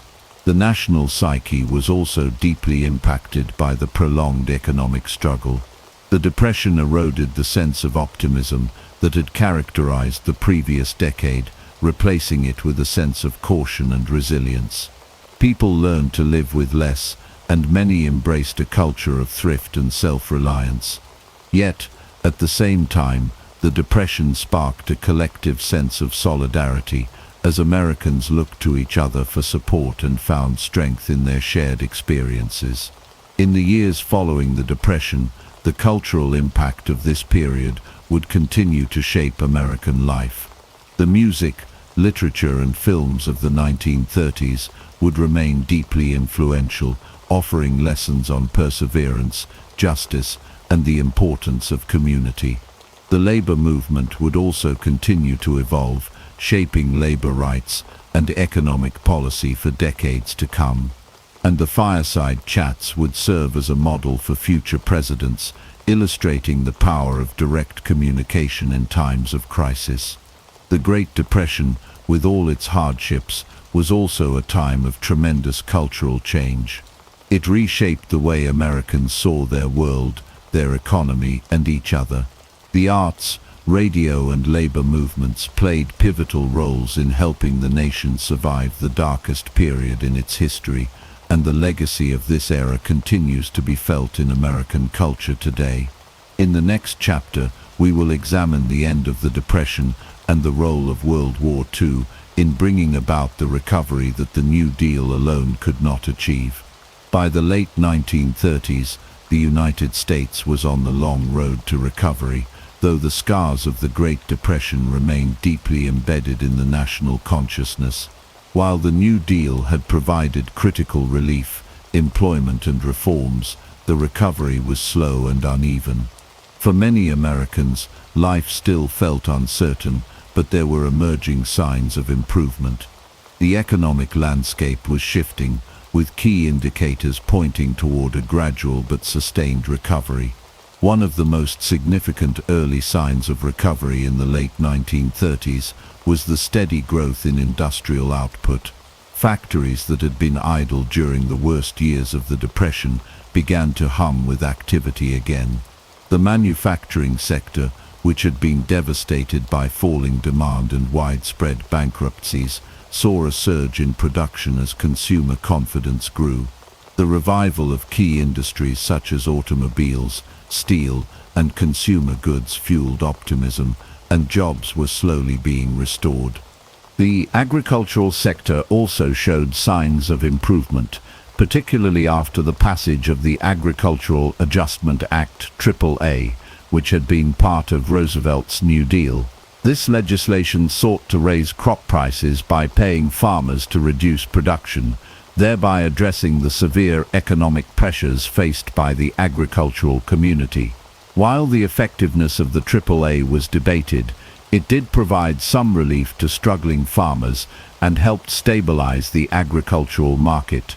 Additionally, the rise of new farming technologies and practices gradually improved productivity and efficiency. However, despite these signs of recovery, the nation was far from fully recovered. Unemployment, although decreasing, remained stubbornly high, hovering at levels far above what would be considered acceptable in a fully functioning economy. Poverty remained widespread, particularly in rural areas, and many people continued to depend on government aid. The economic system had not yet regained the momentum of the 1920s, and the full recovery would take years. As the nation struggled to regain its economic footing, international events began to cast a shadow over the recovery process.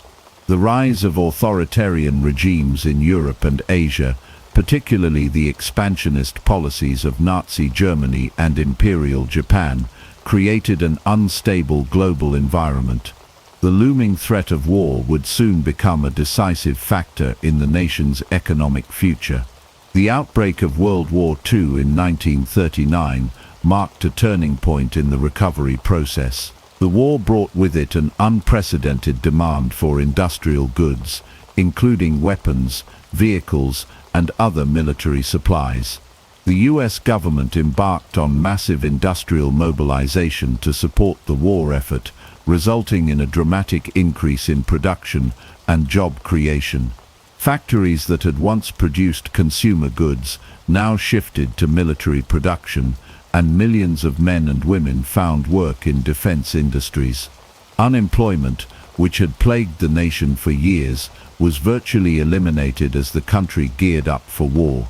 The war effort also had a profound impact on the labor market. With millions of men enlisted in the military, women entered the workforce in greater numbers than ever before, filling jobs in factories, offices, and other industries. The iconic image of Rosie the Riveter symbolized the crucial role that women played in the wartime economy. The war not only provided jobs for millions, but also laid the foundation for significant changes in American society, particularly in terms of gender roles and the participation of women in the workforce. In addition to the economic benefits of war mobilization, World War II had lasting effects on American society. The war led to a transformation in the nation's global role, as the United States emerged from the conflict as the world's leading economic and military power. The war also accelerated technological innovation, with advancements in fields such as aviation, communications, and medicine. The economic changes brought about by the war laid the groundwork for the post-war boom, which would see the US economy grow at an unprecedented rate in the 1950s and beyond. Although World War II played a critical role in ending the Great Depression, the legacy of the Depression era remained deeply ingrained in American society. The financial reforms implemented during the 1930s, such as the creation of the Federal Deposit Insurance Corporation (FDIC) and the Securities and Exchange Commission (SEC), helped to stabilize the banking and financial systems and restore public confidence. These reforms provided a sense of security for depositors and investors and reduced the risk of another financial collapse. The New Deal also laid the foundation for the modern welfare state. Social Security, which was established in 1935, provided a safety net for the elderly, the disabled, and other vulnerable populations. This program, along with other social welfare initiatives, became a cornerstone of the American social contract and ensured that millions of Americans would not fall through the cracks during times of economic hardship. The experience of the Great Depression also left a lasting mark on the national psyche. Americans had learned to be cautious and conservative with their finances. The memory of the stock market crash and the devastation of the Depression era encouraged future generations to prioritize financial stability and to view economic risks with skepticism. The Depression reinforced the belief that government intervention could play a crucial role in mitigating economic crises, and this mindset would shape economic policy for decades to come. In the years following the Depression, Americans embraced a new economic reality. While the memory of the 1930s would never fade, the recovery process, aided by the global conflict of World War II, set the stage for a period of prosperity and growth. The legacy of the Great Depression, however, remained an integral part of the nation's development as the United States emerged from the crisis with a new understanding of the need for financial regulation, social welfare programs, and a more active role for government in managing the economy. As the United States moved into the post-war era, the country was forever changed by the lessons learned during the Great Depression. The challenges of the 1930s helped to reshape American politics, economics, and society, leaving a profound impact on the direction of the nation for generations to come. The so-called Dark Ages were anything but dark. While there were certainly challenges, the medieval period was also a time of remarkable progress, artistic achievement, and groundbreaking innovation. The idea that civilization stood still for a millennium is one of the greatest historical misconceptions. Many of the foundations for modern science, art, and governance were laid during this time. Cities flourished, trade expanded, and knowledge was not only preserved but actively developed. The reality is that medieval Europe was a dynamic, ever-evolving society shaped by invention, cultural exchange, and intellectual curiosity.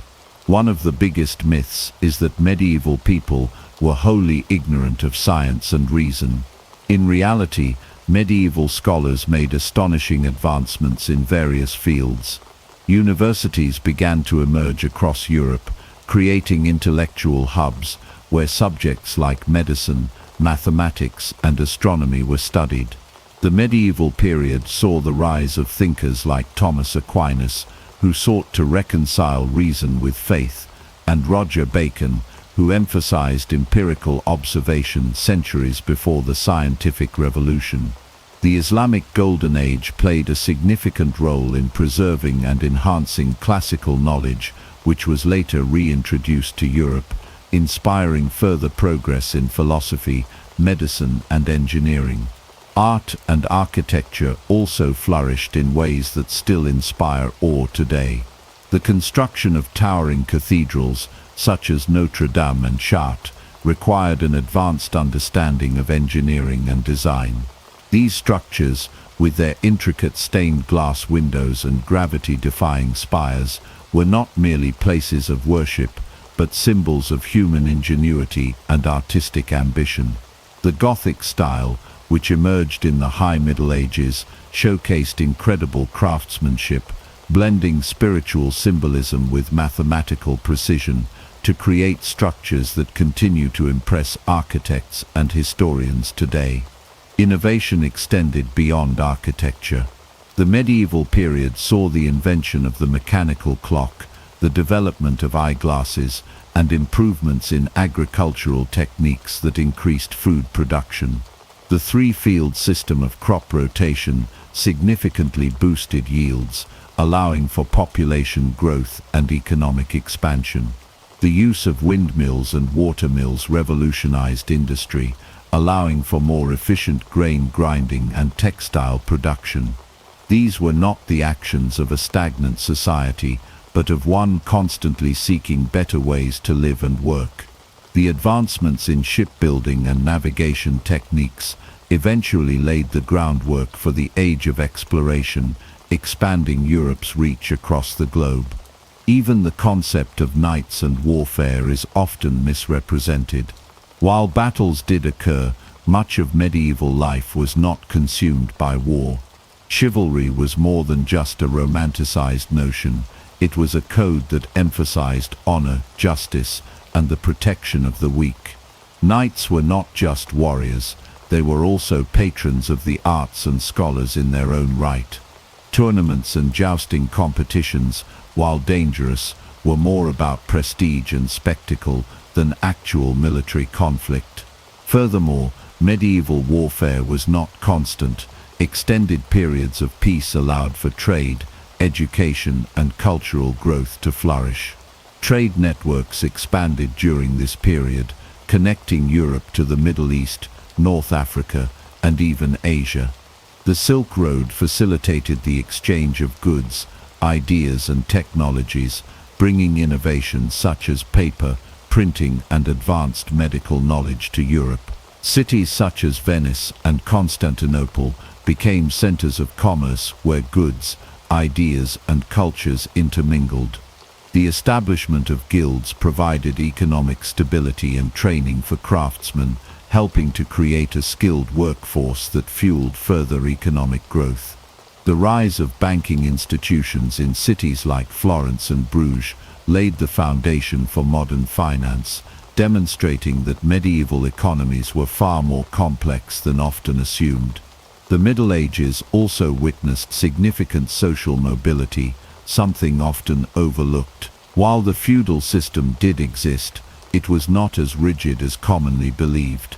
Serfs could buy their freedom, skilled tradesmen could rise in status, and many women played vital roles in business, medicine, and even politics. Noble women often managed large estates, and some, like Eleanor of Aquitaine, wielded tremendous influence over European affairs.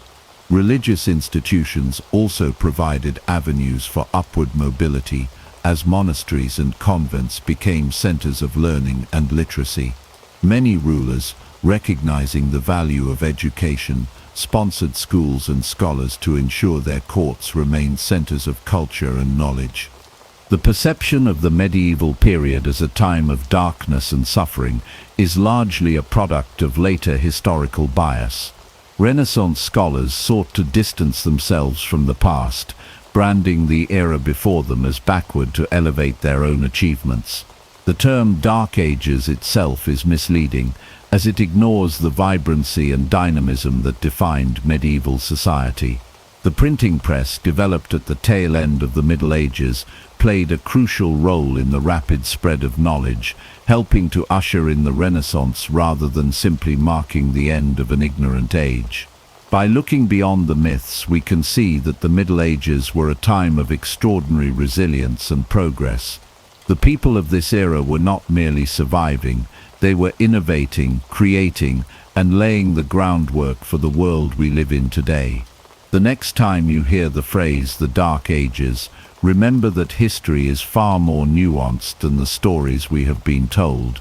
The Middle Ages were not a time of unrelenting darkness, but an era of transformation, discovery, and human ingenuity that still influences us to this day. When people think of the Middle Ages, they often imagine a world of filth and squalor, where unwashed peasants lived in streets filled with refuse and disease. Hollywood and popular media have perpetuated this image, making it seem as though medieval people had no concept of hygiene. But the truth is far from this grim portrayal. In reality, people in the Middle Ages were far more concerned with cleanliness than we give them credit for. Bathing, washing, and even sewage management played important roles in medieval society, proving that life in the Middle Ages was not nearly as dirty as many believe. Personal hygiene was an essential part of daily life, particularly for those who could afford regular access to clean water. Public bathhouses were a common feature in many medieval towns and cities, where people would gather to bathe and socialize. In fact, medieval Europeans inherited a love for bathing from the Romans, whose bathhouse traditions continued well into the Middle Ages.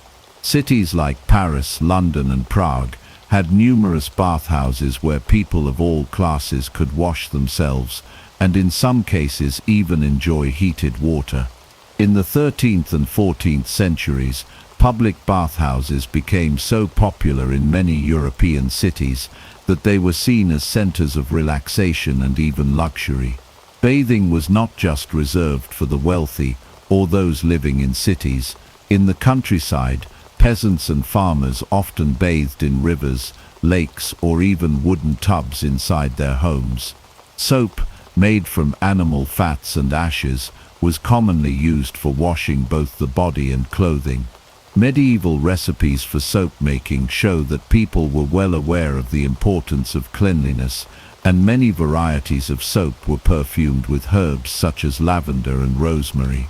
Monasteries, which served as centers of knowledge and daily life, encouraged hygiene among their monks and often had dedicated washing areas.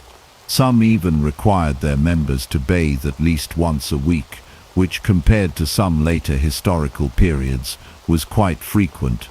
Beyond personal hygiene, medieval societies also made efforts to maintain the cleanliness of their cities and towns.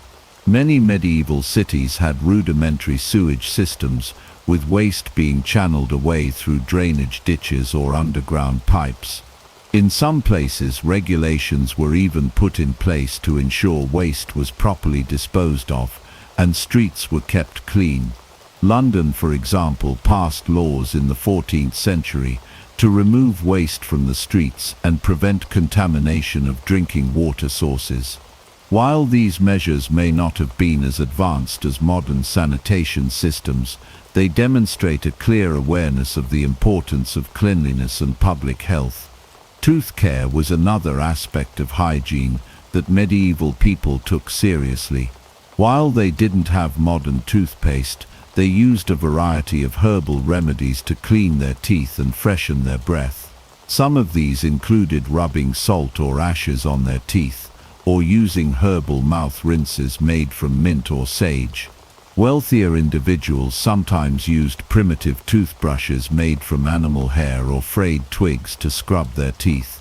There are even records of medieval people using chew sticks, a practice that continues in some cultures to this day. The idea that medieval people simply accepted filth as a part of life is a modern misconception. While they certainly didn't have access to the same level of sanitation and medical knowledge as we do today, they made significant efforts to stay clean.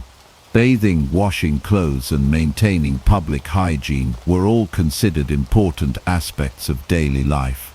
The belief that medieval society was inherently dirty comes largely from later time periods, particularly the early modern era, when bathing became less common due to misguided fears that water spread disease. In contrast, medieval people often embraced bathing and cleanliness as a way of life. The next time you see a medieval movie depicting peasants covered in dirt and filth, remember that history tells a different story. People in the Middle Ages valued cleanliness, enjoyed regular baths, and made efforts to maintain the hygiene of their communities. Far from being a time of squalor, the medieval period was one where hygiene was an important part of life, even if it looked different from the standards we have today. Medieval medicine is often dismissed as primitive, filled with superstition and ineffective treatments. While it is true that medieval medical practices were not as advanced as modern medicine, they were far more sophisticated than many people realize. Physicians, surgeons, and apothecaries relied on centuries of accumulated knowledge, drawing from ancient Greek, Roman, and Islamic sources. Universities taught medical students through structured curricula, and hospitals provided care for the sick in ways that laid the foundation for modern medical institutions. One of the most surprising aspects of medieval medicine is surgery. While it is often assumed that surgical procedures were nothing more than crude amputations performed without anesthesia, the reality is more complex. Medieval surgeons were skilled practitioners who performed procedures such as trepanation, setting broken bones, and even removing bladder stones.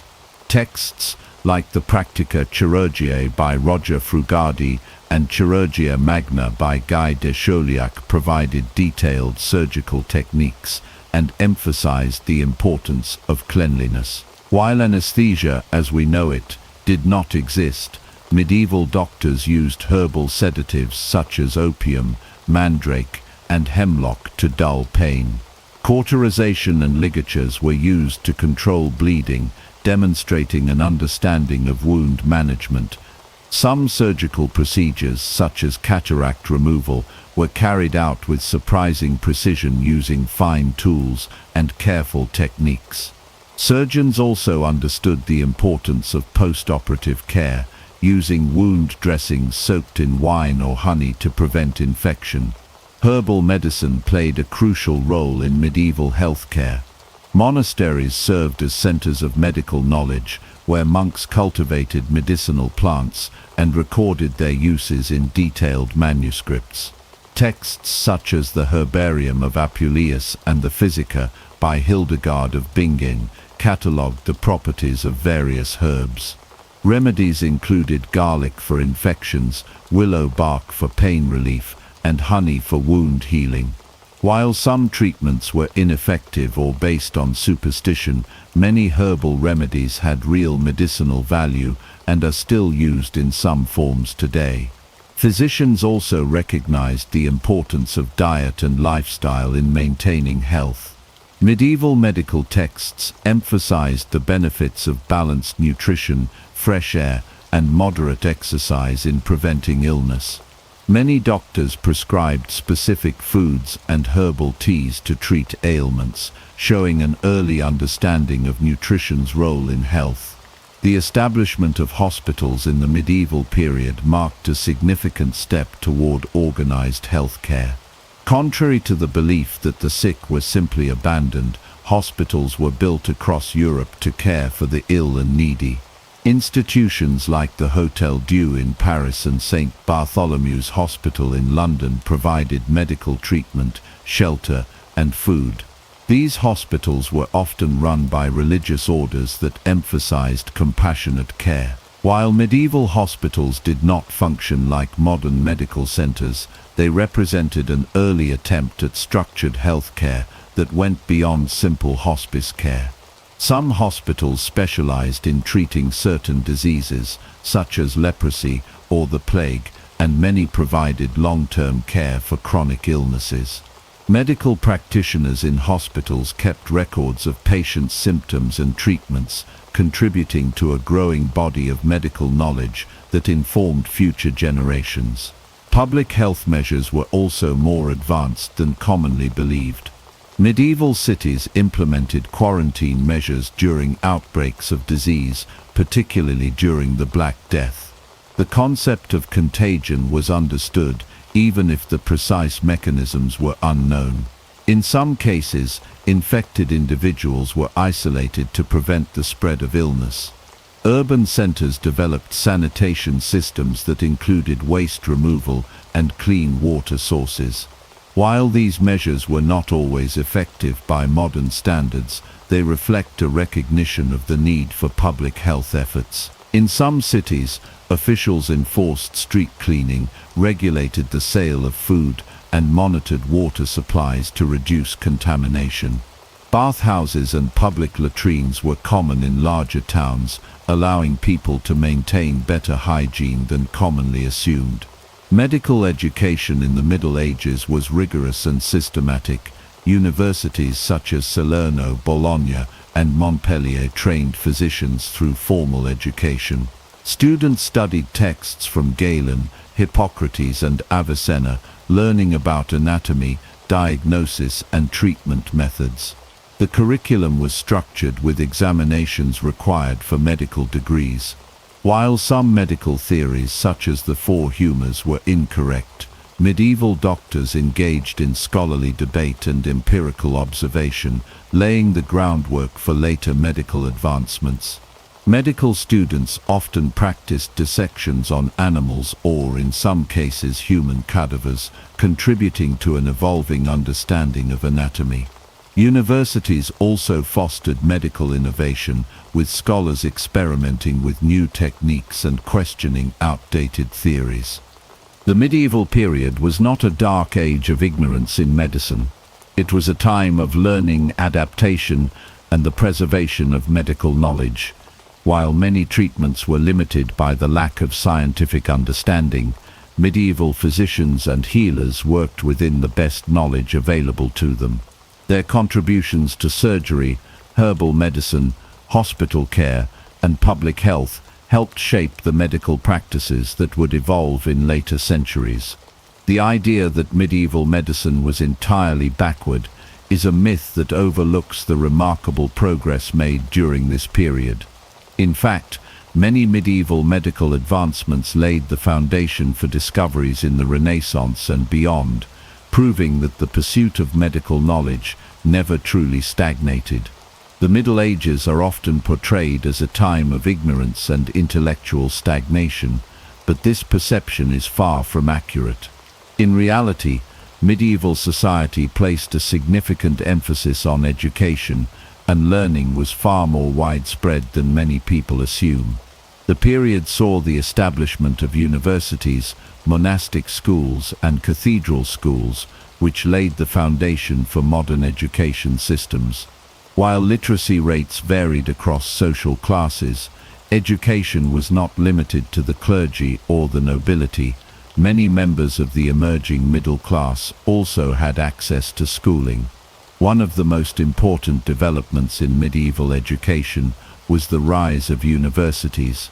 The first European universities, such as those in Bologna, Paris, and Oxford, emerged in the 12th and 13th centuries. These institutions became centers of higher learning, offering instruction in law, medicine, theology, and the liberal arts. The university model, with its structured curriculum and degrees, provided an educational framework that still influences modern academia.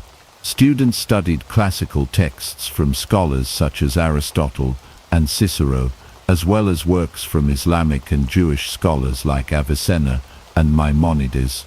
Despite the challenges of medieval life, these universities produced some of the greatest intellectuals of the time, including Thomas Aquinas and Albertus Magnus.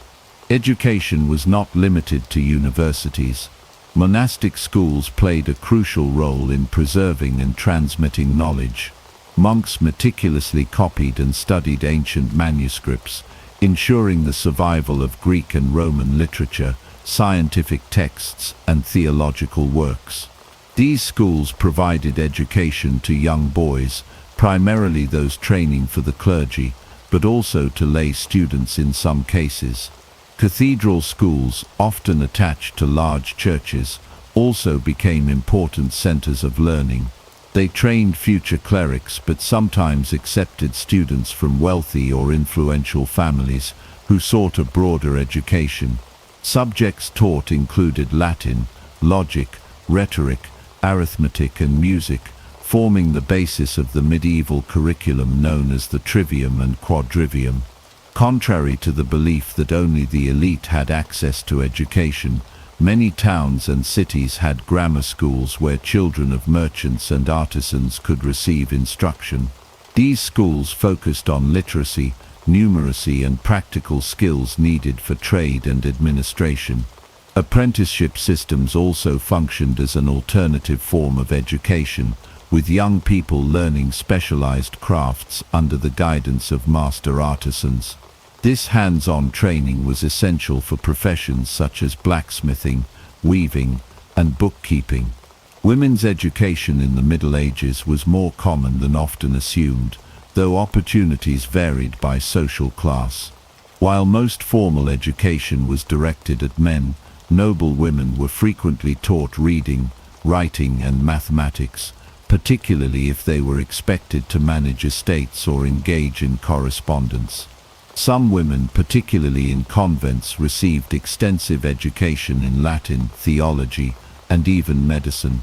Figures like Hildegard of Bingen and Christine de Pizan demonstrate that medieval women could be scholars, writers, and intellectuals in their own right. The influence of medieval education extended beyond the classroom.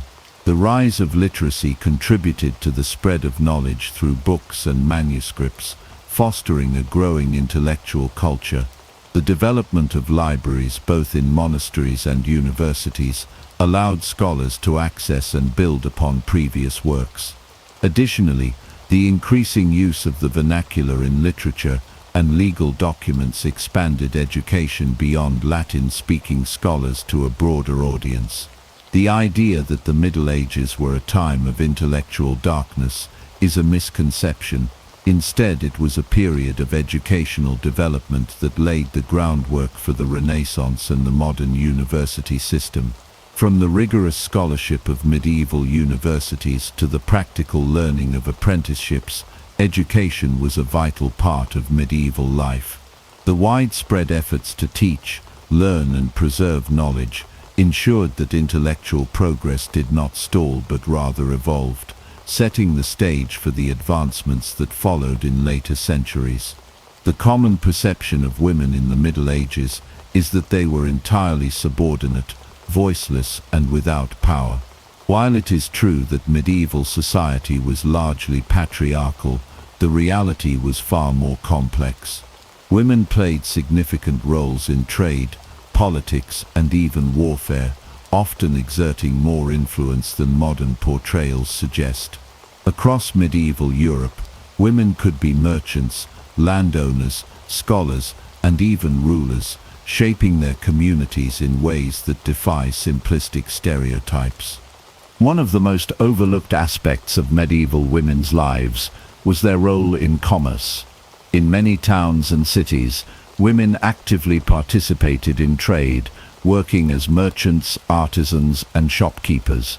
Guild records show that women were involved in professions such as weaving, brewing, and textiles, often running businesses independently or alongside their husbands. In some cases, widows took over their late husband's trade and continued to operate successfully. Cities such as London, Paris, and Bruges had numerous female entrepreneurs, proving that economic agency was not limited to men. Women also held significant political power, particularly in noble and royal circles. Queens and noble women frequently acted as regents, ruling in place of underage or absent kings. Figures such as Eleanor of Aquitaine and Isabella of Castile wielded immense influence, making political decisions, leading military campaigns, and shaping the fate of entire kingdoms. Some women even exercised direct rule, controlling vast territories and negotiating treaties. In many cases, noble women managed estates, overseeing agricultural production, finances, and local governance in their husband's absence. Beyond political and economic roles, some women defied expectations by taking up arms. While female warriors were rare, they were not unheard of.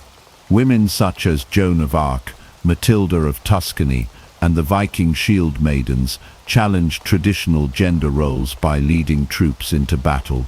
Even if they did not fight personally, many noble women organized military defenses and commanded castles during sieges.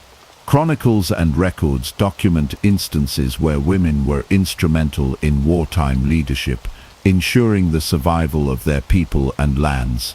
Education and intellectual life were also accessible to some medieval women. Convents served as centers of learning, where nuns not only preserved ancient texts, but also wrote influential works on theology, medicine, and philosophy. Hildegard of Bingen, a 12th century abbess, was a respected writer, composer, and scientist. Christine de Pizan, a 15th century writer, actively defended women's intellectual capabilities and criticized the misogyny of her time. While women's access to formal education was more restricted than men's, those who did receive an education contributed meaningfully to medieval scholarship. The legal status of women varied across medieval Europe. In some regions, women had property rights and could inherit land, particularly in areas influenced by Germanic and Celtic traditions. Customary laws often granted women legal autonomy in matters such as marriage, trade, and inheritance. Although medieval legal systems were not always favorable to women, they provided more opportunities for autonomy than is commonly assumed. For example, in some medieval cities, women could represent themselves in court, own businesses, and form contracts. Religious and cultural attitudes toward women were complex and often contradictory. While many religious texts reinforced traditional gender roles, there were also female saints and mystics who commanded great respect. Women who entered religious life often gained independence and influence, as abbesses sometimes held power equivalent to bishops. Some religious communities fostered female leadership and intellectual engagement, offering women an alternative path to authority outside of marriage and motherhood. The idea that medieval women were powerless is an oversimplification. While they faced many restrictions, they also found ways to exercise influence in commerce, politics, education, and even warfare. By examining historical records, it becomes clear that women played vital roles in shaping medieval society, often challenging the limitations placed upon them. Their contributions were significant, even if they have been overshadowed by later historical narratives. The Middle Ages were not a time of total female oppression, but rather a period of complexity where women could, and did, carve out spaces of power and autonomy. The image of the medieval knight is often reduced to that of a brutish warrior, clad in heavy armor, wielding a sword, and engaging in endless battles. While knights were indeed warriors, their role in medieval society was far more complex than simple combat. They were not just fighters but also poets, diplomats, and philosophers, bound by a strict code of honor known as chivalry. The ideals of knighthood emphasized not only martial prowess, but also loyalty, courtly manners, and a dedication to justice. Their position in society required them to be as refined in the court as they were fierce on the battlefield. Knighthood was a long and arduous journey that began in childhood. Boys of noble birth were typically sent to a lord's household at a young age to train as pages. They learned the basics of combat, horsemanship, and weaponry, but they also studied literature, music, and etiquette. Pages were expected to serve at feasts, learn to read and write, and become well-versed in courtly behavior. By their teenage years, they became squires, serving a knight directly and refining their skills in battle. They were responsible for maintaining their knight's armor and weapons, caring for the horses, and accompanying their mentor into skirmishes. Only after proving themselves in both combat and character could they be dubbed knights in a formal ceremony, which often had deep religious significance. The dubbing ritual was more than symbolic. It solidified their social standing and responsibilities. One of the defining features of knights was their commitment to chivalry, a code that dictated how they should behave both on and off the battlefield. This code emphasized bravery, loyalty to one's lord, protection of the weak, and respect toward women. While not all knights lived up to these ideals, historical records show that many took their vows seriously. Chivalry was not just about fighting honorably, but also about acting as a just and virtuous leader. Knights were expected to resolve disputes, uphold justice, and serve as protectors of the people. This is evident in medieval literature, where knights are often portrayed as noble figures who strive to do what is right, even at great personal cost. Many knights acted as judges or arbitrators in legal matters, settling feuds and ensuring that laws were enforced in their territories. Beyond their roles as warriors, knights were also patrons of the arts, and sometimes artists themselves. Many knights composed poetry and music, particularly within the tradition of courtly love. Troubadours, often knights themselves, wrote and performed songs celebrating love, honor, and adventure. Figures such as William IX of Aquitaine, one of the earliest known troubadours, demonstrated that knights could be both fierce warriors and refined poets. Chivalric romances, which told tales of heroic knights and noble quests, were among the most popular forms of literature in the medieval world. Knights were expected to appreciate the arts, sponsor artists, and participate in elaborate tournaments that combined martial skill with theatrical performance. Diplomacy was another essential aspect of a knight's role. Many knights served as envoys and advisors to kings and lords, negotiating treaties, forging alliances, and maintaining peace between warring factions. They were expected to be well versed in the laws and customs of different lands, able to navigate the complex political landscape of medieval Europe. Some knights rose to positions of great influence, acting as regents, counselors, or even rulers in their own right. Their ability to speak multiple languages, understand economic principles, and interact with foreign dignitaries made them indispensable in the affairs of the realm. Knights were often involved in marriage alliances as well, securing peace and strengthening political ties through strategic unions. Religious devotion was also central to knighthood. Many knights participated in the Crusades, seeing themselves as warriors of God. Orders such as the Knights Templar and the Hospitallers combined military skill with religious service, protecting pilgrims and defending Christian territories. Even outside of the Crusades, knights were expected to uphold Christian values, support the church, and engage in acts of charity. Some knights retired to monastic life, seeking spiritual fulfillment after years of service in war. Others founded religious institutions or donated wealth to the church as a means of securing their place in the afterlife.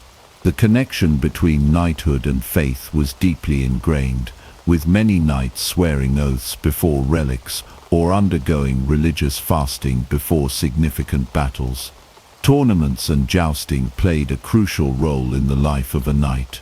Far from being simple entertainment, these events allowed knights to hone their skills, gain fame, and prove their worth. Jousting was a dangerous and highly technical sport, requiring immense skill in both horsemanship and weaponry. Victories in tournaments could elevate a knight's reputation, earning them sponsorships, land, or marriage prospects. These events were also social gatherings, where knights could showcase their refinement, engage in courtly dialogue, and demonstrate their adherence to chivalric principles. While the idealized knight of legend did not always match the reality, many historical knights genuinely embodied these ideals. Their influence extended far beyond the battlefield, shaping medieval culture, politics, and art. The true legacy of knighthood is not just one of bloodshed and conquest, but also of learning, leadership, and moral responsibility. Knights were not merely warriors, they were the embodiment of a broader medieval worldview that valued honor, wisdom, and service. They played critical roles in shaping the societies they served, leaving behind a lasting impact that extended well beyond their years in armor. The knight was not just a fighter, but a guardian of tradition, a scholar of virtue, and a leader whose influence resonated through generations.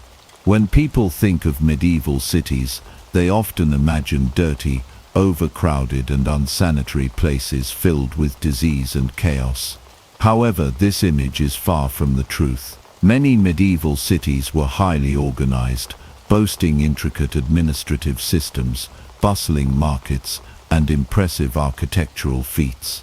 From London to Paris, medieval cities functioned as centers of commerce, governance, and culture, demonstrating a level of sophistication that is often overlooked. Medieval cities were not simply clusters of houses haphazardly built around castles or monasteries. They were planned and structured with a clear sense of organization. Many cities had walls for defense, intricate road networks, and designated districts for different trades and professions. Guilds played a crucial role in regulating business, ensuring quality standards, and protecting the rights of artisans and merchants. These guilds formed an early version of professional associations and helped maintain economic stability within the city. One of the most significant features of medieval cities was their market systems. Weekly markets and large annual fairs brought people from surrounding villages and towns, allowing for the exchange of goods, ideas, and technologies. Merchants traded everything from textiles and spices to metals and livestock. Some cities like Venice and Bruges became major trade hubs, connecting Europe with distant regions such as the Middle East and Asia. These thriving economies encouraged innovation and financial advancements, including the early use of banking systems and credit. Despite common misconceptions, medieval cities had surprisingly sophisticated sanitation and infrastructure. Many cities implemented rudimentary but effective sewer systems, with waste disposal regulations enforced by local authorities. Wells and public fountains provided access to clean water, and bathhouses were common in many urban centers. In places like London and Paris, street cleaning regulations were in place to maintain hygiene, and designated officials monitored food markets to prevent the sale of spoiled goods. Governance in medieval cities was also more structured than one might assume. Many cities were granted charters that allowed them a degree of self-rule, separate from feudal lords. City councils, often composed of wealthy merchants and influential citizens, made important decisions regarding laws, taxes, and public projects. Some cities operated under elected mayors or magistrates, providing an early example of municipal government. This system allowed cities to maintain stability and ensure that commerce and daily life ran smoothly. Culturally, medieval cities were vibrant places filled with artistic and intellectual activity. Universities such as those in Bologna, Paris, and Oxford flourished and attracted scholars from across Europe. These institutions laid the foundation for modern academia, fostering advancements in philosophy, science, and medicine. Additionally, cathedrals and town halls stood as architectural marvels, showcasing the craftsmanship and ambition of medieval builders. Cities became hubs of literature, theatre, and music, with poets, playwrights, and musicians entertaining both nobility and common folk alike. In conclusion, medieval cities were far from the primitive and chaotic settlements often depicted in popular media.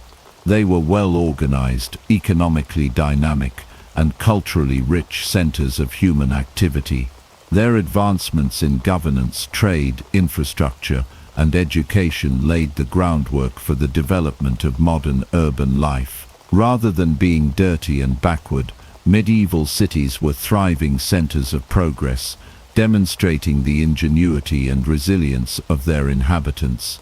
The history of witch hunts is often intertwined with images of the Middle Ages, but the most infamous and widespread witch hunts actually occurred during the early modern period, long after the Middle Ages had ended. The idea of the medieval era being the height of witch persecution is a misconception, influenced by later historical events and a romanticized image of the so-called Dark Ages. In reality, witch hunts were much more prevalent in the Renaissance and beyond, particularly in the 16th and 17th centuries. The first thing to understand is that belief in witches was not unique to the Middle Ages. Widespread belief in magic, spirits, and supernatural forces existed throughout European history, from ancient times through the medieval period and into the Renaissance. However, the systematic and violent persecution of alleged witches really took off during the early modern period. One of the most significant drivers of these witch hunts was the rise of the Catholic and Protestant Reformations. Both religious movements encouraged the belief that witches were agents of the devil, and this fueled the persecution of those accused of witchcraft. In the Middle Ages, while accusations of witchcraft did exist, they were generally not as widespread or organized as they would become in the early modern period. It wasn't until the 15th century, with the publication of the infamous witch-hunting manual Malleus Maleficarum, the Hammer of Witches, in 1487, that the witch-hunt hysteria began to truly escalate. Written by two Dominican inquisitors, Heinrich Kramer and Jacob Sprenger, the Malleus Maleficarum argued that witches were real and dangerous, and that they were often women who had made pacts with the devil. This book was incredibly influential in encouraging the mass persecution of witches, particularly in Germany and France, but it was not a universally accepted text. Many medieval thinkers, including prominent scholars and clergy, did not fully endorse the ideas in the Malleus Maleficarum. Throughout the Middle Ages, accusations of witchcraft were more often linked to local disputes, personal vendettas, and social tensions, rather than a widespread belief in satanic conspiracies. The belief in witches was certainly present, but it was not as pervasive or institutionalized as it would later become. In fact, much of the fear of witches was tied to rural areas where folk beliefs about magic, healing, and curses were more common. Urban centers, on the other hand, where the influence of the church and educated elites was stronger, were less likely to be caught up in witch hunts. It wasn't until the 16th and 17th centuries, during the Reformation and the rise of Protestantism, that witch hunts truly began to spread across Europe. Protestant and Catholic authorities alike increasingly saw witchcraft as a threat to both religious and social order. In Protestant countries like England, the Netherlands, and the German states, witch trials became a means of asserting control over society and combating perceived threats to Christian orthodoxy. Catholic countries, too, had their own wave of witch hunts, with Spain, Italy, and France seeing an uptick in trials, often fueled by the Inquisition. The witch hunts were also closely tied to the social and political upheaval of the time. The turbulence of the Reformation, which saw religious divisions and conflict across Europe, created an environment where fear of the unknown and the supernatural could easily spread. In times of social instability, accusations of witchcraft were often used as a scapegoat for misfortune, such as bad harvests, disease outbreaks, and unexplained deaths. This fear of witches was often amplified by the growing influence of early modern states and the rise of more centralized legal systems, which made it easier to prosecute individuals accused of witchcraft. Despite the prevalence of witch hunts in the early modern period, it's important to note that they were not as widespread or as frequent as popular media often suggests. The majority of the population in medieval and early modern Europe did not participate in or even believe in witch hunts. Many towns and regions remained relatively untouched by witch trials. It's also crucial to remember that accusations of witchcraft were often rooted in misogyny and the fear of powerful or independent women. The majority of those accused were women, particularly those who were older, unmarried, or otherwise marginalized in society. Witch hunts were as much about social control and gender dynamics as they were about fear of the supernatural. In conclusion, while belief in witches and witchcraft was certainly a part of medieval European culture, the widespread witch hunts and trials that are most famous today occurred in the early modern period, not the Middle Ages. The idea that the Middle Ages were a time of rampant witch persecution is a misconception. The true horror of the witch hunts came in the centuries that followed, when the Reformation, political instability, and social fears created the perfect storm for the persecution of thousands of innocent people. The witch hunts of the early modern period are a sobering reminder of the dangers of superstition, fear, and intolerance, but they are also a reflection of the changing religious, social, and political dynamics of the time. One of the most enduring myths about the Middle Ages is that it was a period dominated by superstition, ignorance, and an overwhelming lack of scientific progress. This idea is often rooted in the notion of the Dark Ages, a time when the intellectual and cultural advancements of the classical world supposedly came to a halt. However, the reality of medieval science tells a much different story. Far from being a time of stagnation, the Middle Ages were a period of significant scientific development, particularly in fields such as astronomy, mathematics, and medicine. In the medieval period, The foundation of scientific learning was laid in the monasteries, where monks copied ancient texts and worked on preserving knowledge from the Roman, Greek, and Islamic worlds. These monks were not merely religious scholars, they were also some of the earliest scientists of their time. For example, in astronomy, medieval scholars like the English monk Bedtime and the Persian scientist Al-Batani made significant contributions to the understanding of the stars, the planets, and the motion of the heavens. Bede's De Natura Rerum and Al-Batani's accurate calculations of the length of the solar year helped lay the groundwork for later astronomical discoveries. Moreover, universities began to emerge in the medieval period, offering formal education in subjects such as philosophy, astronomy, medicine, and mathematics. The University of Bologna, founded in 1088, and the University of Paris, founded in the 12th century, were two of the earliest institutions where scientific learning flourished. The medieval university curriculum was heavily influenced by the works of ancient scholars like Aristotle, Galen, and Ptolemy, as well as Arabic and Jewish scholars, whose translations of ancient Greek texts provided much of the intellectual foundation for medieval science. Astronomy was one of the key fields of study during the Middle Ages.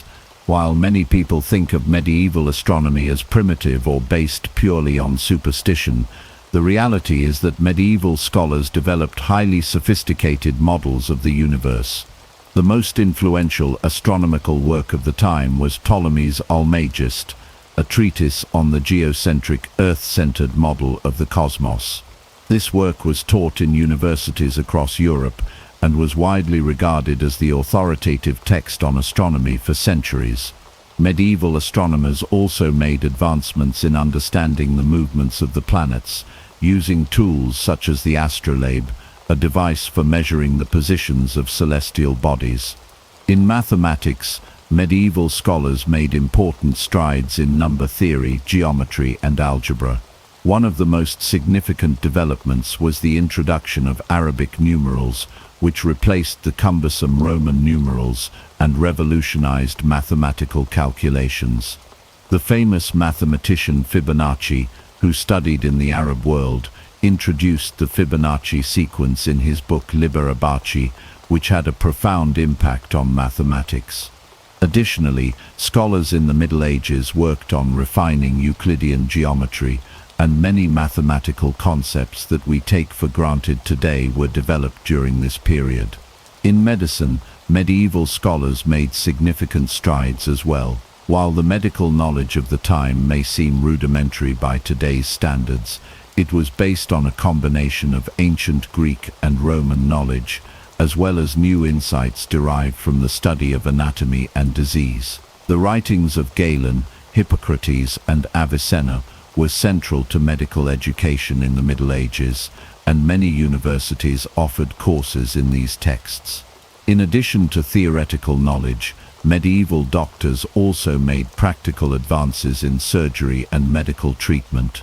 For example, early medieval surgeons developed techniques for treating wounds, setting broken bones, and performing cataract surgeries. Some medieval hospitals even specialized in particular types of care, such as leprosy, showing a level of medical specialization. Medieval alchemy also laid the foundation for the development of modern chemistry. Although alchemy was rooted in mysticism and the search for the philosopher's stone, it contributed to the understanding of chemical processes and the development of laboratory techniques. Alchemists like Roger Bacon and Paracelsus made contributions to the study of materials and chemical reactions, leading to a greater understanding of the physical world. While it's true that many people in the Middle Ages believed in supernatural forces, demons, and magic, these beliefs were not dominant in the intellectual elite or the institutions of higher learning. The scientific work being done in universities and monasteries was based on observation, reason, and experimentation. Far from being a time of ignorance, the medieval period was one of intellectual exploration and scientific inquiry. The idea that the Middle Ages were a time of scientific backwardness is an oversimplification that ignores the significant contributions made by medieval scholars in many fields. In conclusion, the Middle Ages were far from a period of scientific darkness. In fact, they were a time of significant scientific advancement in astronomy, mathematics, medicine, and alchemy. Universities played a central role in preserving and advancing knowledge, and many of the foundational discoveries of modern science were made during this time. The myth of the Dark Ages and the idea that medieval society was dominated by superstition and ignorance overlooks the true intellectual achievements of this period. Instead of being a time of stagnation, the Middle Ages laid the groundwork for the scientific revolution that would follow in the Renaissance and beyond. The idea of the Middle Ages as a time of isolation and stagnation is a common misconception. In reality, the medieval period was marked by the rise of complex trade networks that connected Europe to the rest of the world. Far from being cut off from other parts of the globe, Europe was part of a vast and intricate trading system that spanned across continents, bringing goods from Asia, Africa, and the Middle East to European markets. This interconnected world was built on ancient trade routes, as well as new networks established during the medieval period. One of the most important aspects of medieval trade was the Silk Road, a series of overland routes connecting China, Central Asia, the Middle East and Europe. Although the Silk Road had been in use for centuries, it remained a crucial trade route throughout the medieval period. Goods such as silk, porcelain, spices and tea were transported from the east to the west, while European merchants traded products like wool, glass and metalwork in exchange. This exchange of goods also facilitated the movement of ideas, technologies and even disease, linking different cultures and societies in ways that would shape the course of history. In addition to the Silk Road, maritime trade routes played an increasingly important role in medieval commerce. The Mediterranean Sea, for example, was a central hub for trade between Europe, North Africa, and the Middle East. Italian city-states such as Venice, Genoa, and Pisa were particularly active in maritime trade, establishing powerful fleets that dominated Mediterranean commerce. Venetian merchants, for example, brought luxury goods such as spices, silks, and precious metals from the East and sold them to customers across Europe. This maritime network was vital not only for the flow of goods, but also for the exchange of knowledge, as merchants and travelers brought back new ideas and innovations from the farthest reaches of the known world. By the 12th and 13th centuries, trade routes connected Europe to even more distant lands. The Crusades, while primarily military campaigns, also opened up new avenues for trade, particularly with the Middle East.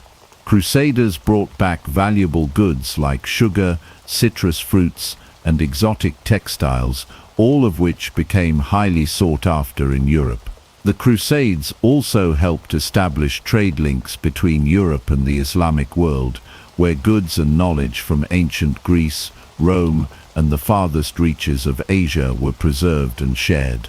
The rise of powerful trade cities and the development of banking and financial systems further contributed to the growth of medieval commerce. In cities like Florence, Venice, and Bruges, merchants and bankers created a financial infrastructure that allowed for the efficient exchange of goods across great distances. The Medici family in Florence, for example, became immensely wealthy through their banking empire, which financed trade ventures across Europe and beyond. The development of letters of credit, bills of exchange, and early forms of banking allowed merchants to conduct business without the need to carry large amounts of cash, making trade safer and more efficient. Medieval Europe was not only connected to Asia and Africa, but also engaged in trade with sub-Saharan Africa. The kingdoms of West Africa, such as Mali, Ghana, and Songhai, were major players in the trans-Saharan trade.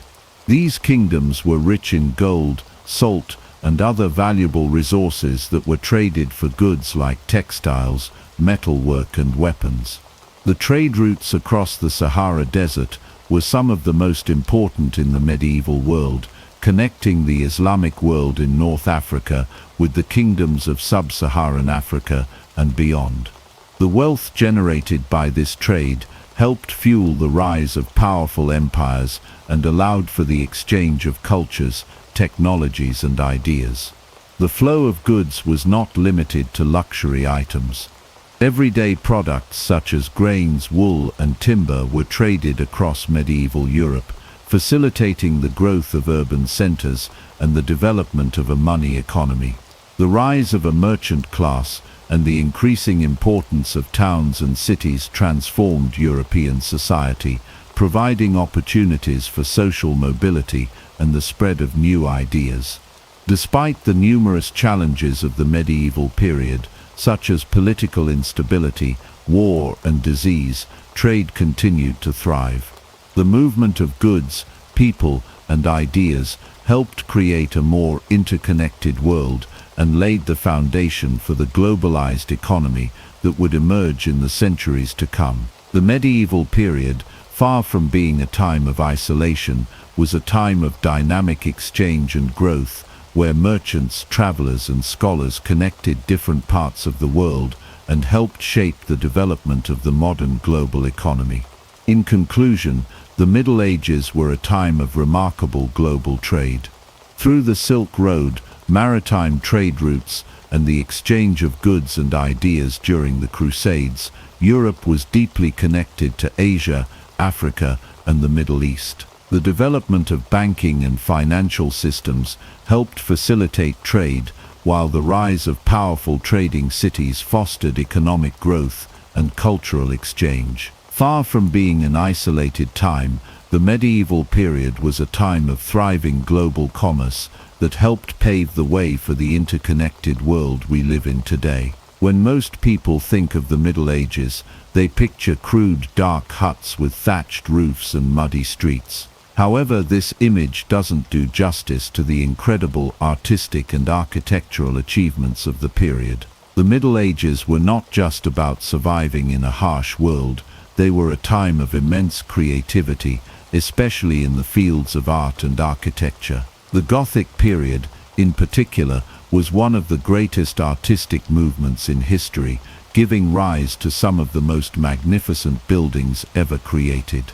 Gothic architecture, which flourished from the 12th to the 16th centuries, was a revolutionary style that radically transformed the design of churches, cathedrals, and castles across Europe. Unlike the Romanesque style that preceded it, which featured thick walls and small windows, Gothic architecture sought to reach towards the heavens. This was achieved through the innovative use of flying buttresses, ribbed vaults, and pointed arches, which allowed for the creation of tall, airy structures with expansive windows. These innovations gave rise to some of the most awe-inspiring cathedrals ever built, such as the Notre Dame de Paris, Chartres Cathedral, and the Cologne Cathedral.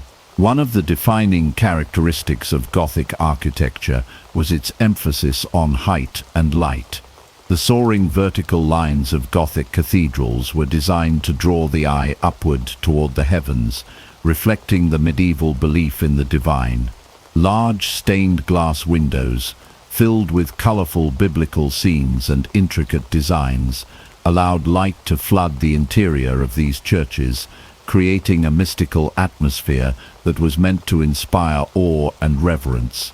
The windows not only served an aesthetic purpose, but also conveyed religious stories to the largely illiterate population. These stained glass windows were not just decorative but educational, helping to communicate the teachings of the church to the people. The construction of these monumental structures was a massive undertaking that required years, even centuries, to complete. The building of a Gothic cathedral was a communal effort, involving skilled masons, carpenters, blacksmiths, and laborers.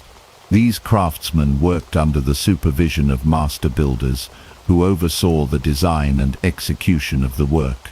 The process of building a cathedral was an intricate and highly organized one, with each part of the structure being carefully planned and constructed to ensure its stability and beauty. The labor was intensive, and it often took generations for a cathedral to be completed. Some cathedrals, such as the famous Notre Dame de Paris, took over a century to build, with each generation of builders adding to the work of their predecessors. Castles were another hallmark of medieval architecture. These fortified structures, designed to protect lords and their territories from invaders, were often impressive feats of engineering. While many people today associate castles with large, imposing stone structures, their designs varied greatly depending on the region, the time period, and the available resources. Early castles were simple wooden motte and bailey structures, but over time they evolved into sophisticated stone fortresses, complete with drawbridges, moats, and high walls. Some castles, like the Tower of London and Château de Chillon, became symbols of power and authority, while others, such as the castles built along the Rhine River in Germany, were built for defense and control over strategic locations. The construction of these castles was a testament to the ingenuity of medieval builders. They were designed to withstand attacks, with features such as thick walls, narrow windows, and a system of internal defenses that could be used to repel invaders. Many castles also had great halls, where feasts were held and important matters of governance were discussed. These halls were often decorated with tapestries, wooden carvings, and fine furniture, reflecting the wealth and power of the lords who resided there. Medieval cities also displayed impressive feats of architecture. While they may not have had the grandeur of cathedrals or castles, medieval cities were often carefully planned and organized. Streets were laid out with a clear sense of order, with markets, guild halls, and homes arranged around central squares or plazas. Many cities had impressive town halls, which served as the centers of governance and civic life.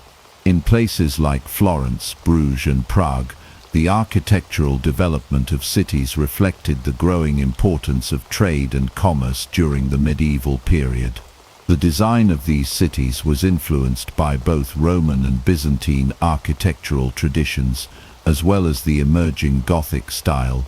Beyond architecture, the art of the Middle Ages was also rich and diverse.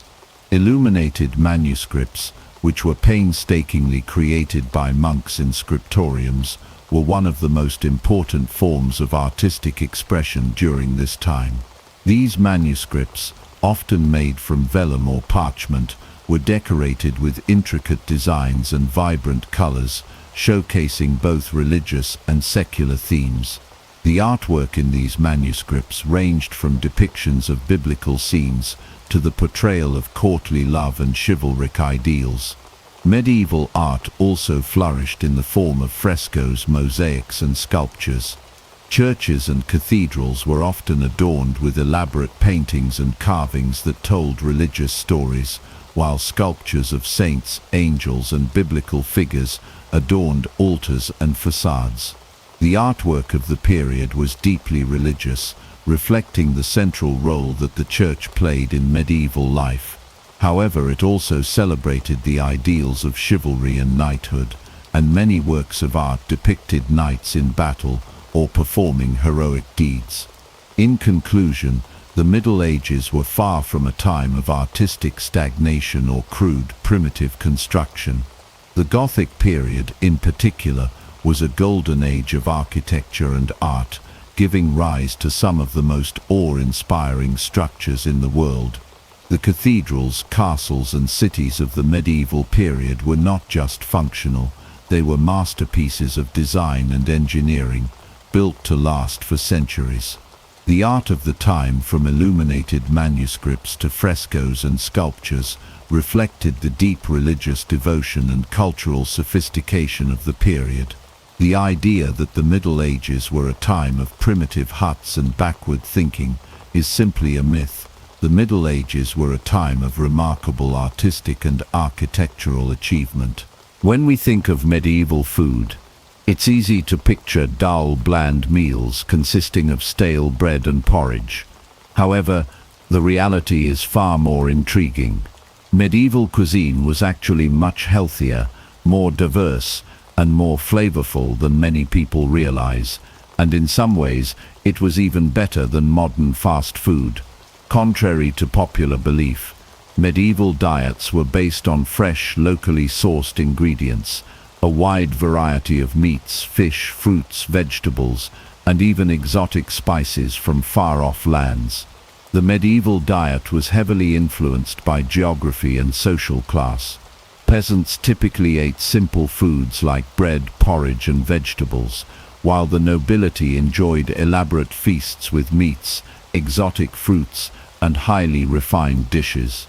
Despite these differences, both groups enjoyed a surprising level of variety in their diets. For example, medieval Europeans regularly consumed different types of grains, including barley, oats, and rye.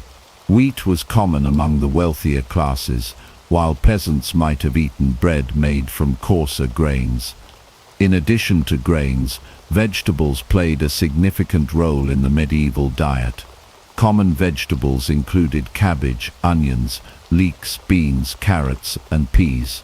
Root vegetables, such as turnips and parsnips, were staples in winter months, providing important sources of vitamins and fiber.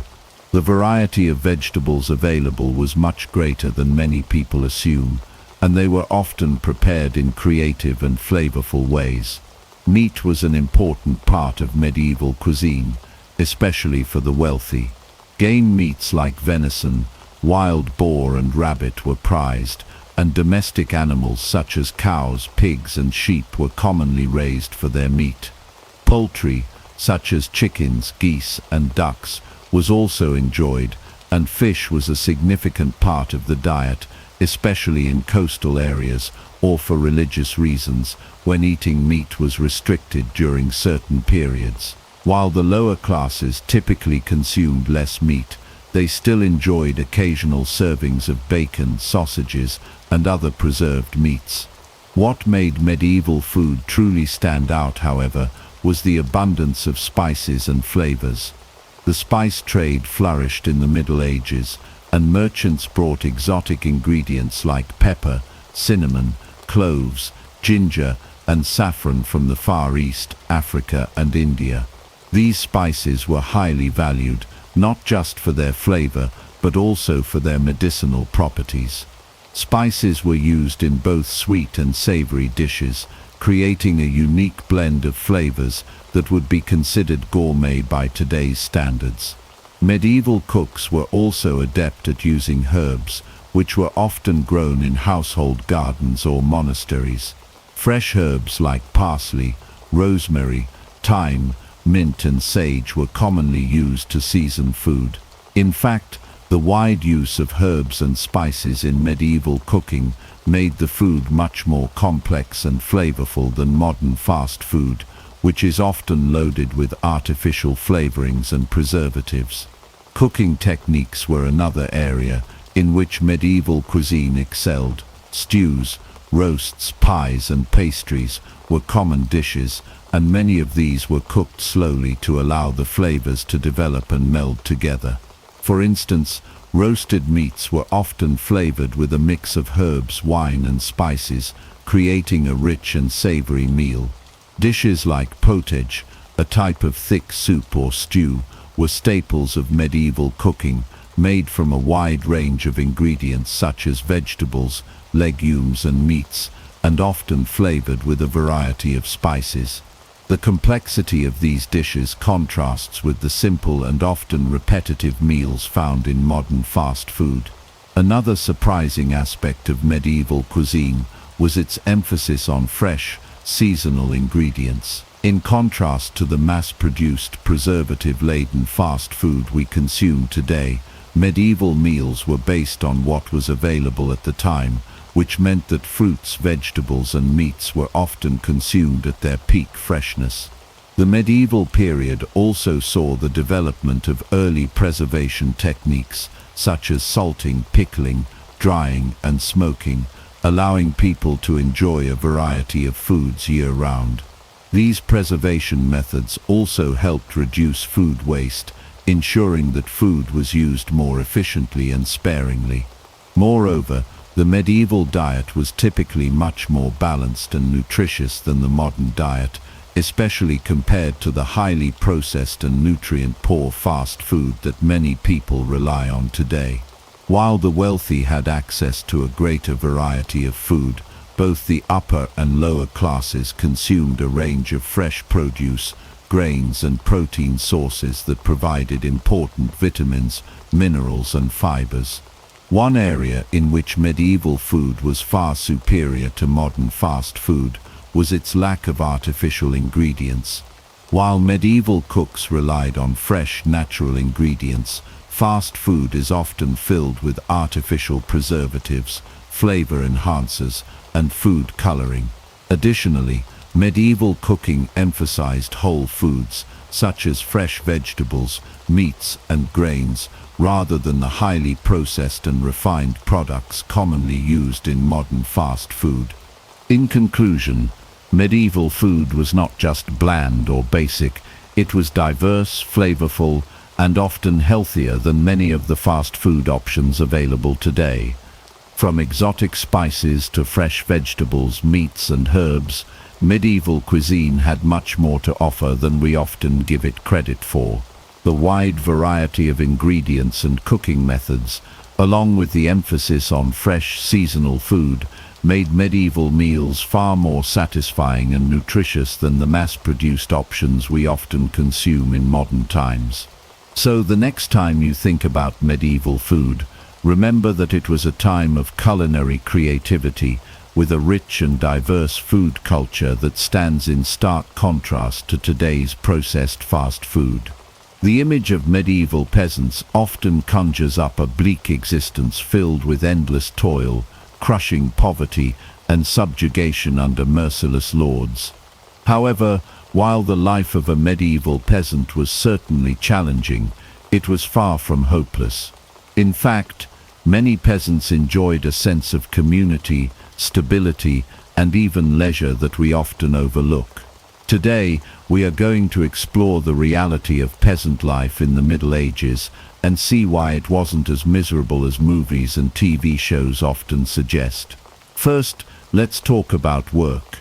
Peasants did work hard, especially during planting and harvest seasons, but they were not constantly laboring from sunrise to sunset every single day. The medieval calendar was filled with religious holidays and festivals, many of which provided days off from work. Some estimates suggest that peasants in medieval Europe actually had more holidays than modern workers. In addition, work was often communal, meaning tasks like plowing fields or harvesting crops were shared among villagers, making them more manageable and even social. Speaking of community, the village was the heart of peasant life. Unlike the isolated and downtrodden figures we often see in historical dramas, medieval peasants were part of tight-knit communities. They worked together, celebrated together, and supported one another in difficult times. Many villages had communal lands, where peasants could graze their animals or gather firewood, and disputes were often settled locally, rather than through distant lords or kings. Another common misconception is that peasants had no personal freedom, while some were serfs, meaning they were legally bound to the land they worked. Many were free peasants who owned or rented their land. Even serfs were not slaves. They had rights, including protection from their lords, the ability to farm their own small plots of land, and in some cases the ability to buy their freedom. Lords depended on their peasants, and while the relationship was not always fair, it was not purely oppressive either. Food was also better than many assume. While peasants did not eat the luxurious meals of the nobility, Their diet was relatively balanced. Bread was a staple, but they also ate vegetables, dairy products, and occasionally meat or fish. Beer and ale were common, as water was not always safe to drink. Many peasants had small gardens where they grew herbs and additional crops, supplementing their diet and providing a degree of self-sufficiency. Fairs and festivals were a major part of peasant life. Church holidays often involved feasts, dancing and entertainment, giving peasants a break from their labor. Some festivals included games, performances, and competitions that brought entire communities together. Traveling merchants and entertainers brought goods and stories from faraway places, adding excitement to what many imagine as a monotonous existence. Marriage and family life also provided stability. While arranged marriages were common, many medieval records suggest that personal choice played a larger role than often assumed. Peasants married within their communities, and families worked together to maintain their farms and livelihoods. Women, while often expected to manage household duties, also worked in the fields and had an active role in village life. Some even ran businesses or inherited land. While medieval peasants faced hardships like poor harvests, disease and taxation, their lives were not defined solely by suffering. They had social bonds, traditions and periods of rest that balanced their labor. Understanding the reality of peasant life helps us appreciate the resilience and resourcefulness of those who lived during the Middle Ages. Far from being powerless victims, they were the backbone of medieval society, shaping the world in ways that are often overlooked. The role of the Church in the Middle Ages is often misunderstood. Many imagine it as a force that stifled progress, suppressed knowledge and controlled society with an iron grip. While the Church did hold significant power, it was also a driving force for education, medical care, and technological advancements. Monasteries in particular played a key role in preserving ancient knowledge, fostering innovation, and improving the lives of medieval people. The Church was more than a religious institution. It was a center of learning, a provider of social welfare, and a promoter of advancements that shaped European civilization. One of the Church's most important contributions was the preservation of classical knowledge.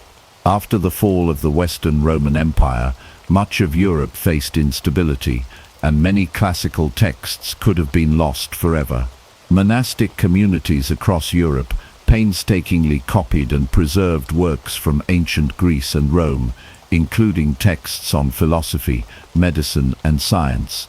Without their efforts, the Renaissance may never have had the foundation it needed to flourish centuries later. These monasteries didn't merely preserve texts, they studied them, annotated them, and passed them down to future generations. The famous scriptoriums, where monks worked diligently to transcribe manuscripts, were hubs of intellectual activity that ensured knowledge was not only safeguarded, but expanded upon. Education was another area where the Church had a significant impact. While universities were not exclusive to the Church, many of Europe's first universities, including those in Paris, Oxford, and Bologna, were founded with Church support. These institutions trained scholars in theology, law, medicine, and philosophy, ensuring that intellectual life continued to evolve.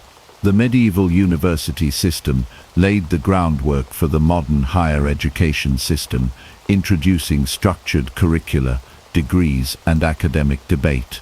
Far from opposing science, many medieval scholars sought to reconcile faith and reason, leading to important developments in fields such as astronomy, mathematics, and natural philosophy.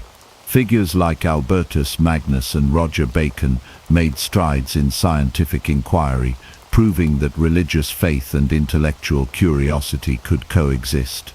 The Church also played a crucial role in providing medical care. Monastic hospitals were some of the earliest organized medical facilities in Europe. Monks and nuns cared for the sick, often using herbal remedies and treatments based on ancient medical texts. While medieval medicine had its limitations, these religious institutions provided care to those who had nowhere else to turn. Some monasteries even conducted early forms of medical research, experimenting with different treatments and documenting their findings. They applied knowledge from the ancient Greek and Islamic medical traditions, helping to improve medical practice over time. The concept of charity hospitals, which would later evolve into modern healthcare systems, was pioneered by the Church's commitment to aiding the sick and the poor. Technological innovation flourished in monastic communities as well. Monks developed improved agricultural techniques, such as crop rotation and irrigation systems, which helped increase food production and prevent famine. Many monasteries had their own mills, breweries and workshops, refining production methods for everything from textiles to metallurgy. Some monks even contributed to mechanical advancements, designing clocks and water-powered machinery that would later influence European industry. The Cistercian order, for example, was known for its expertise in hydraulic engineering, developing sophisticated water management systems that powered mills and increased agricultural efficiency. Their innovations in architecture, particularly in the construction of churches and cathedrals, also set new engineering standards that influenced later generations. Beyond practical innovations, the Church also played a role in social organization and charity. Many monasteries provided food and shelter to the poor, and church institutions often mediated disputes, helping maintain social stability. The idea that the Church was purely an oppressive force ignores the countless ways in which it improved medieval society. In times of famine or crisis, the Church often acted as a safety net, distributing food and offering aid to those in need. Monastic communities were self-sustaining, but also functioned as centers of economic activity, producing goods that were traded locally and internationally. The Benedictine rule, which emphasized labor alongside prayer, created a model where religious life and economic productivity went hand in hand. Art and culture also thrived under the Church's influence. The Church was the primary patron of the arts, commissioning stunning frescoes, illuminated manuscripts and monumental architecture. Gothic cathedrals, with their towering spires and intricate stained glass, were not just places of worship but also showcases of artistic and engineering mastery. Music, too, was deeply shaped by the Church, with Gregorian chant evolving into more complex forms of polyphony, setting the stage for the rich musical traditions of later periods. While the Church was not without its flaws, it was far more than just an obstacle to progress. Through its monasteries, universities and charitable efforts, it helped preserve knowledge, advance medicine, and even drive technological innovation. The Middle Ages were not an era of intellectual darkness, and the Church was one of the key reasons why. By fostering education, supporting scientific inquiry, and ensuring that knowledge was passed down through generations, the Church played a foundational role in shaping the modern world. The Crusades are often remembered as a brutal series of wars driven by religious fanaticism, conquest, and bloodshed.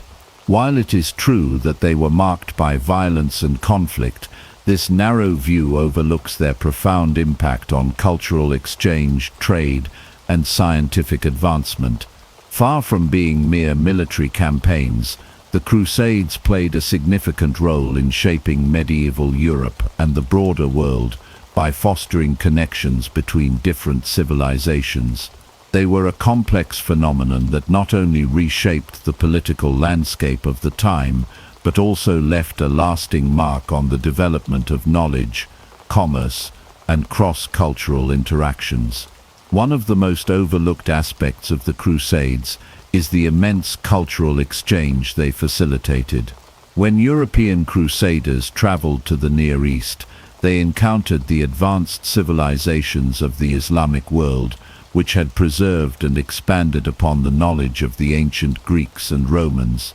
Islamic scholars had made great strides in fields such as medicine, mathematics, astronomy, and philosophy, areas in which medieval Europe had largely stagnated following the fall of the Western Roman Empire. Crusaders brought back new ideas that had been lost or forgotten in Europe, including the use of Arabic numerals, algebra, and advanced medical practices. The rediscovery and assimilation of these ideas laid the groundwork for the later Renaissance and helped bridge the intellectual gap between antiquity and the modern era.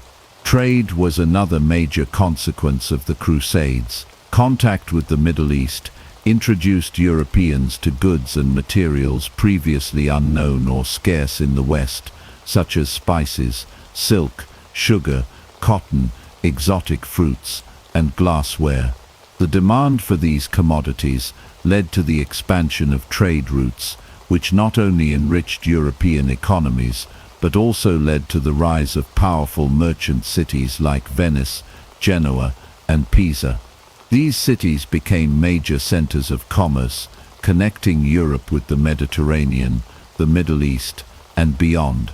The economic impact of these new trade connections continued to shape European markets for centuries, fueling commercial expansion, urbanization, and the eventual rise of a powerful merchant class that would challenge the dominance of the feudal aristocracy. In addition to economic and intellectual benefits, the Crusades also influenced European military strategies and castle architecture. Exposure to Islamic fortifications, such as concentric castles, towering stone walls, and advanced defensive structures, led to innovations in European castle design. Many of the lessons learned in the East were later implemented in the construction of castles across Europe, resulting in stronger, more strategically placed fortifications that played a key role in the defense of European territories for centuries to come. Similarly, the Crusades introduced new weapons, siege techniques, and battle tactics that transformed medieval warfare. The use of crossbows, trebuchets, and Greek fire became more widespread, while cavalry tactics and military organization saw significant refinements based on encounters with Muslim armies. The exchange of medical knowledge was particularly significant. Islamic scholars had built upon the medical texts of the Greeks and Romans, developing advanced surgical techniques, medical instruments, and hospital systems that were far more sophisticated than those found in Europe at the time. European physicians who encountered these innovations during the Crusades brought them back to the West, helping to improve medical practices across Europe. The establishment of hospitals and medical schools benefited from these new techniques, gradually transforming medieval healthcare. The concept of quarantine, introduced by Muslim doctors to prevent the spread of diseases, was adopted in European cities, influencing future public health policies. Translations of Arabic medical texts, such as those by Avicenna and Al-Razi, played a crucial role in shaping medieval European medicine for centuries. Religious tolerance and coexistence, while not the primary focus of the Crusades, also emerged as a byproduct of the interactions between different cultures. While hostilities were common, periods of peace and cooperation did exist. Some Christian and Muslim leaders, such as Richard the Lionheart and Saladin, engaged in diplomatic negotiations and mutual respect, recognizing that alliances and truces could serve their interests better than continued warfare. In cities where different faiths coexisted, intellectual and commercial exchanges flourished, leading to a blending of artistic styles, architectural influences, and even culinary traditions. The adoption of spices and new cooking techniques, for example, transformed European cuisine, introducing flavors and methods that are still evident in modern dishes. The Crusades also played a crucial role in shaping the identity of medieval Europe. The idea of a unified Christendom fighting under the banner of a common cause helped strengthen a sense of European cultural identity that transcended national and regional divisions. While conflicts between European powers persisted, the shared experience of the Crusades fostered a greater awareness of Europe as a distinct entity within a broader global context. Additionally, the increased contact with the Islamic world encouraged European scholars to seek out and translate classical works, further accelerating the revival of classical learning that would later define the Renaissance. While the Crusades undeniably caused destruction and suffering, their legacy extends far beyond warfare. They reshaped Europe's economic and intellectual landscape, strengthened cultural connections between East and West, and contributed to technological and scientific advancements. The movement of people, goods, and ideas between Europe and the Middle East had lasting effects on the development of medicine, architecture, military strategy, commerce, and even art. Understanding the full impact of the Crusades allows us to see them not just as battles of faith, but as a complex historical phenomenon that influenced the development of the modern world. Despite their origins in religious conflict, the unintended consequences of the Crusades played a crucial role in shaping the intellectual and economic foundations of Europe, leaving a legacy that is still felt today. When thinking about the Middle Ages, many people imagine a bleak and monotonous existence, but in reality, medieval life was filled with a variety of sports, games, and festivals that brought communities together. Far from being a time of constant hardship, the Middle Ages were rich with entertainment, social events, and thrilling competitions that kept people engaged and excited. From grand tournaments to music festivals, from board games to early forms of football, medieval society had an extensive and vibrant entertainment culture. One of the most iconic forms of entertainment in the Middle Ages was the knightly tournament. These grand events, which were both sporting competitions and social spectacles, drew crowds from all walks of life. Knights would engage in jousting matches, displaying their combat prowess by charging at each other with lances while on horseback. Beyond jousting, tournaments also included mock battles known as melees, where groups of knights fought one another in large-scale combat simulations. These events were not only displays of martial skill, but also major social occasions where nobles and commoners alike gathered to enjoy the excitement, cheer for their champions, and celebrate with feasts and festivities. Beyond the battlefield, music and dance played a crucial role in medieval entertainment. Minstrels and troubadours traveled from town to town, performing ballads, storytelling, and playing instruments such as the lute, harp, and flute. These musicians were an essential part of courtly life, but they also performed at fairs and festivals, bringing joy to ordinary people. Medieval dances such as the carol were popular at gatherings, allowing people to express themselves rhythmically and socially. The songs and stories performed often carried moral lessons, historical tales, or romantic themes, keeping audiences entertained while also preserving cultural narratives. Medieval fairs and festivals were another major source of entertainment. These lively events took place in towns and villages, usually on religious feast days or during seasonal celebrations.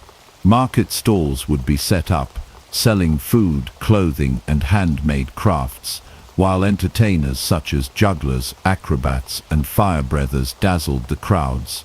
Games of chance and skill, such as archery contests and wrestling matches, added to the excitement.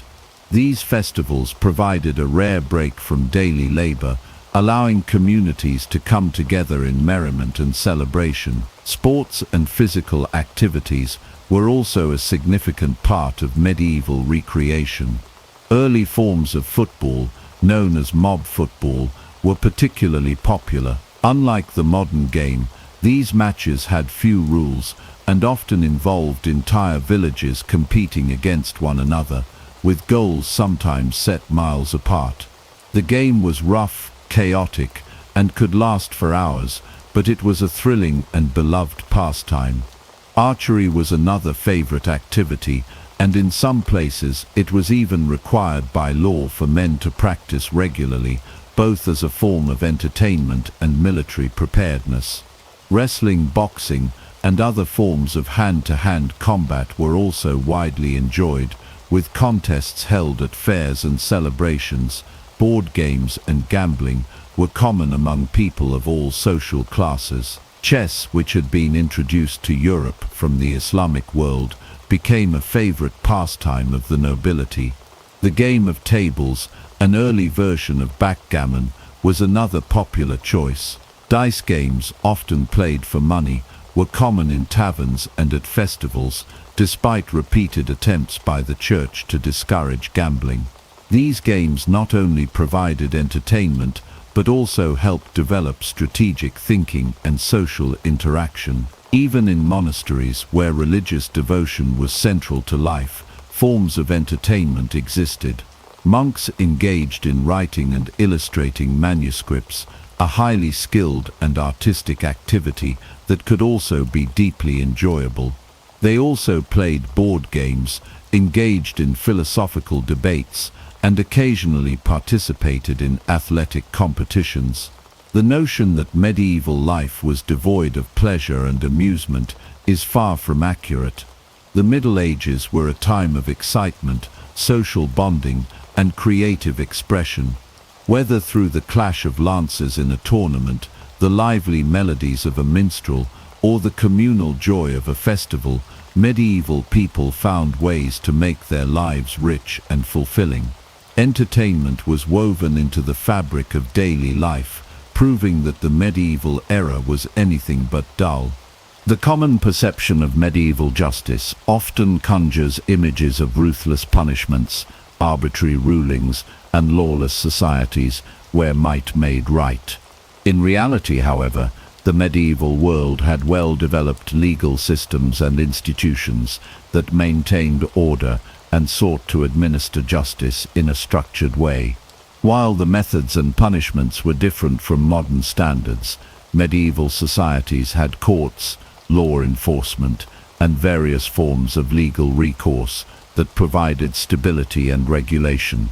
Medieval law was based on a combination of customary traditions, royal decrees, and religious influence. In many regions, justice was carried out through a hierarchical system that included local lords, town councils, and royal courts. The legal framework varied across Europe, with common law developing in England, while continental Europe followed Roman and canon law traditions. Local laws and customs also played a major role, ensuring that justice was tailored to the needs of specific communities. One of the earliest forms of law enforcement was the watch system, in which townspeople were responsible for maintaining security. Many cities and towns had officials, such as reeves or bailiffs, who acted as early forms of police officers, enforcing laws and ensuring that criminals were brought to justice. In England, the position of the sheriff emerged as a key enforcer of royal law, responsible for maintaining order within a shire and overseeing the local courts. Similarly, in the Holy Roman Empire and France, provosts and other officials carried out similar duties. Contrary to popular belief, not all crimes were met with brutal punishments. While serious offenses such as murder, treason, and highway robbery could lead to executions, many crimes were dealt with through fines, restitution, or public shaming. For instance, theft was often punished with a fine or the return of stolen goods, rather than immediate execution. In some cases, repeat offenders faced harsher penalties, but the idea of proportional justice was present in many legal systems. Trial by ordeal, a method in which the accused underwent physical tests, such as holding a hot iron to determine guilt, was gradually replaced by more structured legal procedures by the late medieval period. The court system itself was more sophisticated than commonly assumed. Local courts, often presided over by lords or town officials, handled minor disputes and petty crimes, while higher courts addressed more serious cases. In England, the system of royal courts helped establish legal consistency, and the practice of jury trials began to emerge. Instead of relying solely on a lord's judgment, some cases were decided by panels of local men who swore to judge fairly based on their knowledge of the accused and the circumstances. This early form of the jury system helped lay the foundation for modern legal proceedings. Church courts also played a major role in medieval justice. The clergy had their own legal system, known as canon law, which governed matters related to the church, such as marriage, morality, and disputes among clergy. These courts often handed down more lenient punishments than secular courts, focusing on penance rather than corporal punishment.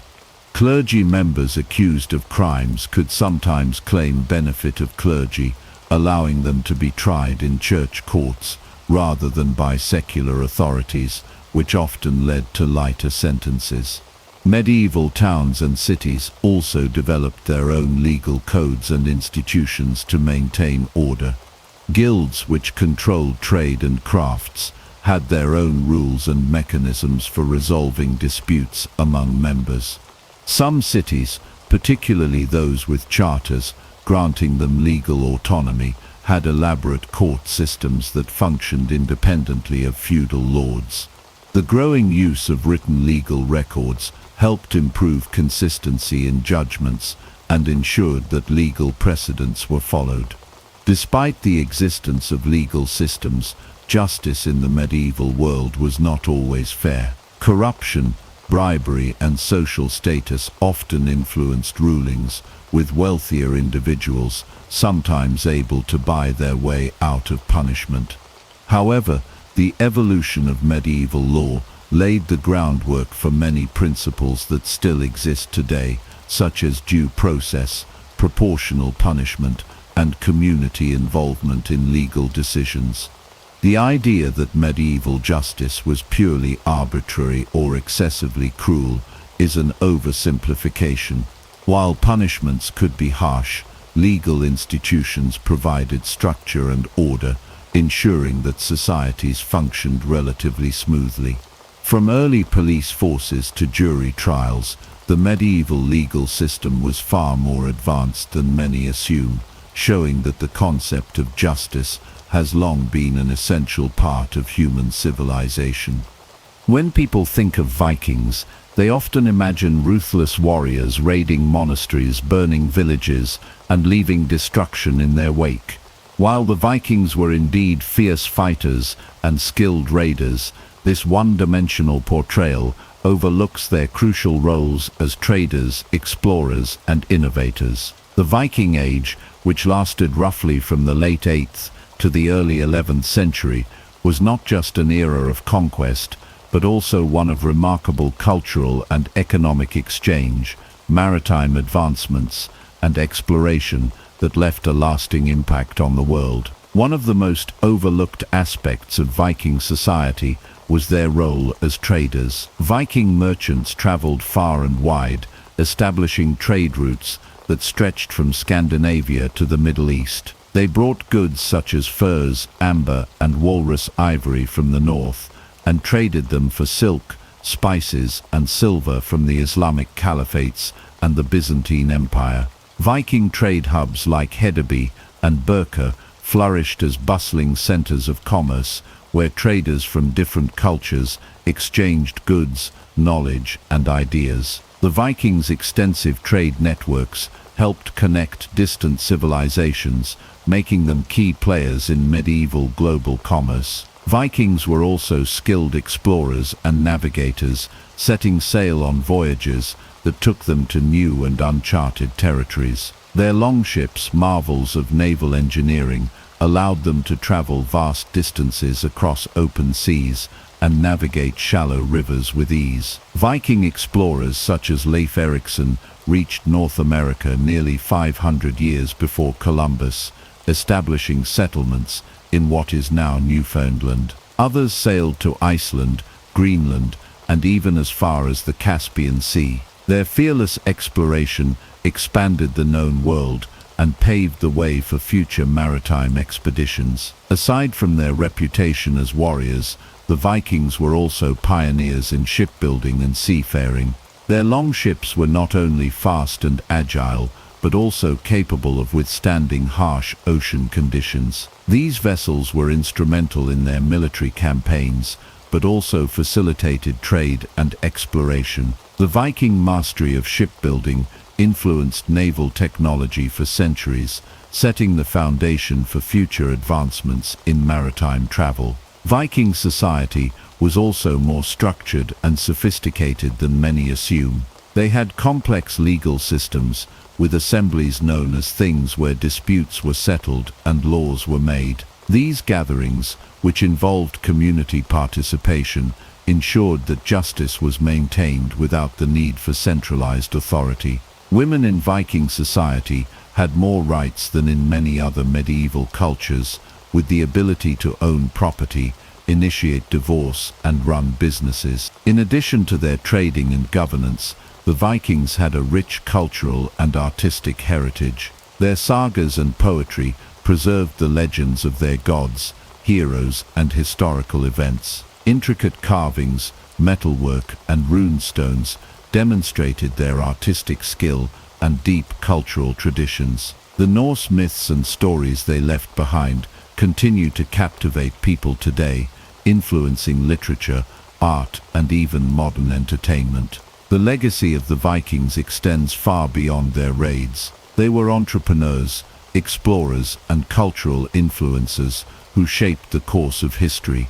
Their ability to adapt, innovate, and connect different parts of the medieval world makes them one of the most fascinating civilizations of their time. Rather than mere barbarians, the Vikings were a people of great ambition and vision, leaving an enduring mark on the world through their trade, exploration, and technological advancements. When we think of banks today, images of towering skyscrapers, digital transactions, and credit cards likely come to mind. However, the origins of modern banking can be traced back to the Middle Ages, when medieval merchants, traders, and early bankers developed complex systems of credit, loans, and financial instruments long before the advent of modern finance. The medieval financial system was built on practical needs and grew as commerce expanded, laying the groundwork for the intricate banking structures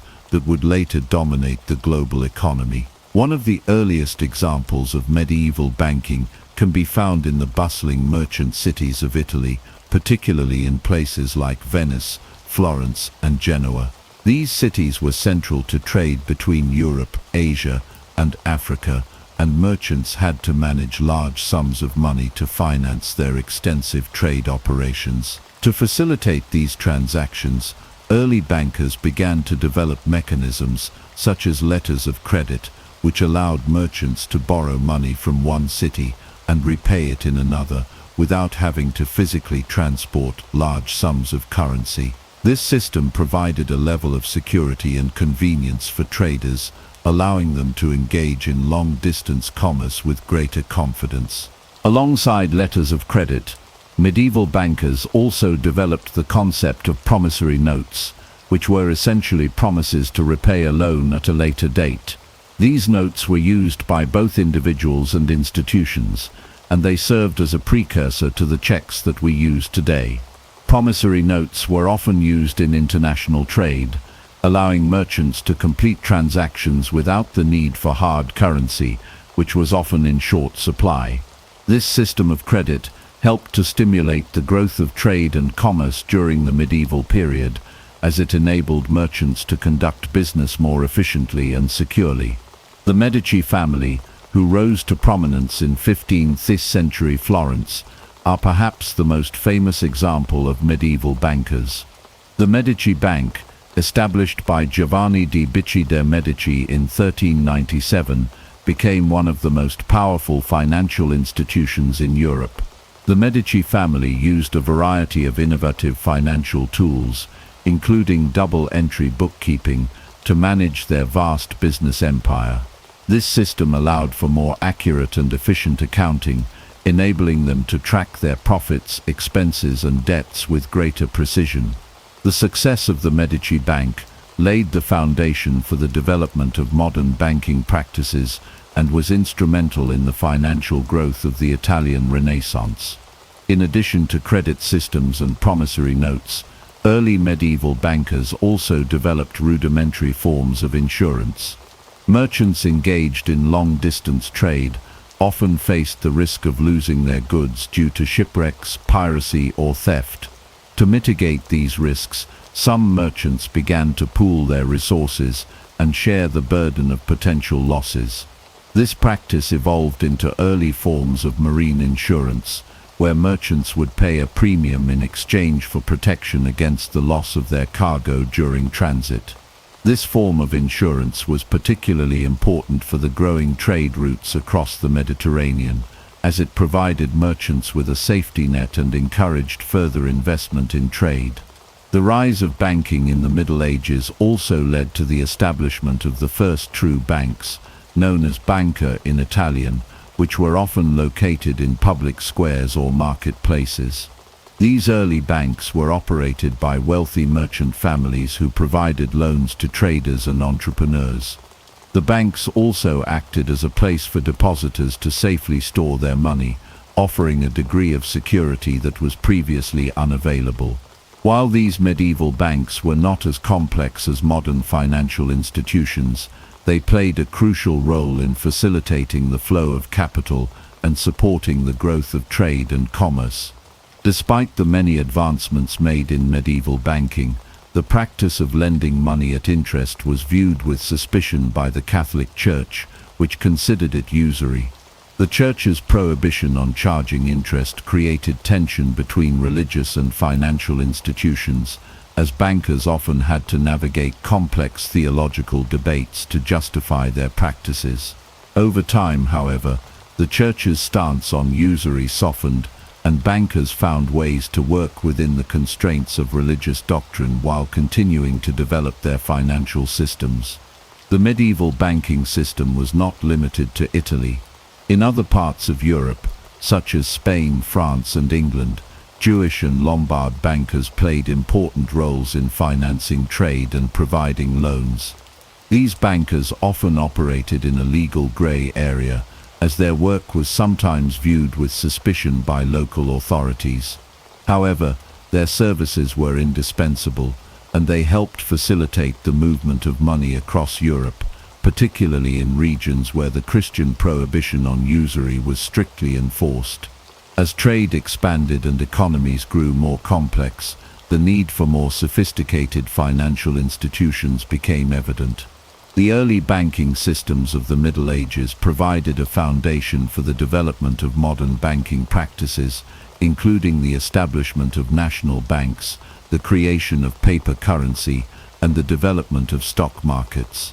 The innovations of medieval bankers and merchants were essential in the evolution of finance, and without them, the economic structures of the modern world may never have come to be. The legacy of medieval banking is still felt today, as many of the practices developed during this period form the backbone of our contemporary financial system. The use of credit, promissory notes, and even the concept of insurance all trace their roots to the Middle Ages, and without these early innovations, the modern banking world would be unrecognizable. The Middle Ages, far from being an era of economic stagnation, were a time of financial creativity and innovation, setting the stage for the economic revolutions that would follow in later centuries. The end of the Middle Ages is often seen as a dramatic shift, with the Renaissance standing in stark contrast to the so-called Dark Ages. This view suggests that the Renaissance was a sudden break from medieval life, ushering in a new era of humanism, science and artistic achievement. However, the reality is much more complex. The transition from the medieval period to the Renaissance was not a sudden or abrupt change, but rather a gradual evolution, shaped by a multitude of factors that built upon the intellectual, cultural, and technological foundations laid in the Middle Ages. The term Renaissance, meaning rebirth, reflects the revival of interest in classical Greek and Roman culture, particularly in art, philosophy, and literature. While it is true that the Renaissance saw a renewed focus on the classical past, this movement did not arise out of a vacuum. The intellectual developments of the Middle Ages, including the preservation and study of ancient texts by medieval scholars, played a crucial role in the Renaissance's emergence.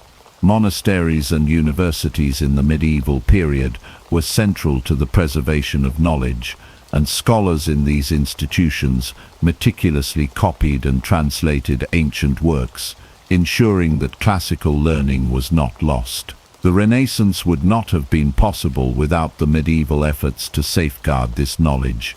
In addition to the intellectual continuity between the Middle Ages and the Renaissance, the rise of the Renaissance was also closely linked to the economic and political changes of the late medieval period. The economic expansion of the 12th and 13th centuries, fueled by increased trade, urbanization, and the growth of banking, created a more affluent and stable society. This newfound wealth provided the resources necessary to support the artistic and intellectual pursuits that defined the Renaissance. Cities like Florence, Venice, and Milan became cultural hubs, where wealthy patrons, including the Medici family, funded the work of artists, architects, and scholars. The technological advancements of the medieval period also laid the groundwork for the Renaissance. The development of the printing press by Johannes Gutenberg in the 15th century revolutionized the spread of knowledge, making books more widely available and affordable. This innovation greatly accelerated the dissemination of Renaissance ideas and allowed for the rapid exchange of information across Europe. The printing press was an extension of earlier medieval technological advancements, such as the mechanical clock and improved agricultural tools, which had already begun to transform European society. Another key element of the Renaissance was the growing emphasis on individualism and humanism, ideas that were not entirely new but were further developed during this period. While medieval thinkers were primarily concerned with religious matters and the afterlife, Renaissance scholars and artists began to place a greater focus on human experience, reason, and the natural world. The humanist movement, which sought to revive the study of classical languages, literature, and philosophy, was influenced by the intellectual traditions of the Middle Ages, particularly scholasticism, which emphasized reason and logic. Renaissance humanism was not a rejection of the medieval worldview, but rather a continuation of the intellectual pursuits that had been ongoing for centuries. In art and architecture, the Renaissance witnessed a revival of classical forms and ideals, such as the use of perspective, the study of anatomy, and a focus on proportion and harmony. However, these artistic innovations did not emerge overnight. Medieval artists, particularly those working in the Gothic style, had already begun experimenting with techniques such as light, shadow, and perspective. The Renaissance took these developments to new heights, incorporating the scientific study of the human body and the natural world into artistic practice.